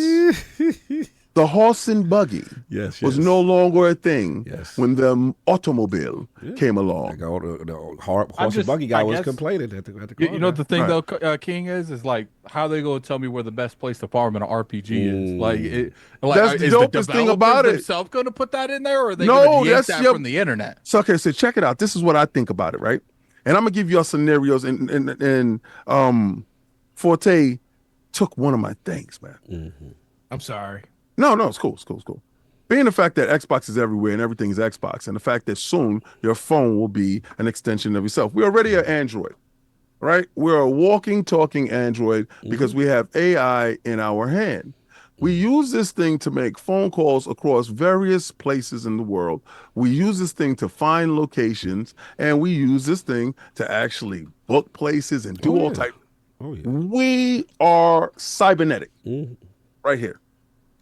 Now, what Xbox said is, how can we take this a little bit further for your leisure time? And what we want to do is, let's say you're gaming alone and nobody's there. And your phone is on the dresser because you don't want to be bothered. You got it on silent. And you just don't want to be bothered with nobody. And you turn on your Xbox and you put your voice for your AI co-pilot companion, Arnold Schwarzenegger. Oh, you could do that. You know there's going to be the customization. Right. Me personally, I want Samuel Jackson. All right. Because it's going to be MFs all over the place. And I'm like, yo, and he, I get on. And as soon as I boot up my Xbox, go, what's up, King? What we doing today? Sidekick. And I'm like, yo, I want to play a little bit of Fortnite. I'm by myself. I ain't got nobody. I got a sidekick now. What happens if Copilot turns into like a full-blown AI that plays with you, plays games with you? Well, I think you start having conversations with your Copilot. I know people that talk to Siri like they're a real person. I'm not gonna put out their name, but I was going through like a little depression a couple weeks ago, and someone said, "I know this is gonna sound really crazy, Addict, but talk to Chat GPT." Let's go and continue. And the wildest thing about it is, it kind of makes sense. It makes sense from the standpoint that every day we are isolated, segregated, and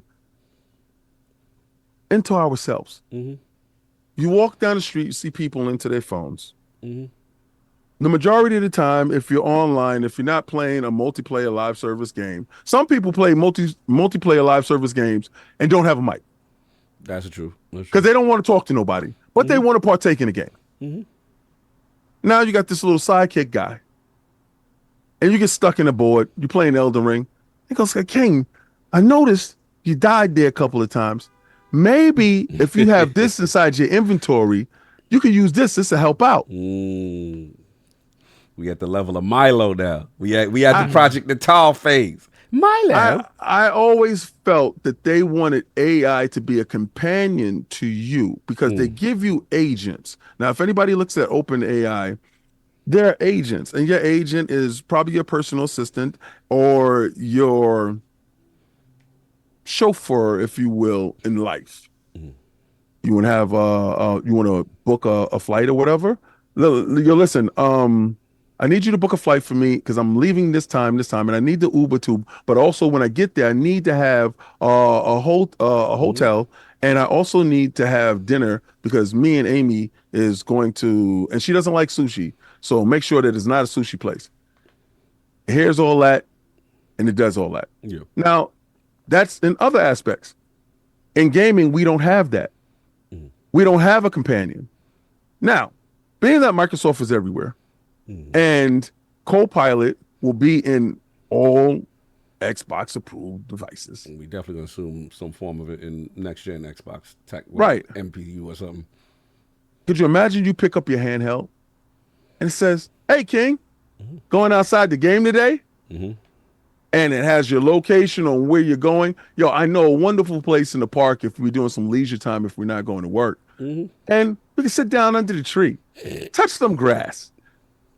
I'm thinking outside of the box when it comes to Copilot. Because when they did ask Minecraft, I'm new to the game. Yeah. What do I need to start off with? The stuff that, because I don't know anything on Minecraft, and that will be perfect for me. I can't tell you where resources is because you didn't put cheats on. Oh, they go inside, they enable cheats. Okay, where's the resources? Oh, it's right down there on the floor in the back. And it's stuff like that. There are going to be sliders in how invasive and intrusive it is. Here's the part where it gets tricky. Okay. This is the scary part I have for me. Go. Where you at? You're playing Call of Duty, and you're in a really good match, or you're playing Street Fighter, and you're talking crap to somebody. Your AI is listening to you, and it bans you for offensive hate speech. That's because they use AI now to go through our texts. They use AI to go through our phone calls. They use AI for, that's why I was asked about those terms of services. You better read them. And dudes don't. They don't read them. There's a reason why, like, you'll type something in Google that's like, you know, I need a nightstand, and then bam, there's nightstand advertisements on your Facebook feed. And this is the more sinister thing that I believe Microsoft is up to. It's not enough for them to have your gaming time, your MAUs, monthly active users, and have you log in to know your gaming trends. They want to know every aspect because I believe Copilot will be listening at all times. How can they better sell you a game?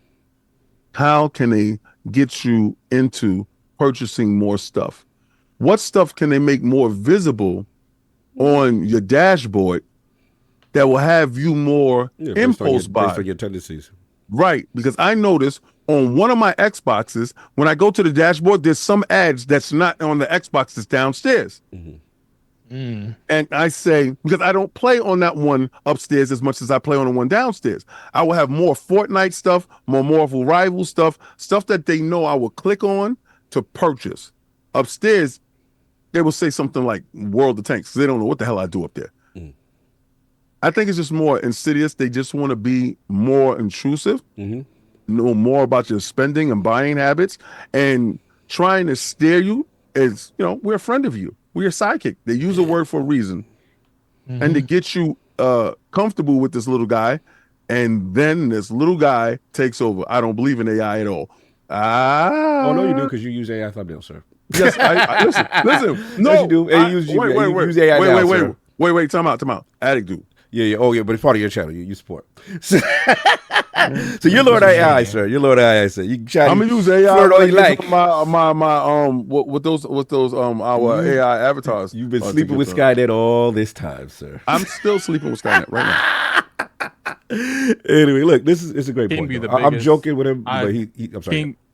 King be the biggest. I'm against AI, but use AI. All right, you sleep with enemy. All right, that's right. You out there. I'll go crazy if my phone stopped working. He gotta make sure it's doing what it's doing before he says anything. No, but he made a good point on data collection. You know, the rights to that data and consent and that kind of stuff. That's worth billions. Absolutely. No, that's huge. And tendencies, and we do know that obviously it's going to try to, you know, look at your gaming tendencies and stuff like that. You know, the way I look at it is, you know, us as the hardcore gamer. Look, there's going to be use cases.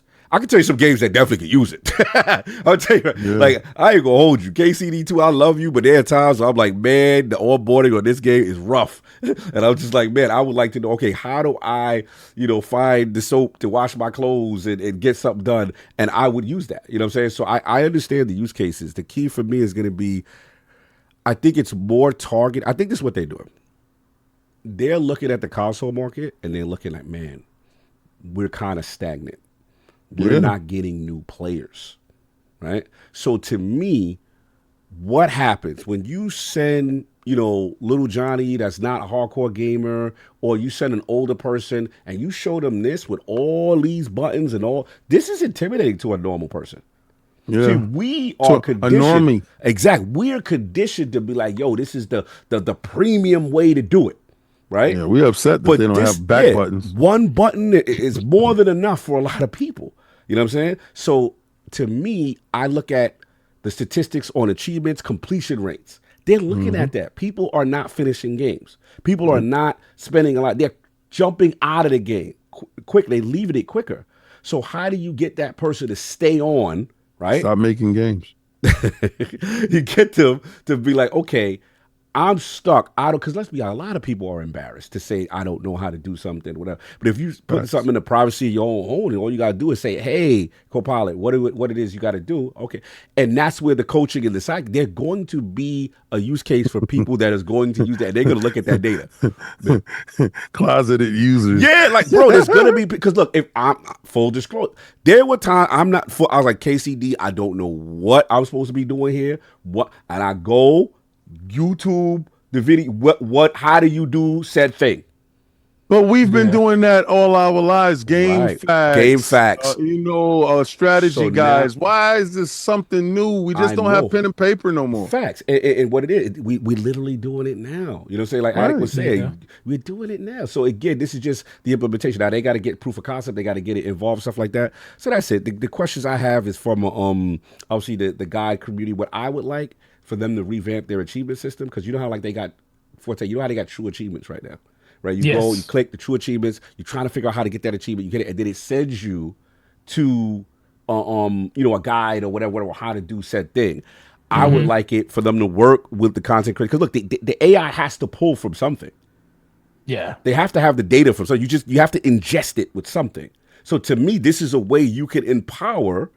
If you do it ethically and you're trying to be, humane, you can empower creators and say, hey, you make guys, you whatever. We have a program and, do you consent? Now, obviously, there's consent and stuff like that. I don't know how that part works, but it would be interesting if they want to do something good with it.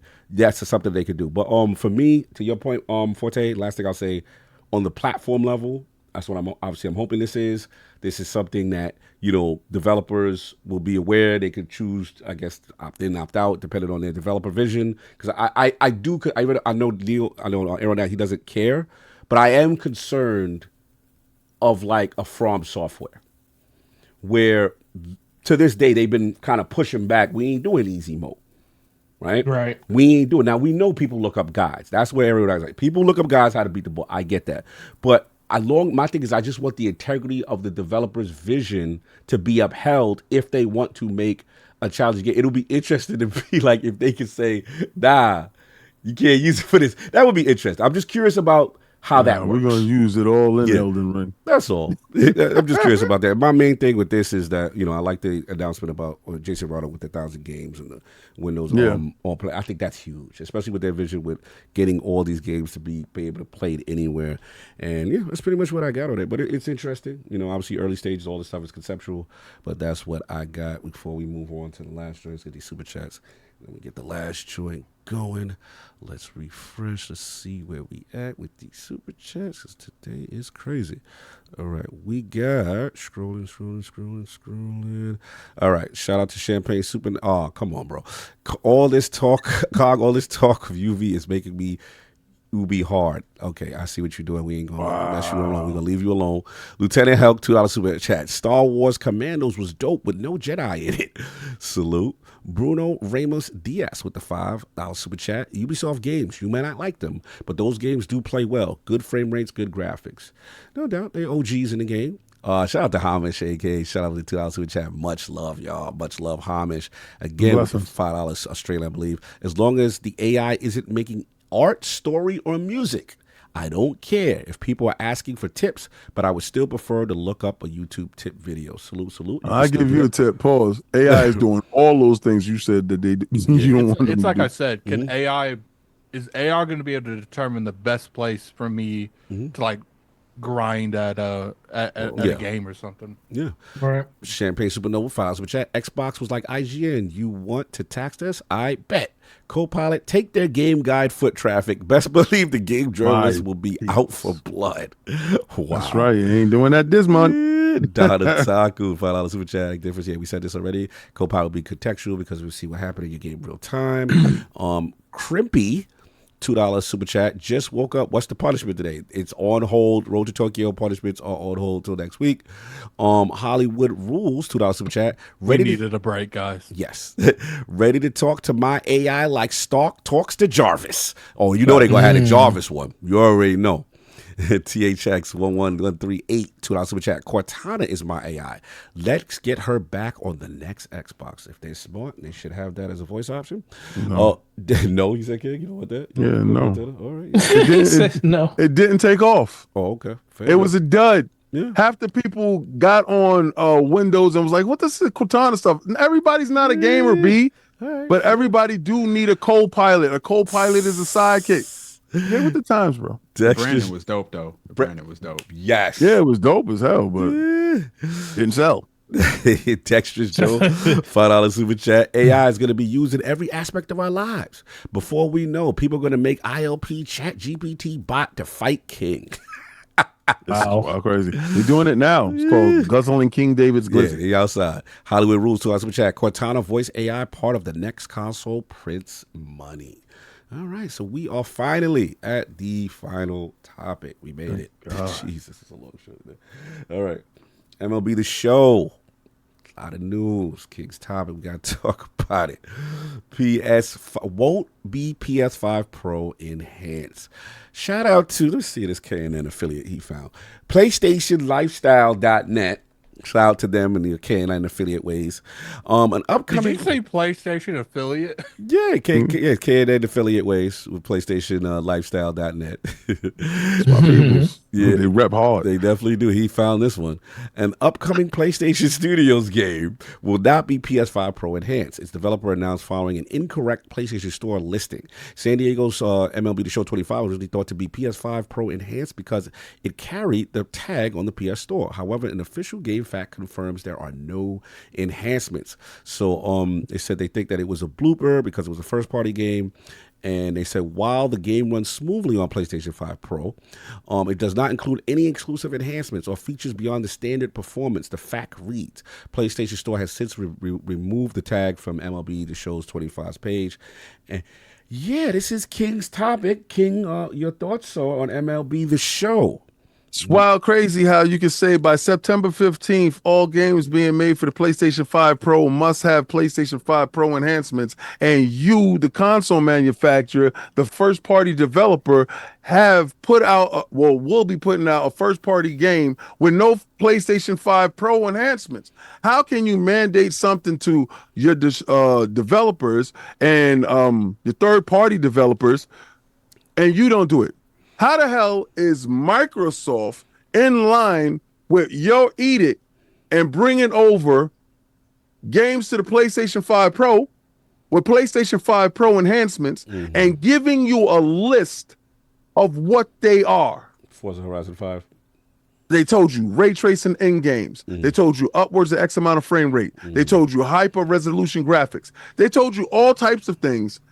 But PlayStation says, I don't got to do that, but I can require it by everybody else. This is the reason why I said PlayStation is an Xbox, because when Microsoft values you more than PlayStation, and that's a first-party game. If you were looking forward to baseball and you purchased baseball every year it came out, and you brought that $900 PlayStation 5 Pro with the pregnant baby attachment to the side and the stand because it didn't come with any legs. Sound like a console warring, sorry. Sound like console. Actually, I'm not. I'm upset. I'm a consumer. I purchased the PlayStation 5 Pro, and I want to play MLB The Show because it's not in Game Pass this year. So I was going to actually purchase this year. You yank it out of Game Pass. You forced me to go over there. I got a Pro, and I said, I'm going to have this happen. And guess what? You're not supporting the device that you told me that was a superior technology to the base. You making me just like the base. What was the reason for me to get rid of the base and get a Pro where you're not even going to support your product? Okay. I hear you. This is early adopter syndrome right now. Yes. I hear And you. I don't believe any of y'all on the panel has a PlayStation 5 Pro. I'm That's the true. only idiot that went out and got made it. the right decisions. Right, right. But I listened to Sony because Sony told me that they were going to make sure that everybody making a game for the PlayStation 5 Pro will have pro enhancements. I do not feel enhanced playing MLB The Show, and I want to know why. You don't feel it. No, listen, I get it. I mean, he's got the He's right. got it right. I mean, yeah. I'm gonna be real with you, King. If I felt like it was coming from a genuine spot, I would be more with you. But I think you saw blood and you went for blood. Yeah, he definitely found this one. No, look, he's right to the letter law. So let's open this. Forte, I gotta ask I would this. make a video on that. Forte, I gotta ask you about this. I'm here, brother. What you need to ask? Were you aware of this? Were you aware that there were no PS5 and enhancements? And now that you are aware, how you? He wants to see the sweat come off the baseball players. Yes, I do. Now we here. Oh man, he wants to see the arm. Robert, wow, Arcade is coming with off King. of the people. Arcade going hard. He said they seriously not supporting the Pro. It's a first party game. And they lied in their store and said it had pro enhancements. Somebody dug deeper and they said nah. And then they removed the sticker. True. Bro, True. instead of just saying that is deceptive. That's that is like deceptive. somebody starting a fight with you and then blocking you. Like what? I thought we was gonna fight. They nah, buddy, blocked your ass. Forte, what do you think about this, sir? I don't know, man. No, the funny thing is when I saw this, I went to go look at the case art, and I was like, oh man, it doesn't have it on the case art. It's like it's not there. I was like, oh, okay. So at least they didn't let it get to the retail side of it, or anything. I mean, even though in the digital storefront is way bigger at this point now. I think enhancements from the PlayStation is on a case-by-case basis. Phil, forced advertising. Yeah, but I don't disagree with what King is saying. It's like, this has always been kind of the problem with features and stuff like this. The adoption of it, happening on a wild scale. I think it's just more of a thing that it's a PlayStation studio that's not doing it, is why everybody is more like, what's really going on here? Maybe well, I will say this: the fact that it's a sports game and it's on a yearly turnaround, maybe it would have took a little bit longer, to a lot more effort to put those enhancements in there. Maybe at some point this season or this season. They said no. Oh, so they say so. They're just probably just going to save all that stuff for next year at this point. Because I think I could have saved my money to next year. Hey, well, listen, you could have did what I did and been like, I'm waiting for a game that's coming out that's gonna make me want to buy a PS5 Pro. Maybe it would be. It was MLB The Show. I was preemptive. He's lying. Oh my god, this man was not doing that. I would tell you like I was thinking. I was like, God of War will be the reason I do it, but I know there's probably not going to be a PlayStation 5 Pro enhancement until I got a PC for that, and it's on PC, so I can wait. But the next God of War, if it was one like coming out this year or next year or within the next 2 years, I would have bought a Pro because just like I'm looking forward to that. I would have did it, not knowing that it's not going to come to PC for a couple of years. But the only thing that did that is like Grand Theft Auto this year at this point now. Right. But for me, it is kind of a head scratcher it isn't there. But the only thing I could think of, if this was more of a traditional game that took a couple of years of development to do, that it probably would be there, or at least be there within the launch window of the game. But I think would it be in a sports game and them on a yearly cycle, they probably made the decision to say, let's focus on just making the best version of the game we can, and then we'll do the bells and whistles. And they'll probably use the PlayStation 5 Pro as the barometer for the game going forward. But that's just all wishful thinking. But ultimately, King is absolutely right when it comes to like what's going on with the fact that some people spend $600, $700 for a console that doesn't have them. $9, sir. $9. Well, didn't nobody tell you to overspend? I didn't overspend. If you add up everything with tax, it comes up to $900. Well, what did you buy? I bought the pregnant baby attachment. I brought no, ain't nobody asked you to buy that. I got physical games. I do too, but somebody listen, man. You should. I got the PlayStation 5. Yeah, my son has it.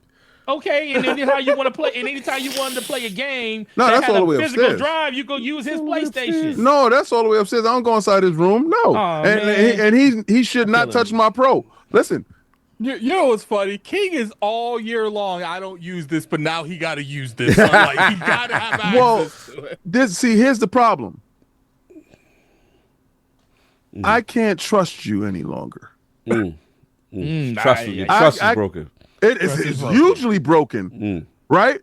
That's like if a game came out for Xbox, a first-party title, and wasn't inside Game Pass. Well, look here, buddy. I got Game Pass Ultimate.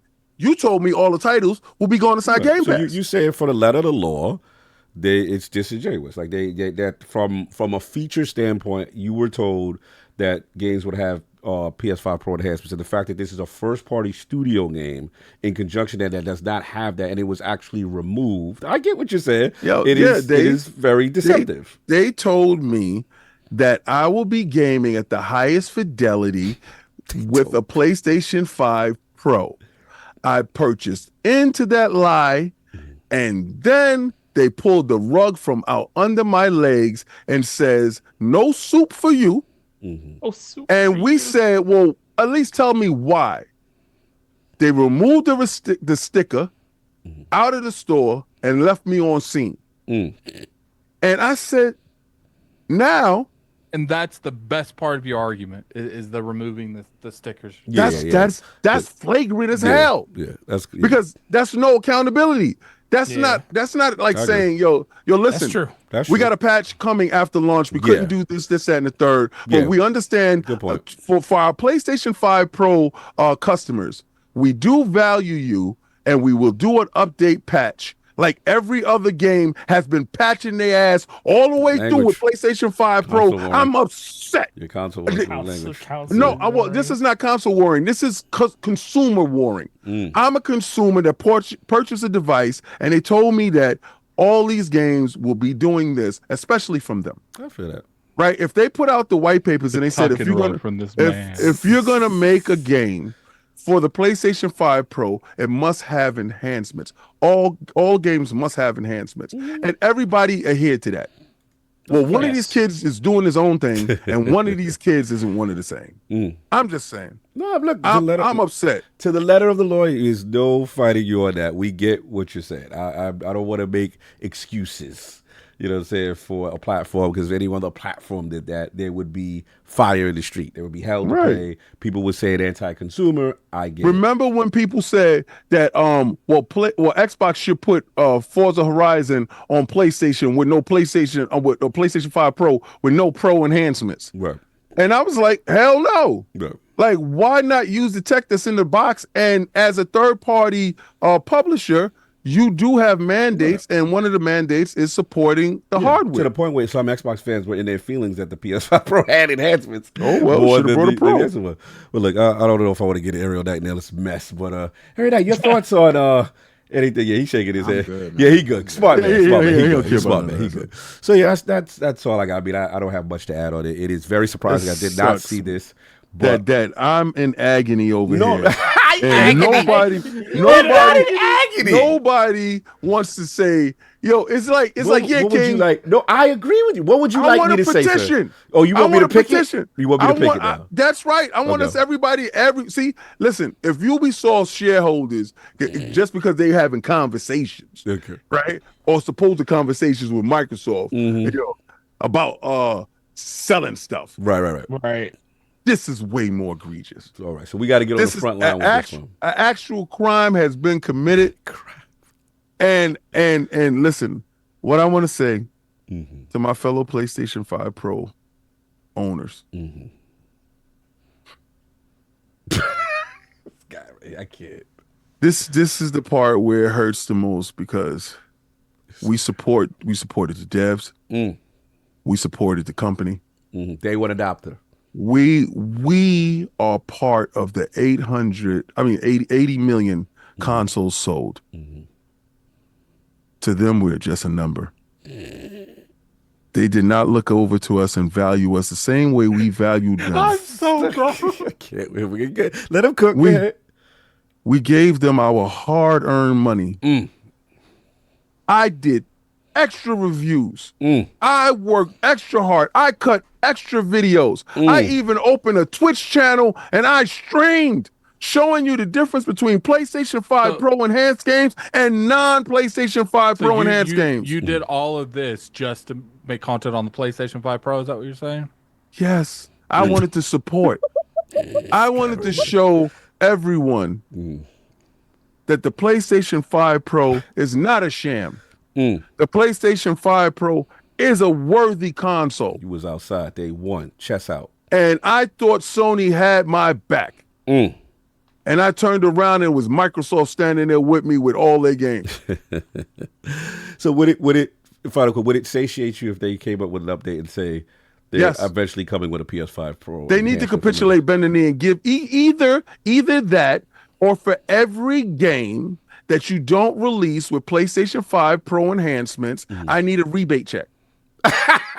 I want reparation. You want okay, because that's what you was promised. You was okay. I got you. I was promised the glitz and the glamour. I feel that. And now you're feeling very basic. You're feeling very value meal. You don't feel like you're dining at the premium restaurant that you paid for. I looked at the PlayStation 5 base guy, and he's in line with me. I called security, and this ain't the VIP section of the club. He entering the same door you enter. That should not be. You ain't got the velvet rope. You ain't that. Okay.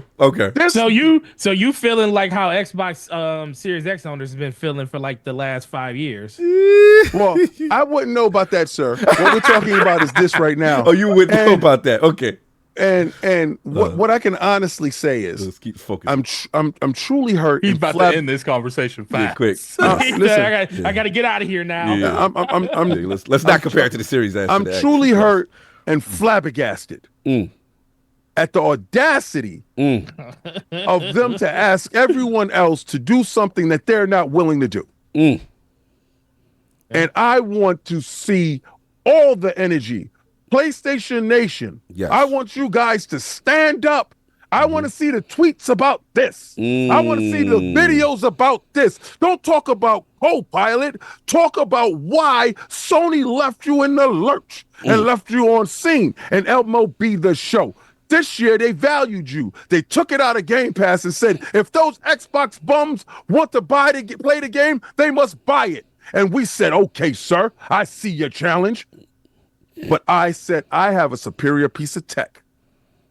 And it will have ray tracing, and it will run this way, and it will run that way. And that came out to be a lie. You heard it here first, man. You know, King standing on business. Obviously, he feels betrayed, bamboozled. You know, hoodwinked, the rebate, bamboozled, and led astray. PS5 Pro then landed on him now. And we gonna leave it there. I'm done. And we gonna leave it there. But I am upset though. That's kind of wild. Salute to the realms with everybody. Let's get these Superchats get by today. It was crazy. Oh somebody clip that and put that out. I want to see Ariel Knight. I warned him. I was like, I want somebody to clip that, put that out, and I want to see any PlayStation guy tell me I'm coping. No, you speaking facts. It's just funny when it go your way. How you found this. Shout out to Crippy with the 5 super chat. I'll read these. All right, go for it. Hey King, it's your favorite warrior who likes y'all, and after seeing that finally edited, could you do the same for me? More. He wants you to put the hand on his shoulder and eat he want that challenge? Oh wow, look at his next super chat. He said $5. Remember, I like y'all, so I want y'all. Wow, that's different. He turned his camera off. He's intimidated. You know when King turned his camera off, it got real. I got too real. Now it's offensive. Anyway, you keep giving power to he get power to it. They love it. Once he know they ain't affected, that's what they gonna keep on going. Robert Keller, the homie, logged in the building. $5 super chat. While King may be joking a little, he's completely right. If Sony is selling a $700 paperweight, actually used for damn thing. No, for sure. He definitely right. But we know it's not coming from a genuine No, it's actually coming from a genuine place. I actually own the hardware. I actually paid $900. And listen, but he would say the same thing if he did. No. So check this out. This year, MLB The Show is not inside Game Pass. Facts. Stop consoling, buddy. I'm not console warring. I'm talking the truth. It's not in Game Pass, right? Yeah, sure. So they said, yo, if you want to play the game, buy the game. I said, all right, cool. I'll get it on PlayStation 5 Pro. My man.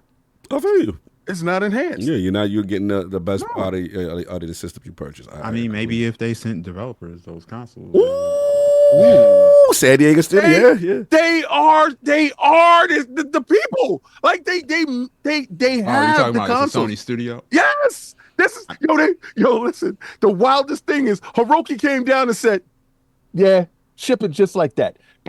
I mean, come on. I don't know if Hiroki said that, but hey, look, it is interesting. Somebody I'm very curious. To your point, how does that happen? Right? How does that? I want the PlayStation especially when this is supposed stand to be behind me, bro. No, I will give you this, and what I will give one thing again, not to console war, but I will give that usually when a feature is part of like the universal platform as far as what they're going to give you. You know what I'm saying? Like, okay, for example, quick resume is going to be in every game, or smart delivery is going to be in every. That's usually a universal feature, right? So it is strange to see a game not have any form of enhancement. And it's a good call out. I'm not going to take that away. It's just funny that you found that in the weeds and no one else found that. I just thought it was interesting. But anyway, because they don't report PlayStation, right? So you got the boot on the neck. You go put it out there with fair, same energy is where you at. I get it. I mean, because people were upset. Xbox dudes was upset, and PlayStation dudes was happy that the PlayStation 5 Pro will have enhancements in Forza Horizon and Indiana Jones, and possibly every other Xbox game going over there. I want to know, why is Microsoft more responsible? Interesting. And there you have it. We're going to get up out of here. Shout out to Eric. Yo, hold on. Crippy's back. Follow some chat. Why you hiding, Booth? Hey, yo. He's outside. We got to get it. It's getting late. We got to get it. The road to Tokyo is a little too strong tonight. So we going to get up out of here. Very nice, man. But shout out to my brother, Lord Ariel Knight, Michigan in the building. Stay for the marathon. Dropshot. Go wish list that. We're going to put that in there one more time so you can actually go support, check it out. And, of course, the Patreon, man. Where can find you? What you got going on, sir? Oh, just Ariel Knight everywhere. I'm mostly on Blue Sky now, though. Yeah. We're going to put that Blue Sky in there, too, no doubt. We're going to put, actually, your AerialKnight.com. You got a lot of the information. Yeah, just AerialKnight.com. Yeah, that's actually the best thing, man. Go to AerialKnight.com. Go support our brother. The new joint is out there, man. Always a pleasure to see you. Hopefully we run into you again. Thank you so much, man. Yeah, man, absolutely. Hopefully we run into again this year. You know what I'm saying? I don't know if you... What other? I'm 50-50 on Tokyo. I'm trying. We could get you a Tokyo. Oh, that'd be dope. Yeah, I'm trying to just... All right, we're going to see. Bro, it would be super dope with your the Lords. We out there. Hopefully, you know what I'm saying? This is and hopefully I have those renders for you by the time we get there. Hopefully Attic our developer on the scene. We got all the renders. It's going to be... But much love, brother. You know what I'm saying? Always good to see you doing your thing. Can't wait to see you more. You keep saying the developer. It don't mean it's gonna happen. On multiple it don't mean it's gonna happen. If I am not. I can't speak it into existence. I gotta link up with Forte. He close to me. Ooh, yeah, Forte. What's up, bitch? You get in the building. What's up? I mean, yeah, just tell me when, man. Salute. Right. Tell me when. Yeah, GameStop. You ain't too far. Go down to Motor City Casino and lose all our money. Yeah, get some glizzies together. Yep. What? That was some Detroit joint right there. That was some Michigan right there. Go down. Go to Coney's. Hey, Nathan or American? Oh, neither. I don't Yeah. know. I was just joking. I ain't really a part of y'all community that y'all have here. That's not really me. Listen, thank you for joking about that, because that was not cool. I was like, man, I can't see him in L.A. He might do an Attic. Attic pulled out. We was at the what was that? What was that? Comic-Con. And Attic had 2 butt-naked glizzies on the plate. Hey, I'm like, come on, man. And then they thought I was eating it with him because who's going to have... funny, Ariel, when I went up there pigs in the blanket, I bought 2 on purpose so I could give the illusion King... Because I only took a picture of me and King. Like King had one on the side.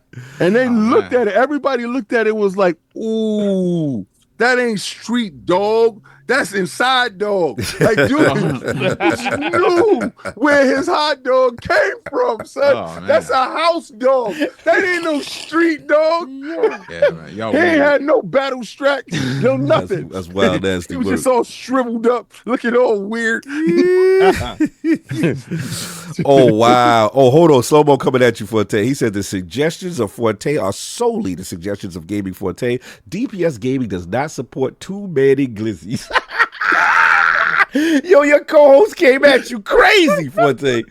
Damn, that was hard. Now you know what we need. Since you got that crowdfunding over there on DPS, we need a goal that slow-mo and Forte hey, yo, that's wild. Anyway, we gotta get this. It's late. Anyway, everyone say they goodbyes. This camera up a little bit. It's a little too close right now. Yeah, a little too good. Move that back a little bit. But everybody say they goodbyes to the homie Aerial Knight. You know what I'm saying? Forte, you already did yours. Addict to the homie. Shout him out. Yeah, I appreciate you coming on, giving more of a perspective on developer stuff. We only talk about consumer, so it is nice to get someone on the other aspect, even though if we disagree on stuff. As far as I appreciate y'all opinions. I like hearing y'all opinions, and that's one of the things I was talking about earlier with the Patreon and all that. So it's dope. It's all love. He liked their opinions, but he's surely gonna tell us like y'all know what y'all talking about. I'm just right. He said I love listening to people that don't know what they talking. I love it. I love it, bro. I love it. He respectfully declines. Now we're gonna get that going. We gotta get that going. Hey, you don't have to two-hand it. Maybe just one. Hey, you know what? You have to get that going. You know what? Cog said it's late. Cog said it's late. We gotta go. Yeah, we got to go. I mean, we've been had to go. So appreciate everyone coming through. I don't know who I'm gonna send you guys to yet, but if there ain't no one on that I feel is worthy of it, then you guys just go into the back end of YouTube. Hopefully PD next week. We got to send people to PD next week. His birthday. I will make sure he gets some birthday love, but not this week. Next week. I send to every time I send stuff people to PD. He's not in his chair. No, I got it. We've been talking. We've talked about it. See, no doubt. Lord King, where can people find you? Shout out the homie Aerial Knight. Another one. Yo, it's truly a blessing to know you. Yes. Right. And watch your rise in the community. In all seriousness, because our conversation that day was nuts, right? And but it felt like a friend. Like, you understand? Like it was wild. If anybody could find out, but y'all won't. You damn sure won't. But it was just refreshing. Because we come across a lot of people that aren't that way, right? They're forward facing in one way, and then it turns out to be something totally different. And you came on today. You stayed the whole show. Usually somebody come on, pedal their wares, and they out by the next segment. Yeah, I stick around for one segment, and then they're out by the next segment. You stood through 100% of the time, and you gave incredible feedback on certain topics. Some topics you didn't give a damn about, but But no, that's true to you though. Like and that's one thing that I appreciate about you, that you've been true to you. I told my son, because my son want to make games, and he made a basketball game in school, and they was talking about it. Like, you just shoot a ball in the hoop, just like you said, move that box, right? And he showed his moms that he made the ball go in the hoop, like from scratch, whatever. And I said, keep it up. And I showed him never yield. I said, keep it up. You could be like my guy. I said, one thing that he didn't do is give up. Facts. And that's the best part about you, bro. You don't give up. You keep pushing on, and everything is fantastic. So thank you for showing up. Everybody that likes my videos, they go up 8:30 Eastern Standard Time on Xbox Frontline News. Every day I stream on Frontline Gaming Streams, where now I'll be putting my PlayStation 5 Pro here with me, right alongside my Series X, and I'm gonna bring my my gimped up Switch that's about to be replaced by his soon to be bigger brother. And we'll be playing more games. That's coming close. Because can't wait, bro. Because you guys do not care for going over to Twitch. Yeah, that guy right there is part of the We U too. Anyway. But thank you. And then you can catch me on Iron Lords podcast. Salute. You already know. We got to go on some super chats. He wants me to call Wimpy Analog me. I don't know what that means. 2 hour super chat. And Cog, you need to read this name. Please call me Wimpy. All right. It's a CR in front, but you just want me to call Wimpy. All right, I got you, bro. Anyway, look, everybody enjoy your Sunday. Anything else we got to do, Attic, before we play the bills? Get out of here. Send them over. Yeah, I'm gonna send you guys over to Bam Namco. Shout out to Bam, though. You already know. They're doing the Sparkling Zero final.